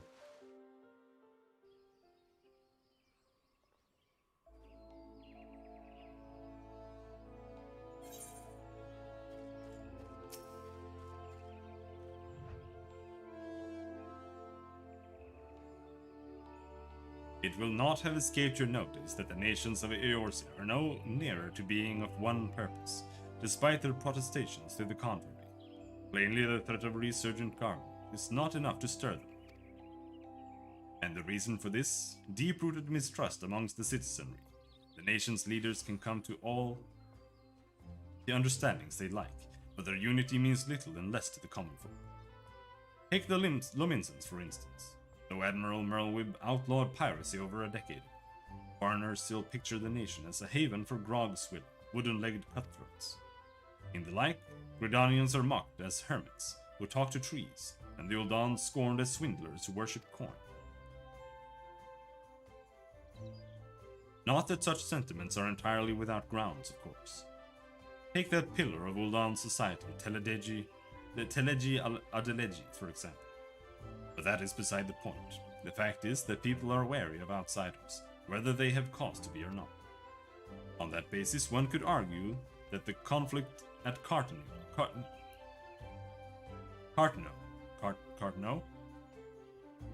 is a necessary evil. Each nation has its own warmongering faction that advocates the acquisition of Omega. In order to placate them, we present them something resembling warfare, and thereby curb their appetite for full-scale conflict.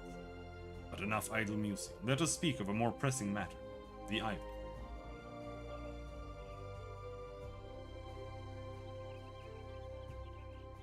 Martin played 50/4 of Skyrim, but he still didn't understand that magic is not affected by armor.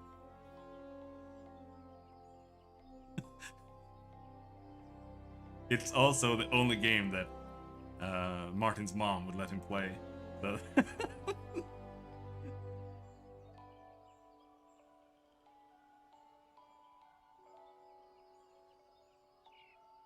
it's literally why he has played it so much.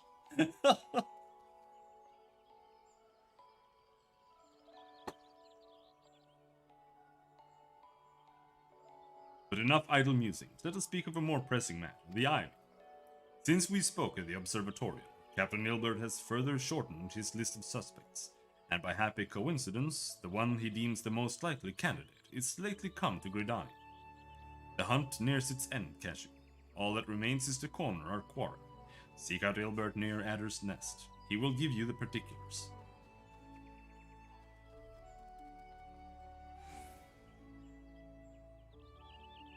Should there be any developments in Kurthus, you may be sure that I will send word without delay. In the meantime, I wish you success in apprehending the Ivy. Martin had Minecraft and Skyrim at his disposal. Like, that was his entire childhood. So, don't make fun of him for playing Skyrim that much.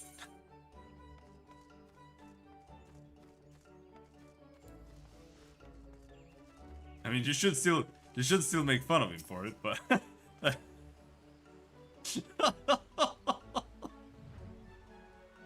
My thanks for coming, sire. Doubtless the commander has informed you, but we have unmasked the eye. From this point on, we must proceed with extreme caution.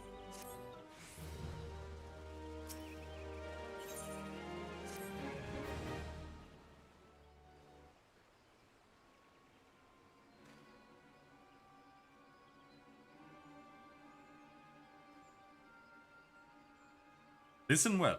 The spy we have been seeking all this time is none other than Flame Marshal Elaine Royale, Raban's second in command.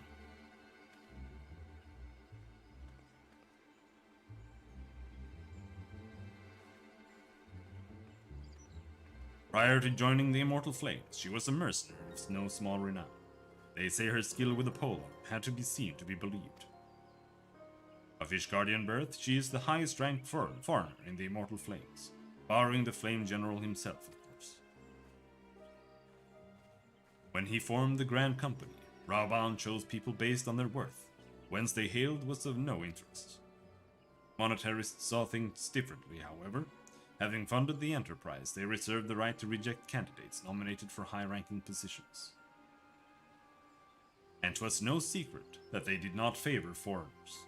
Ishgardians especially, after the way the Holy See forsook the Alliance.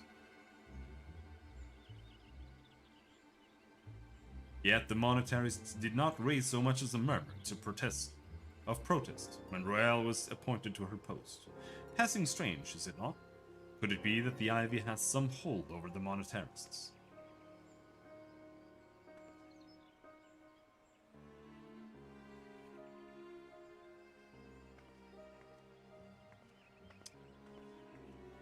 Elf mommy, with your big ears. But these revelations are secondary to our current mission. Of foremost interest to us is Royale's presence here now. As you may be aware, it is the duty of the Flame Marshal to command the Immortal Flames in the absence of the Flame General. While Raban attended the Council of Alliance Leaders, she should have remained in the Hall of Flames. The woman has no business being in Gridania, yet here she is nonetheless, on some pretense. She is up to something, mark my words. Even as we speak, I have a dozen men, trawling the Flames' records for evidence of Royale's guilt. But if we can catch her red-handed, we shall have all the proof we need. Which brings me to the plan. I have people watching the city gates, the airship landing, and the docks. Every point of egress. She cannot leave without our knowledge. All that remains is to shadow her until she betrays her true purpose. Can I rely upon your eyes, sire? Good night, Despes. Thanks for hanging. You have my thanks. Let us go then, and take care not to alert our quarry. Tell Foxling to get back in his/her box. You guys get to deal with Foxling. I wash my hands over that.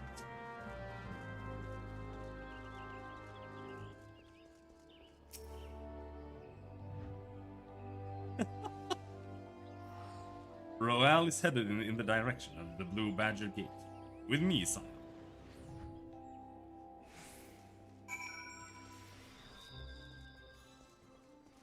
Wash your eyes, too?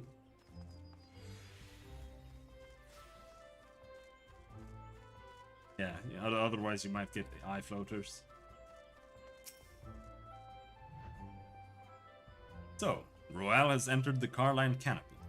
Meeting someone, perchance? Or could it be that she means to board an airship? Pray, look for her within. If she is not on the upper floor, try the landing area below. One of mine is stationed there, and she may have seen something. If Fame is her name, I shall remain here in case Royale reappears.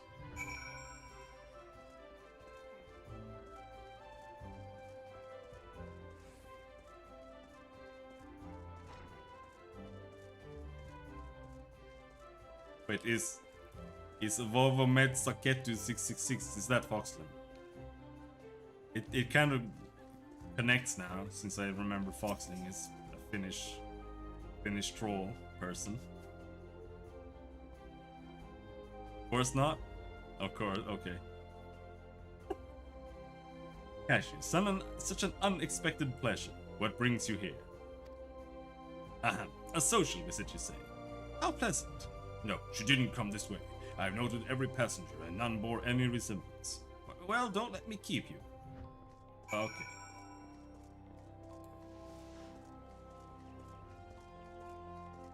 Well, box or no, that's someone else's problem.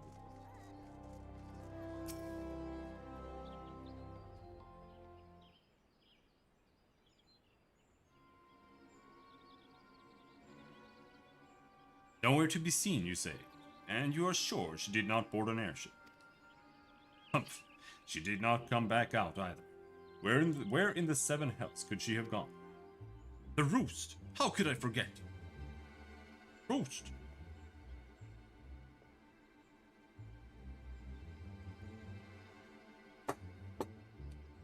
Can Finnish people actually speak English now? Or is that just a random meme for some of you?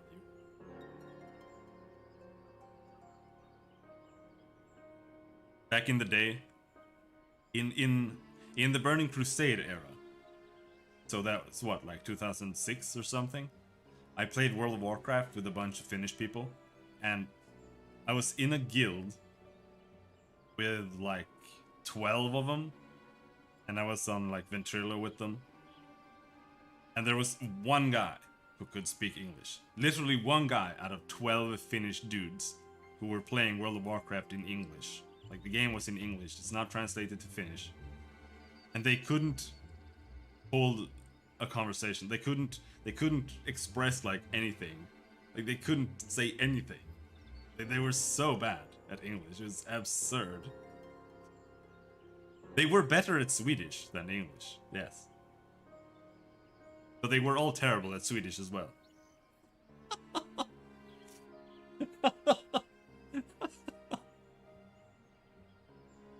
Because they didn't want to learn Swedish.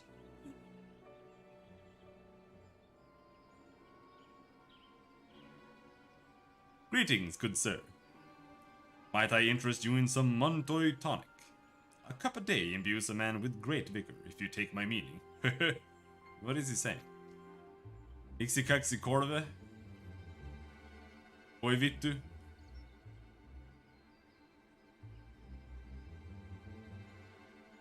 Ei sapete?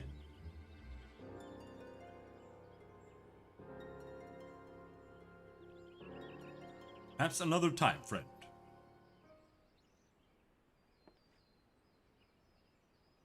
Wait, that necklace. You're a shinobi of Dome. The woman you seek has left Gridania by way of Westshore Pier. She was attired as a merchant, but these eyes are not so easily deceived. You may wish to take your search to the East Shroud. Rest assured that we shall continue to support you from the shadows.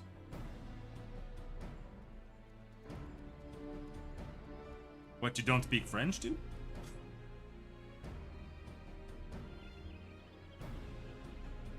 Thank the 12 for the domes. Were it not for their unique talents, Royale would have disappeared without a trace.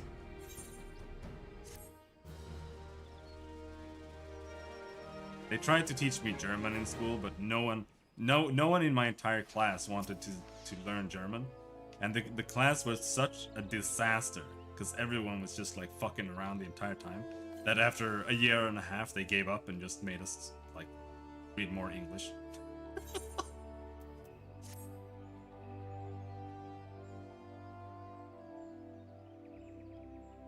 Our hunt leads us to the East Shroud, sire. I suggest we follow Royale's example and take the ferry from Westshore Pier. I think Royale, that name, I think it's pronounced like in a completely different way. And like last time, I think I remember being like really angry when they actually said it out loud. So we'll see.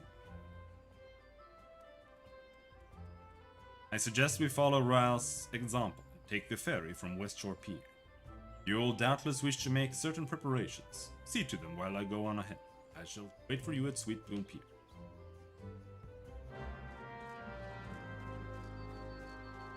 Gibbs is calling me a weeb.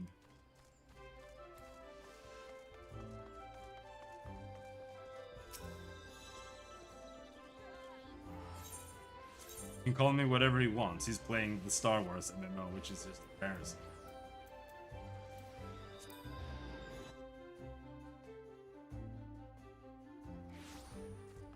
Star Wars nerds. Come on, man. Come on, man. Come on, man. Quick Lumpia.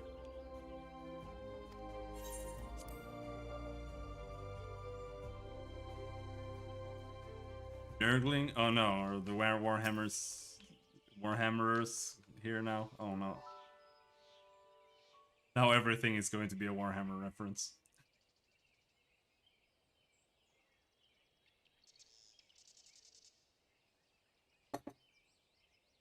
This way, my friends.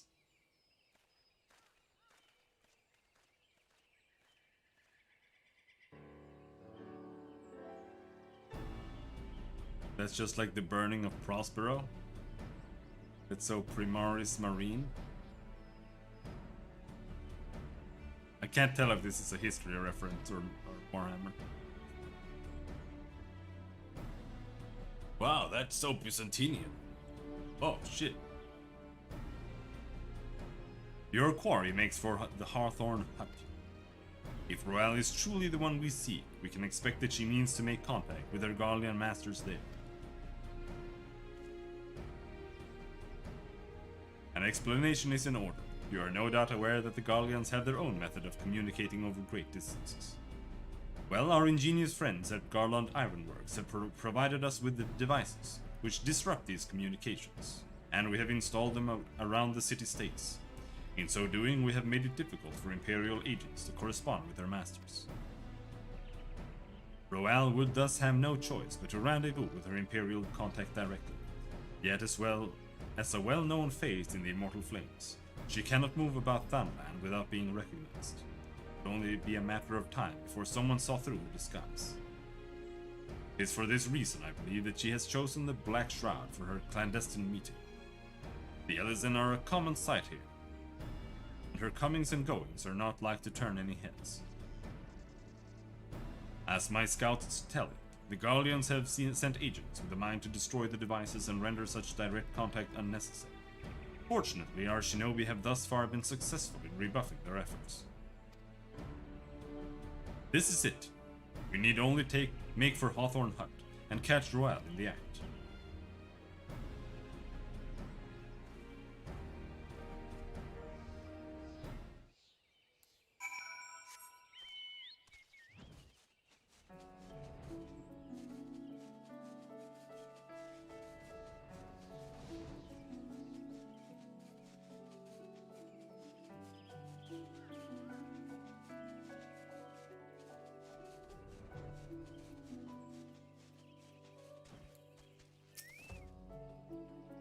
And my parents are better at Finnish people at English.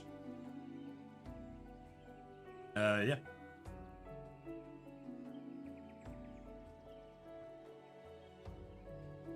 Like 99% of bans on Twitter is atting someone with a slur. Like you can usually say a slur as long as you don't at anyone. Then people have to like report you. Otherwise, you barely ever get tagged for it. If I make a 47 Apu, should he be green or white skin? Green.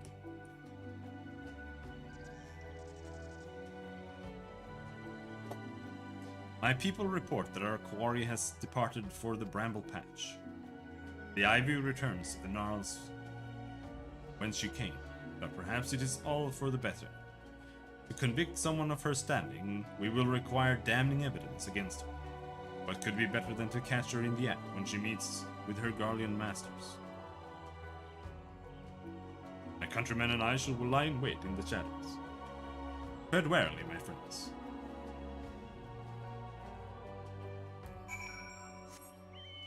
I ate too much bread.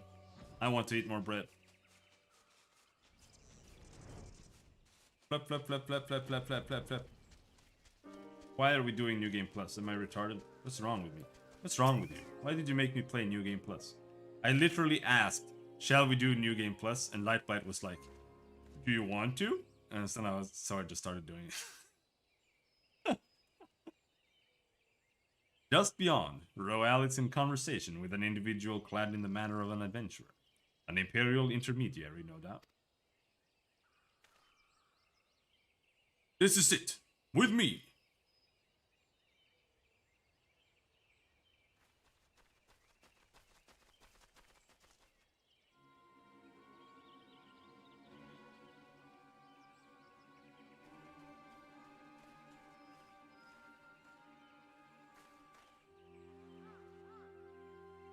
You said that afterwards, long afterwards. But yes, true. Flame Marshal Eileen Roat, you are under arrest for treason and espionage. You were followed, you bloody fool!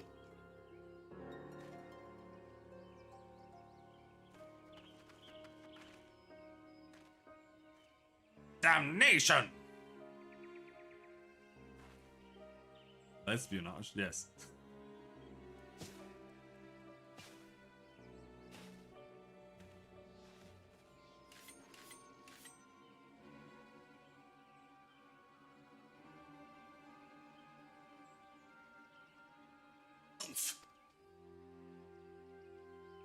You are unarmed, my lady, and scarcely garbed for battle. But if you wish to fight, you are welcome to try.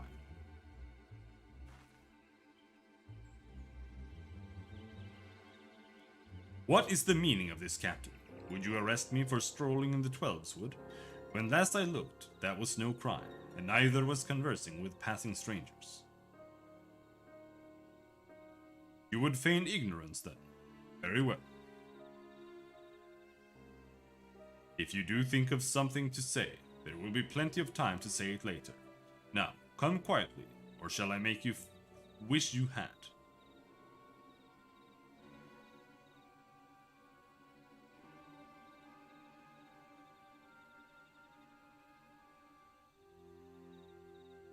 I will offer you no struggle. After all, I have naught to hide.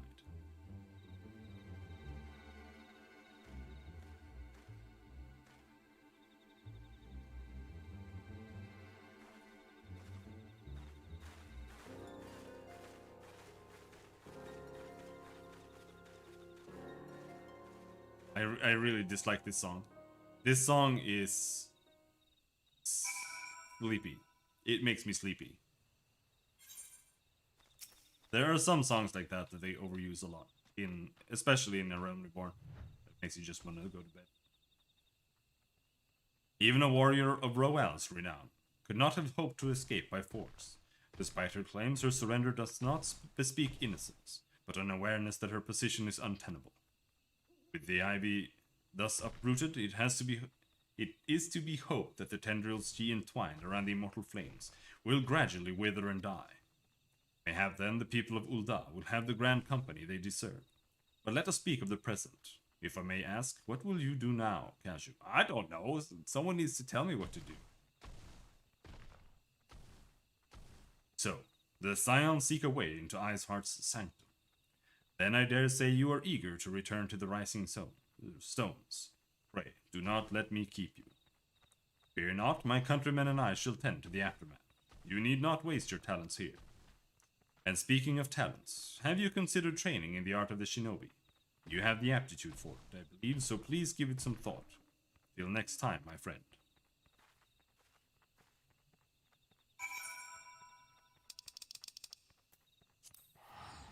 Speak with Minfilia. Pumpkin spice ivermectin.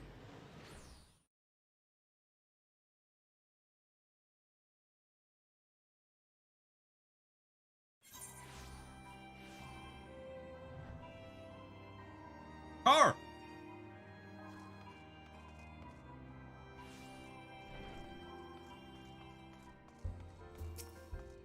Huge Bert.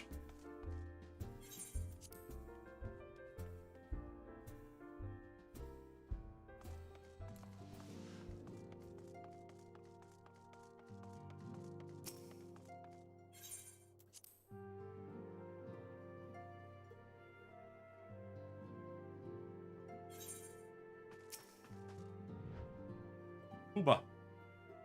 Welcome back, Cashew. I understand that Alphino had a task for you. May I ask what it was? Charges of treason and espionage against Elaine Ruel. I can scarce believe it. Could there not have been some manner of misunderstanding? No, it avails us not to dwell on it. Whatever the truth may be, we must trust to the authorities to uncover it. Let us speak of another matter. I am pleased to report that we have made progress in our efforts to find a way into Iceheart's sanctum. As you may recall, Iceheart used the Aetheryte in the depths of Snowcloak to teleport a short distance to the west, most likely to a sanctuary of some description. It is there that we suspect she means to summon Shiva using the crystals she stole from the House Forton caravan. The heretics believe that they are bringing about the second coming of their patron saint, but if, as we suspect, they mean to hold a summoning ritual of the kind employed by the beast tribes, it seems likely that the result will be something more akin to a primal. Suffice it to say, they must be stopped, and stop them we shall. But first, we must surmount the obstacle that Iceheart has placed in our path. Ordinarily, it would be a simple matter to tap into the established Aethernet and thereby follow our quarry. However, despite our best efforts, we have been unable to ascertain the position of the Aetherite to which she teleported. Our prevailing theory is that she destroyed the second Aetherite upon arrival. A reckless, desperate measure, but also an effective one. After discussing the matter at length with Urianger, we have concluded that we lack the expertise to develop a solution. Which is why we have called upon the aid of one who does possess such expertise. A colleague of ours who is currently en route to Revenant's Toll from Charlotte. She should be arriving within the hour, in fact. Since you are here, mayhap you could welcome her together. I am certain she would appreciate the gesture. Let us make our way to the northern gates and await her coming. The writer is summoning a boss fight? Well, thank God for that. Could have summoned a lot more of them. This stretch is so bad. So bad. Nothing happens.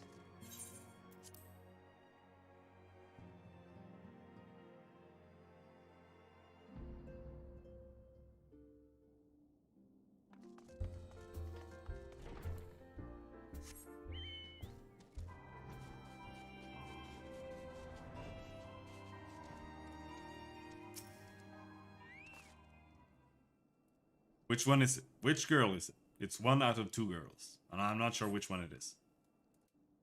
Which one is it?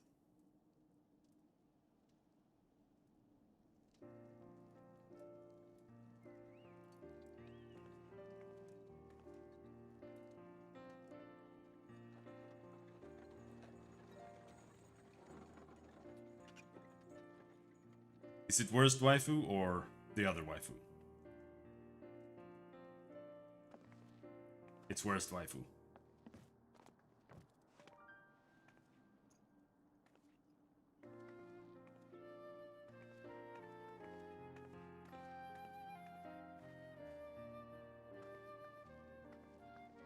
Minfilia, am I right? None other. I bid you welcome to Revenant's Toll, and thank you for traveling so far on such short notice. At least she has voice acting. As if I could ever say no to Urianger. They all have tabs. Breda is an accomplished Charlian scholar and an authority on Aetherite technologies. Why did they give Mistral that dumb arm thing on her back? Who? She has played an invaluable role in our search for a means to capture Ascian souls. Charmed, I'm sure. Thumbs up.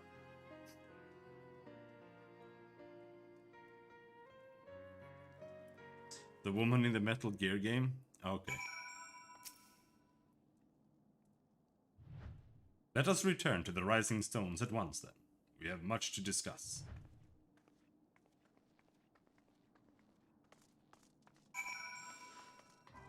I don't know.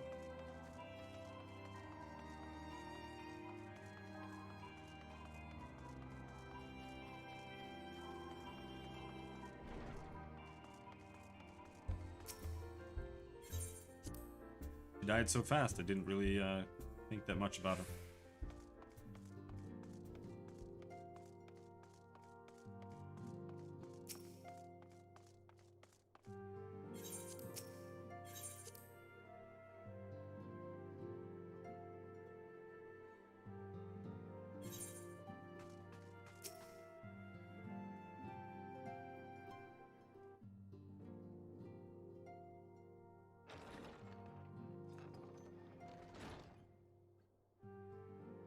Moon!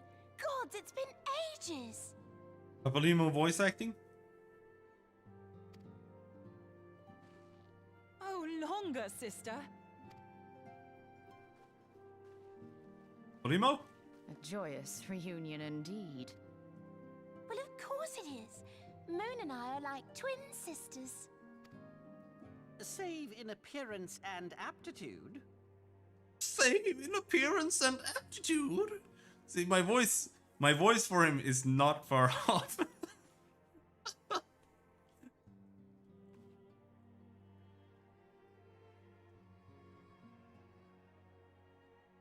Everyone, if I could have your attention. Yeah, there aren't that many big boobas in this game. We have with us an esteemed guest who has come from Jalian to assist us.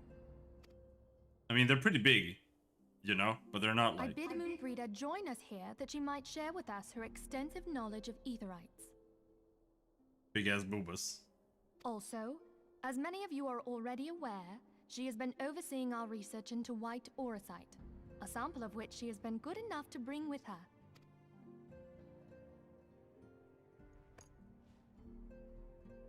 Well, Quite I had power. to come, didn't I? You'd have to be bloody daft to turn your nose up at a chance like this. Where better to conduct my final tests than a land so steeped in ether you can taste it? 'Tis plain the passage of the years hath done little to dampen thy youthful spirits. There's a guy at work with the last name White. Found out his password is White Power. Nice. Is he black? Everyone named White is black. That's the rule.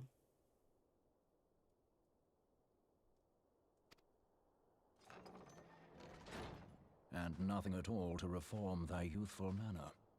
Not black. Canada has no etiquette.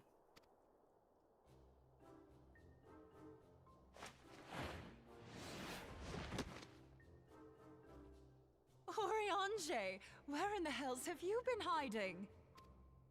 Dude. Unhand me.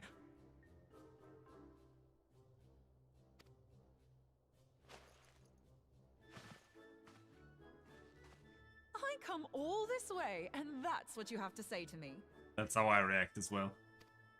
I much preferred when you were pleading with me to drop everything and hurry to your side. What was it you said? None save thee can satisfy this need. Go on.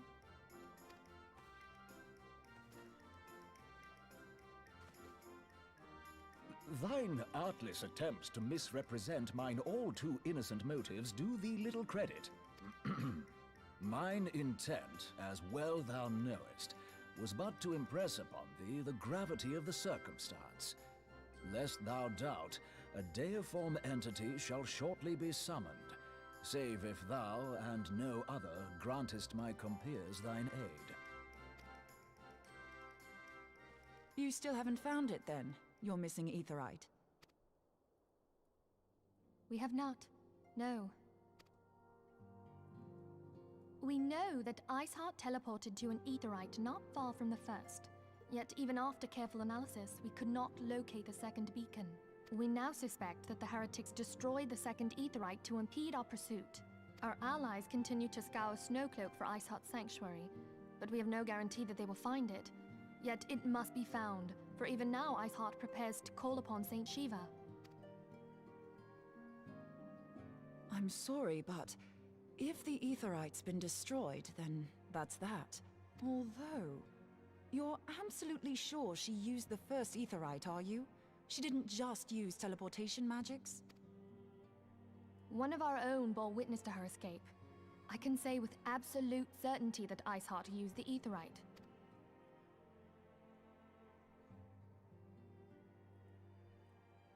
In that case, there might be a way, so long as the ethereal current is still flowing. Truly? How?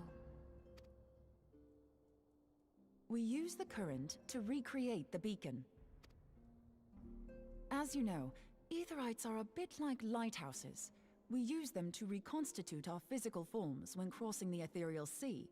Without them, we'd lose all sense of direction and our essence would dissipate. However, we don't rely solely on these beacons. There are currents of ether which flow between them, currents which help guide us to our destination. Now, these currents will gradually dwindle away to nothing if an aetherite is destroyed. But if even a sluggish flow remains, we could theoretically use it to direct a surge of concentrated ether towards the void left by the beacon, and thereby fill it up again. Like opening the floodgates to fill a dry riverbed. Though, correct me if I'm wrong, but would we not need a veritable reservoir of ether? In concert, we might manage to channel a sufficient volume, yet that is not my chief concern. To direct the flow of so great a volume of ether with the requisite precision would be a nigh impossible task in itself. I barely succeeded in facilitating travel to an unattuned beacon. That which you describe sounds considerably more difficult.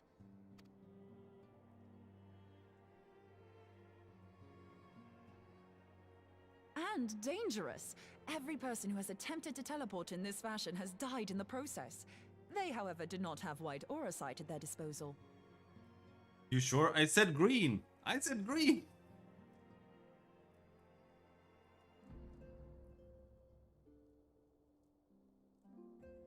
Wait, white Apu only works for like trying to make him a white nationalist or something. Otherwise, he looks like an albino or something. You just make him normal color.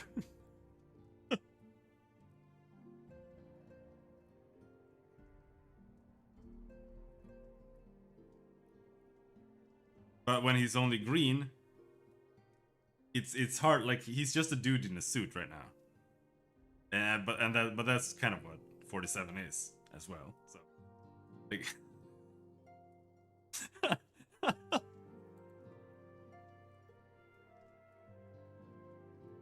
I don't know, your call.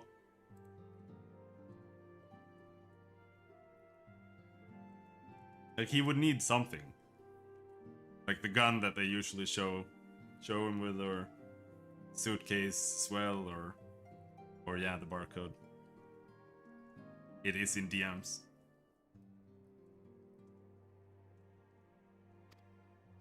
I can use it to channel all the ether you can give me into the aetherite. However, white aura sight cannot retain ether for an extended period of time, so we would need to infuse it immediately beforehand. Martin is just envious. Just so you know, I'd confidently give this plan better than even odds of success. And if the worst comes to worst, your people won't suffer. I could always make a normal Discord server as well.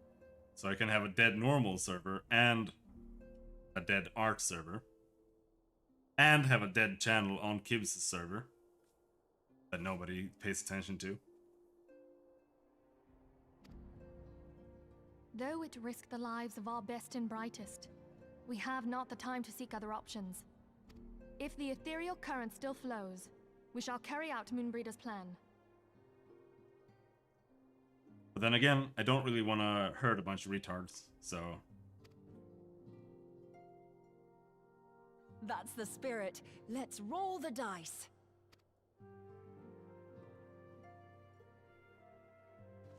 It's in art. No critique.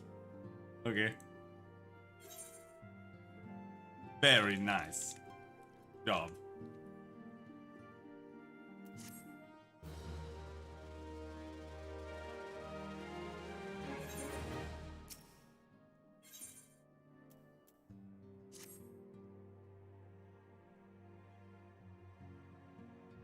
I have already informed Alphino of our plan to recreate the beacon in the manner Moonbreeder described. He agreed that despite the inherent danger, it represents our only hope of success. He also said that he wished to meet with you at Snowcloak before proceeding. I expect you will find him waiting for you there when you arrive. I want you to know that I appreciate everything you have done on our behalf, Cashew, and that I have faith you will return to us, as you always have. No critique, Martin. That's the no critique channel. What's a silver baller? Is that a gun?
Be flying. Fly, fly, fly, fly, fly, fly, fly.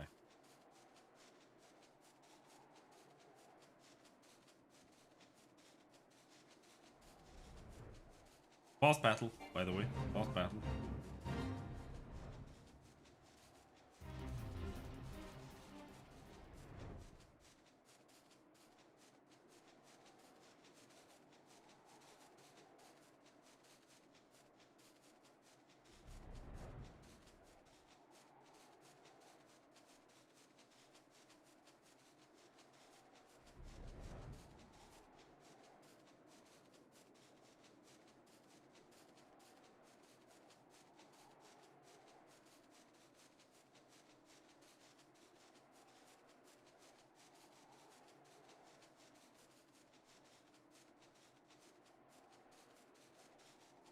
Draw these with a mouse.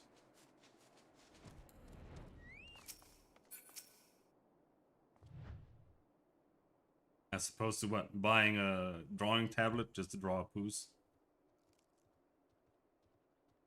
Good to see you, Cashew. I was starting to wonder if you were having second thoughts. Captain Neilbird sends his regards, by the way.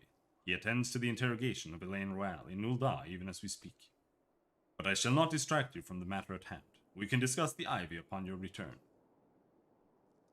I trust that, by which I mean to say, the others are waiting for us at the Aetheryte. After you, Simon. Okay.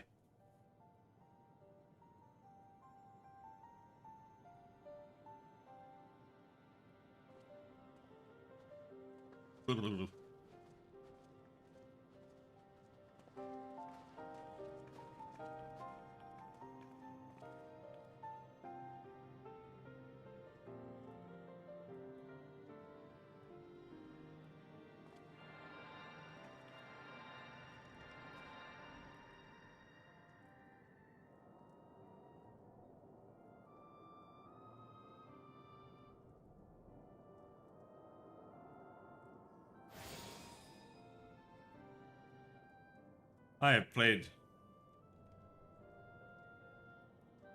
The only one I haven't finished that isn't like a Nintendo game is 12, because it's so boring. And Tactics.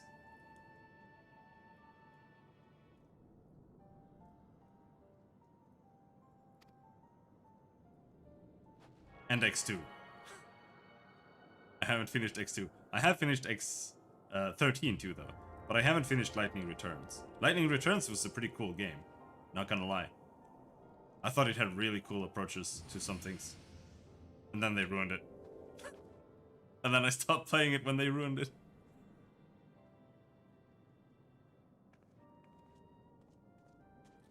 In Lightning Returns, you have like a real-time timer that keeps ticking, and events take place at certain times during the day, and certain side quests are only doable during like a certain time frame in that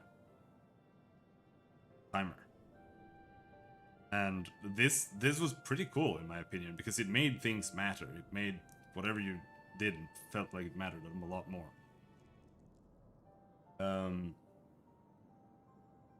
But then, after a while, they added a mechanic that let you pause time. And to use this time, or use this ability, you had to use mana, or MP. And MP was not something you used in battle, it was something you used for the special abilities. And MP was charged by doing random encounters, which meant that instead of just having a cool game with time, where you just had to like pay attention to it and just decide what you were doing, instead you now had a game where you had to pause the time to do everything, and then you had to do literally every random encounter that you encountered all the time, every single time, so that you could fill up your MP before time ran out, so you could just definitely pause time. Like, I don't understand why games always ruin themselves. Like, why? Why? It worked, I think. Try attuning to the Aetheryte now. Feel for the current and try to locate the beacon.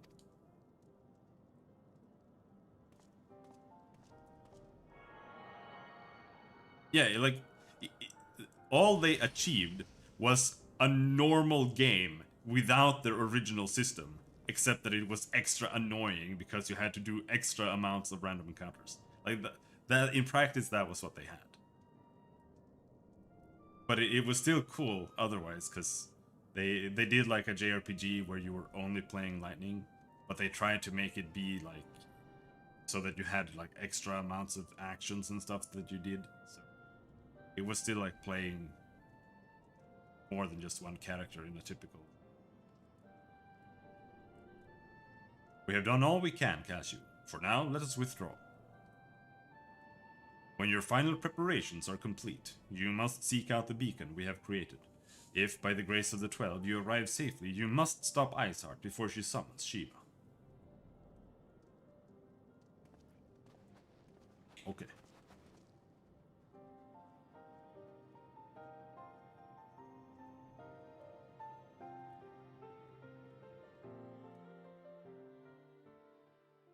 Yeah.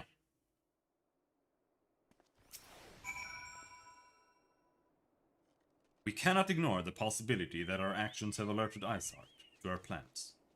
Should that be the case, she may attempt to hasten the completion of the summoning ritual, and if she succeeds, you will have little choice but to face Shiva in battle. Knowing little of this saint, I cannot say if your own strength will suffice, and so I would encourage you to call upon your allies. Some may have reservations about wagering their lives on the success of Moonbreeder's experiment, but others will surely agree that desperate times call for desperate measures. Ah, before you assemble your party, pray speak with that knight. I believe he has a message for you from Sir Emmerich. That knight.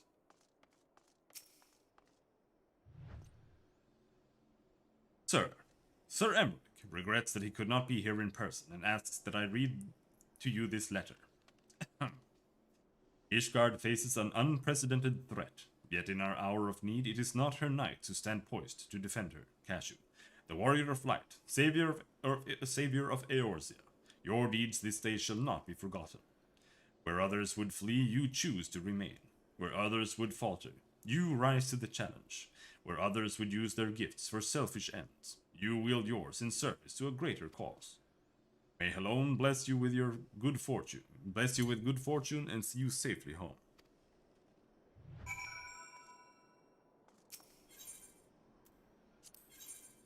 We are going into the Akafa Amphitheater.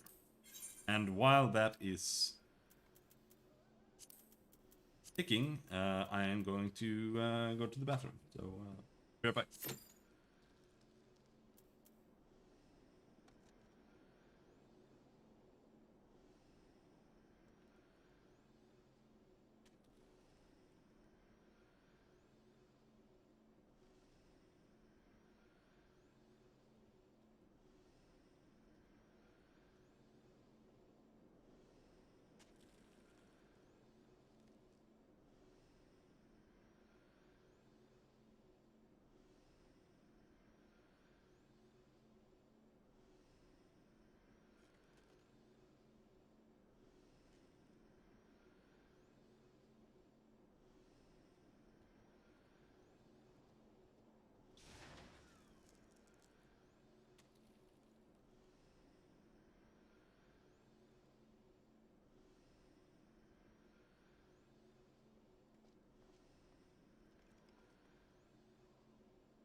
Ooh boy.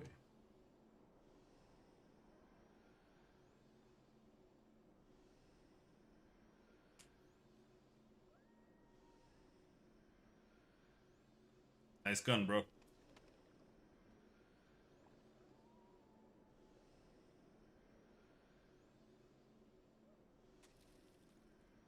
Doesn't he have a suitcase often?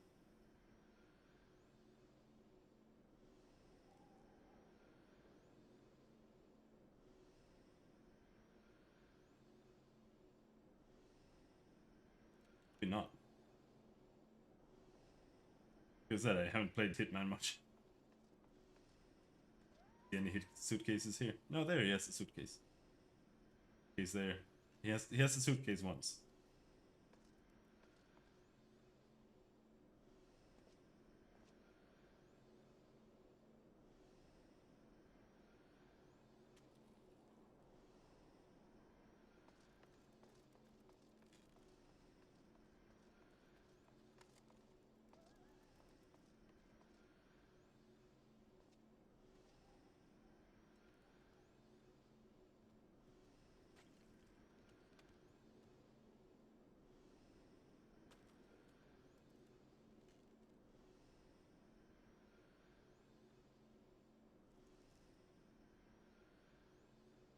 Nah, he doesn't need any shoes. You can make him poop his pants though.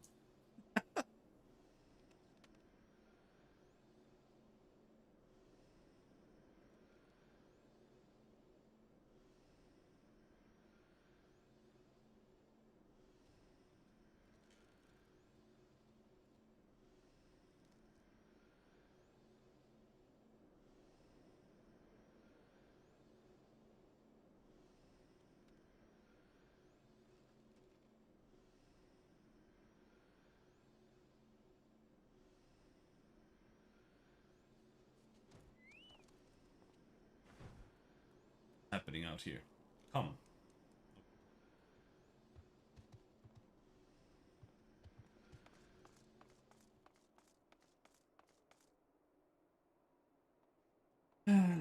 Fine, do we do some hunting logs here?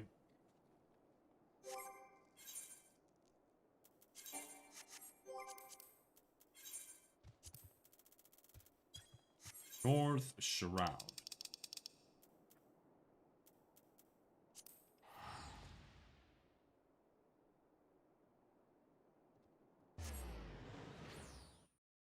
Does he have that? Eyebrows aren't that pronounced.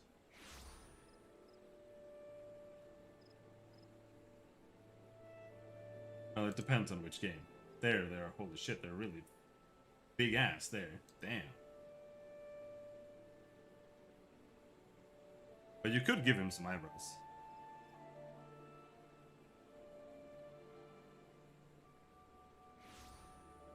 Stern eyebrows.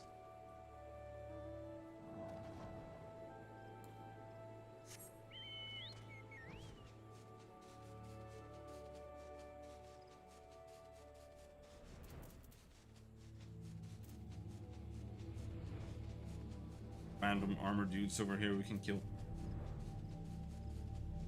In here. Yep.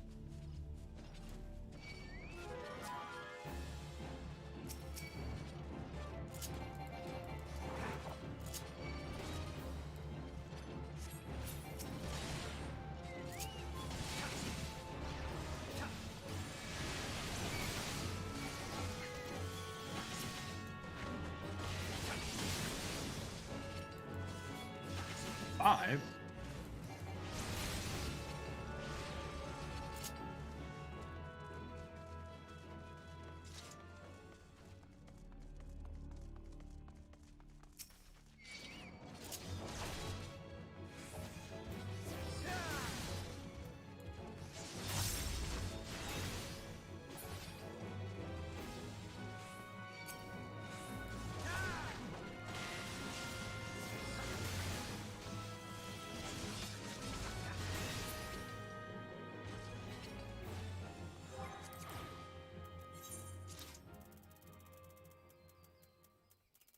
Bona.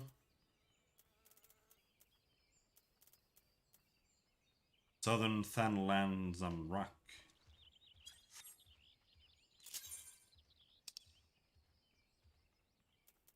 If Little Alamigo is closer.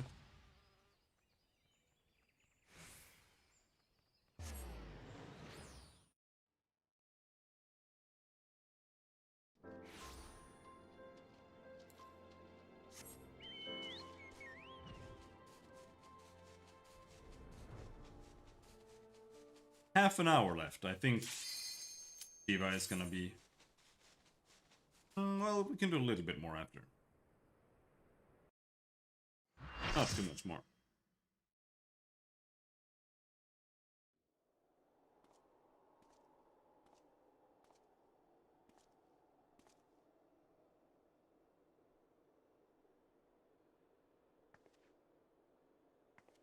You should never have come here, warrior of light.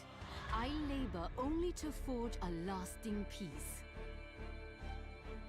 A peace you would deny us out of ignorance and blind faith.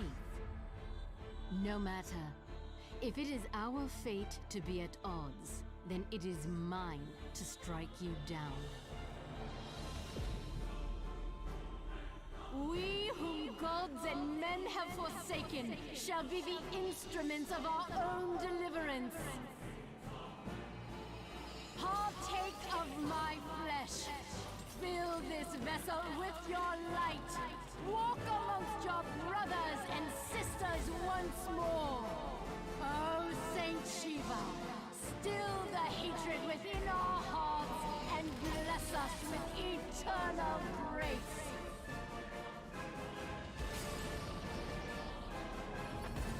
Stuck in the ice.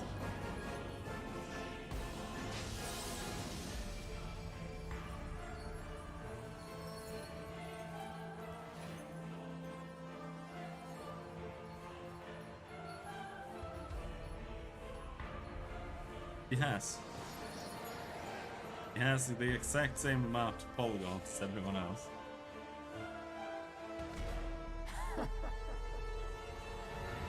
Now she has more.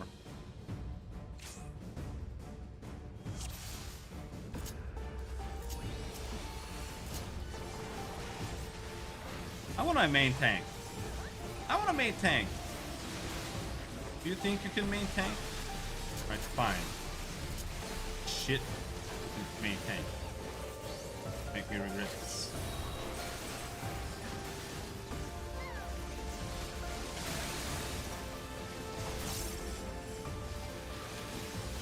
She goes up. She's kind of annoying when you're new. She goes up, and every time she goes up into the air, she changes weapon, and you have to like, know what the weapon looks like.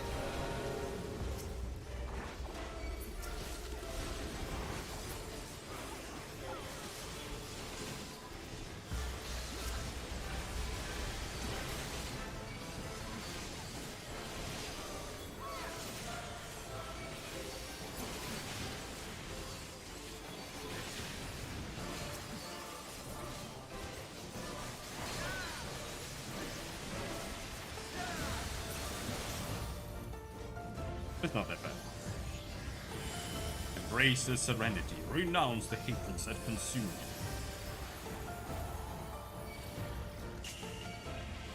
K-pop music.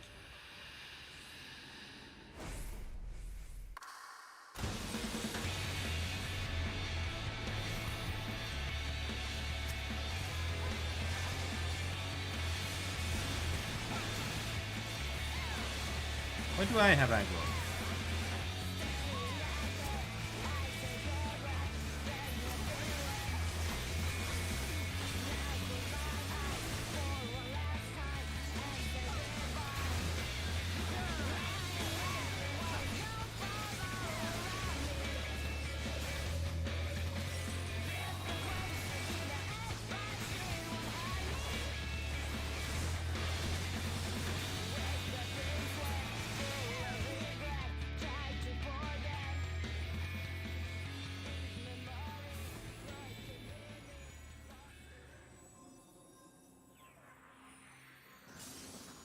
Oh, she lost her boobs.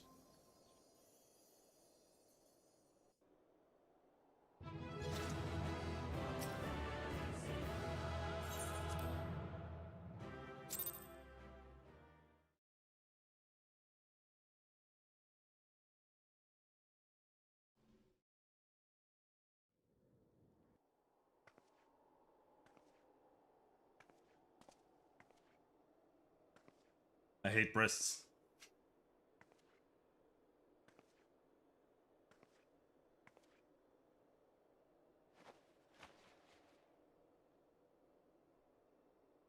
Arch homosexual. Fool. Blind, bloody fool.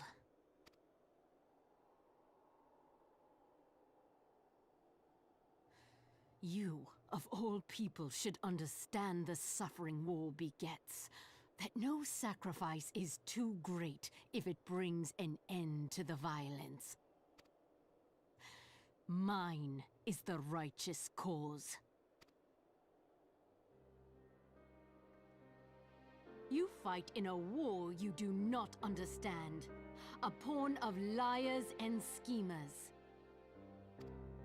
And they are no less ignorant than you, following the creed of their fathers without question, never thinking to ask why. Trapped in a delusion of their own creation, and blind to the truth.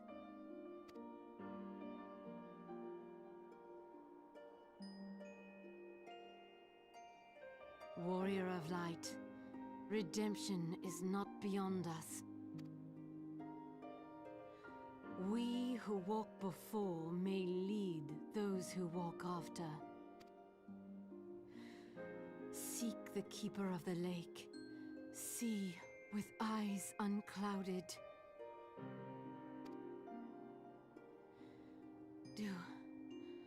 Do not squander a mother's gift.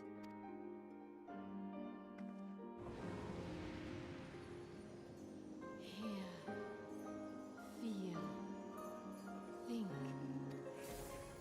Is a warrior of light too?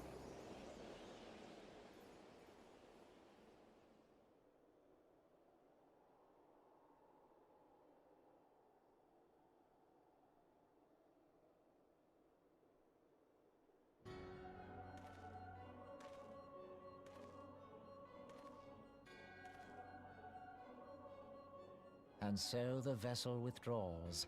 A predictable outcome. And so the vessel withdraws. Nevertheless, La Habrea will be pleased. How unfortunate.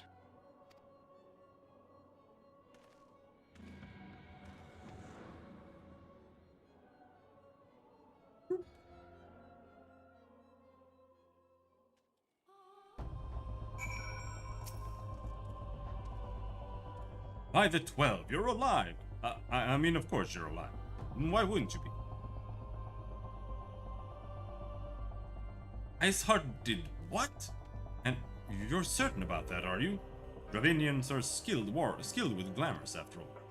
Look, if you say that's what you saw, I believe you.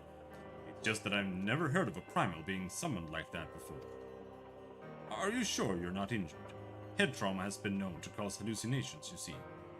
No? Fair enough, I was only asking.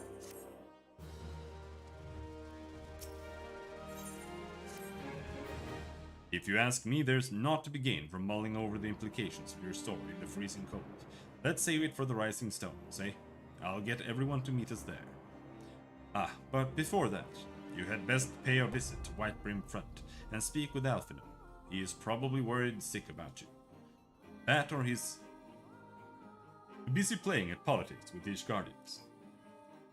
Either way, I'm sure he'll be delighted to see you hale and healthy. Speaking of which, you don't have a headache or anything, do you? No? Blurred vision? Oh, no reason. See you again soon. Right. I did have a migraine earlier today, but it kind of fixed itself. Thank God.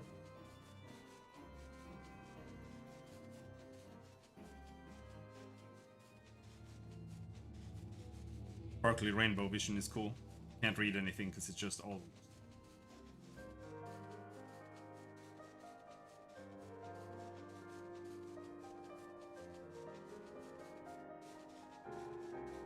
It happens. I very rarely get migraines, but.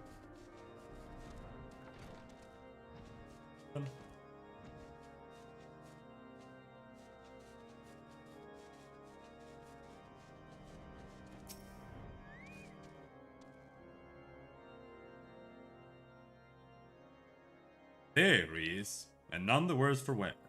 Was there ever any doubt that the Warrior of Light would succeed? I think I speak for all of us when I say that I should like nothing more than to hear the stirring tale of your victory, if you would be so kind.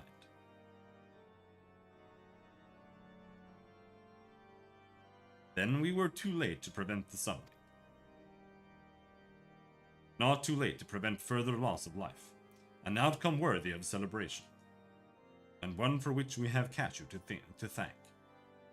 Yes, you are right, of course, Sir Emmerich. We should be content with what we have accomplished. I, for one, could not have wished for a better outcome. Shiva is no longer a threat, and the heretics have been routed. Aye, there is the matter of Iceheart's escape, but she cannot run forever. Whether it takes days, weeks, moons, or even years, my knights will find her. In the meantime, Lord Rilmont, is the caravan ready?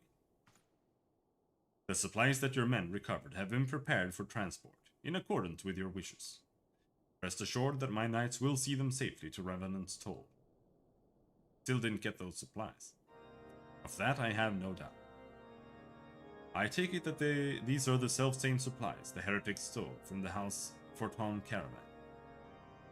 Less the crystals which had compromised the bulk of the shipment, yes. Scarcely a fraction of what was promised, but a meaningful contribution to your cause all the same. Why do we need crystals? Ah, on an unrelated note, Cashew, might I trouble you to accompany me to Camp Dragonhead at your earliest convenience? If I must. It's not for my benefit. A certain lord was most distressed when he learned of your intent to risk life and limb to stop Iceheart. It took half a dozen knights to restrain him, I am told.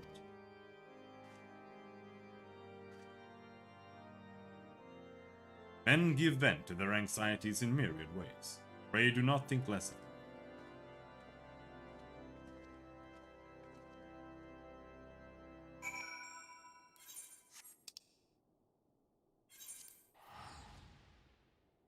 Yoki. Can't believe it's Thursday.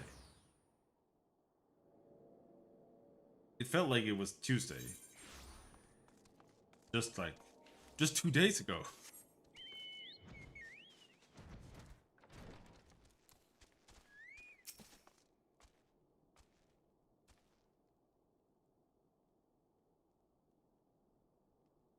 What were you thinking, Cashew?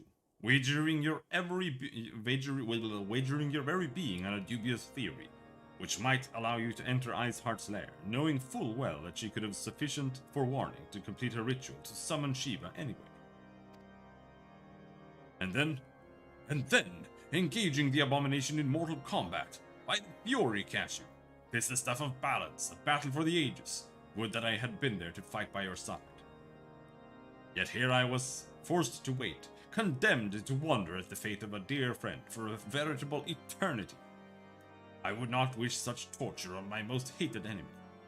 But you are here now, and that is what truly matters. Let us move on. Remric wished to have words with you, and Master Alphino in private. He awaits us in the intercessory.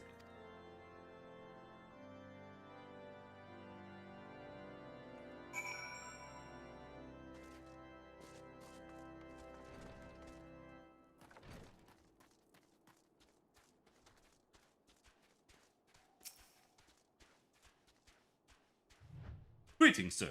I shall show you in at once.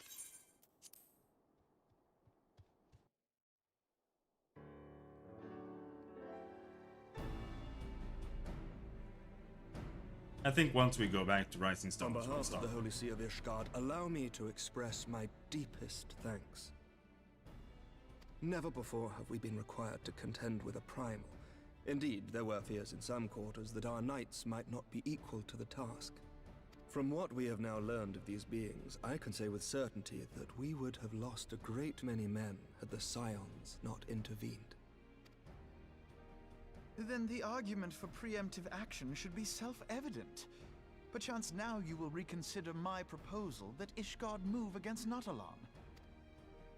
Ere we first met, a similar proposal was tabled, but the Holy See decreed that we were to observe and that military action should be taken only in self-defense. All things considered, it was not an unreasonable decision. Since the calamity, 2 vigils have fallen to the Horde, while Garuda has never shown any inclination to storm the gates of judgment. Which is why this unprecedented crisis and its resolution may prompt a change in policy. You who have faced these primals know well the threat they pose. Ishgard did not. Not until now. Not until I went in there and killed it in 5 minutes. And there is naught like a brush with death to change a man's outlook. And no one else saw it, except for me. They don't actually know At the anything. very least, this should silence any lingering objections to our arrangement with Revenant's Toll. The Holy See may even feel moved to grant us its formal endorsement. So far as it is possible, the Scions shall be compensated for their service.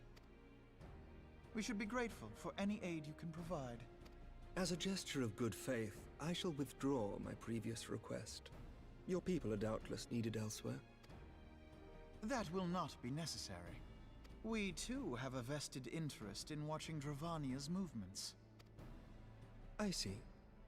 Once more, I must thank you. Sir Emmerich, if I may, do you truly believe that Midgard-Zoma could return?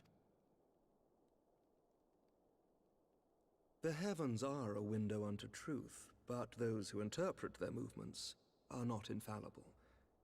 I requested your involvement as a precautionary measure. But of course, you sought an excuse to compensate us from the first, mindful of what would happen if Revenant's Toll were taken by your enemies. Ishgard is not wont to aid its neighbors, but that does not preclude it from manipulating them to serve its own interests. Choose your next words carefully.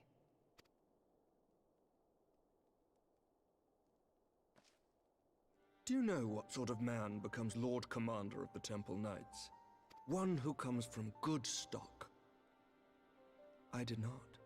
Yet here I am now. Why do you suppose that is? Because I swiftly learned to tell the difference between words, deeds, and beliefs. You are correct, Master Leveilleur. Ishgard desires to see Revenant's Toll flourish, as it would present a troublesome obstacle to our enemies from the south.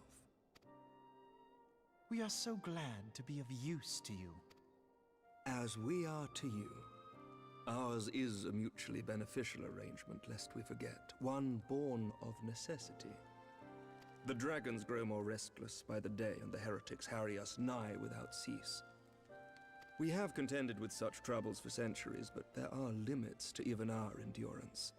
Yet as a pauper is loath to part with his meager possessions, the leaders of Ishgard are not wont to render up their trust to outsiders.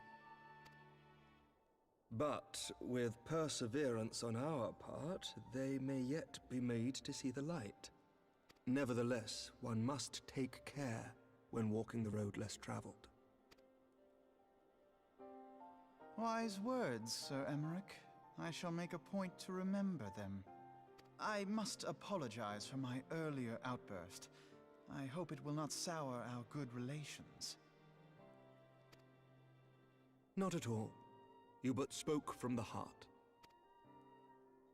I trust you understand that at times my duties may prevent me from meeting with you. On such occasions, my second-in-command will speak for me. Lucia, at your service. Pray excuse our reticence. We are but wary of speaking too freely, lest our sentiments be made known to our enemies. Know that the Lord Commander and I are of one mind. For the sake of Ishgard, and of Eorzea at large, I pray our peoples can put aside their differences. Those who dwell in the past risk losing sight of their future. Should aught befall one of our shipments, pray inform Lucia immediately. You may also relay to her any words you might have for me alone. Not being of Ishgardian birth, she owes no allegiance to any noble house, making her as near to incorruptible as one can find in my homeland. Suffice it to say, I trust her completely, and so may you. Which reminds me, Lord Orchefort, if you would be so kind. Certainly.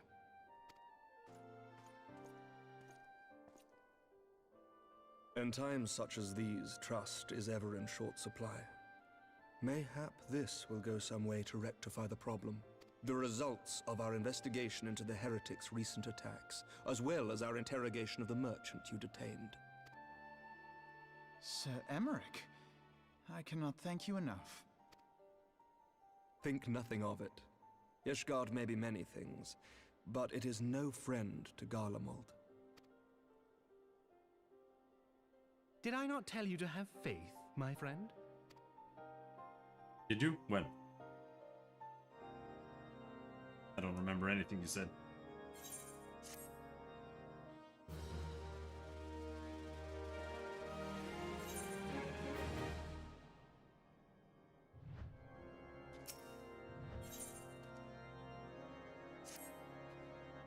It would seem we have much to discuss with our friends at the Rising Stones. If what you say is true, Iceheart's method of summoning Shiva defies all precedent. It necessitates a complete reappraisal of the primal threat, and of our approach to combating it. Moreover, there are grave ramifications if word of this incident reaches Imperial ears. The Garlean Empire believes that primals are an insufferable menace, that their mere existence is a threat to this very star. As such, they deem any action taken against the beast tribes to be justified by default. Imagine then if it became known that it was not only the beast tribes of Eorzean that summoned primals, but her civilized peoples as well. Any lingering objections to the Eorzean campaign would vanish overnight. Where before we had to contend with a single Imperial Legion, we could well find ourselves facing the combined might of all Garlemald. But I speak unadvisedly. Cashew, it is better that we continue this conversation in Mordona. And that's where we will end it. In Mordona. Where are we now? The road less traveled. Ice unclouded. 3 quests left of patch 2.4. Then we are at.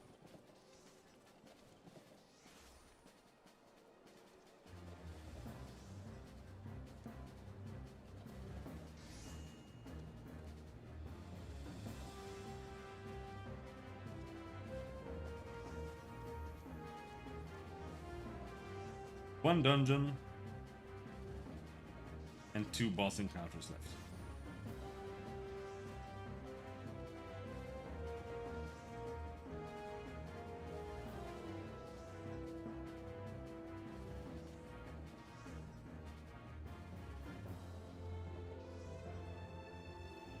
We'll continue tomorrow. So, until then, thanks for hanging. Have a good night.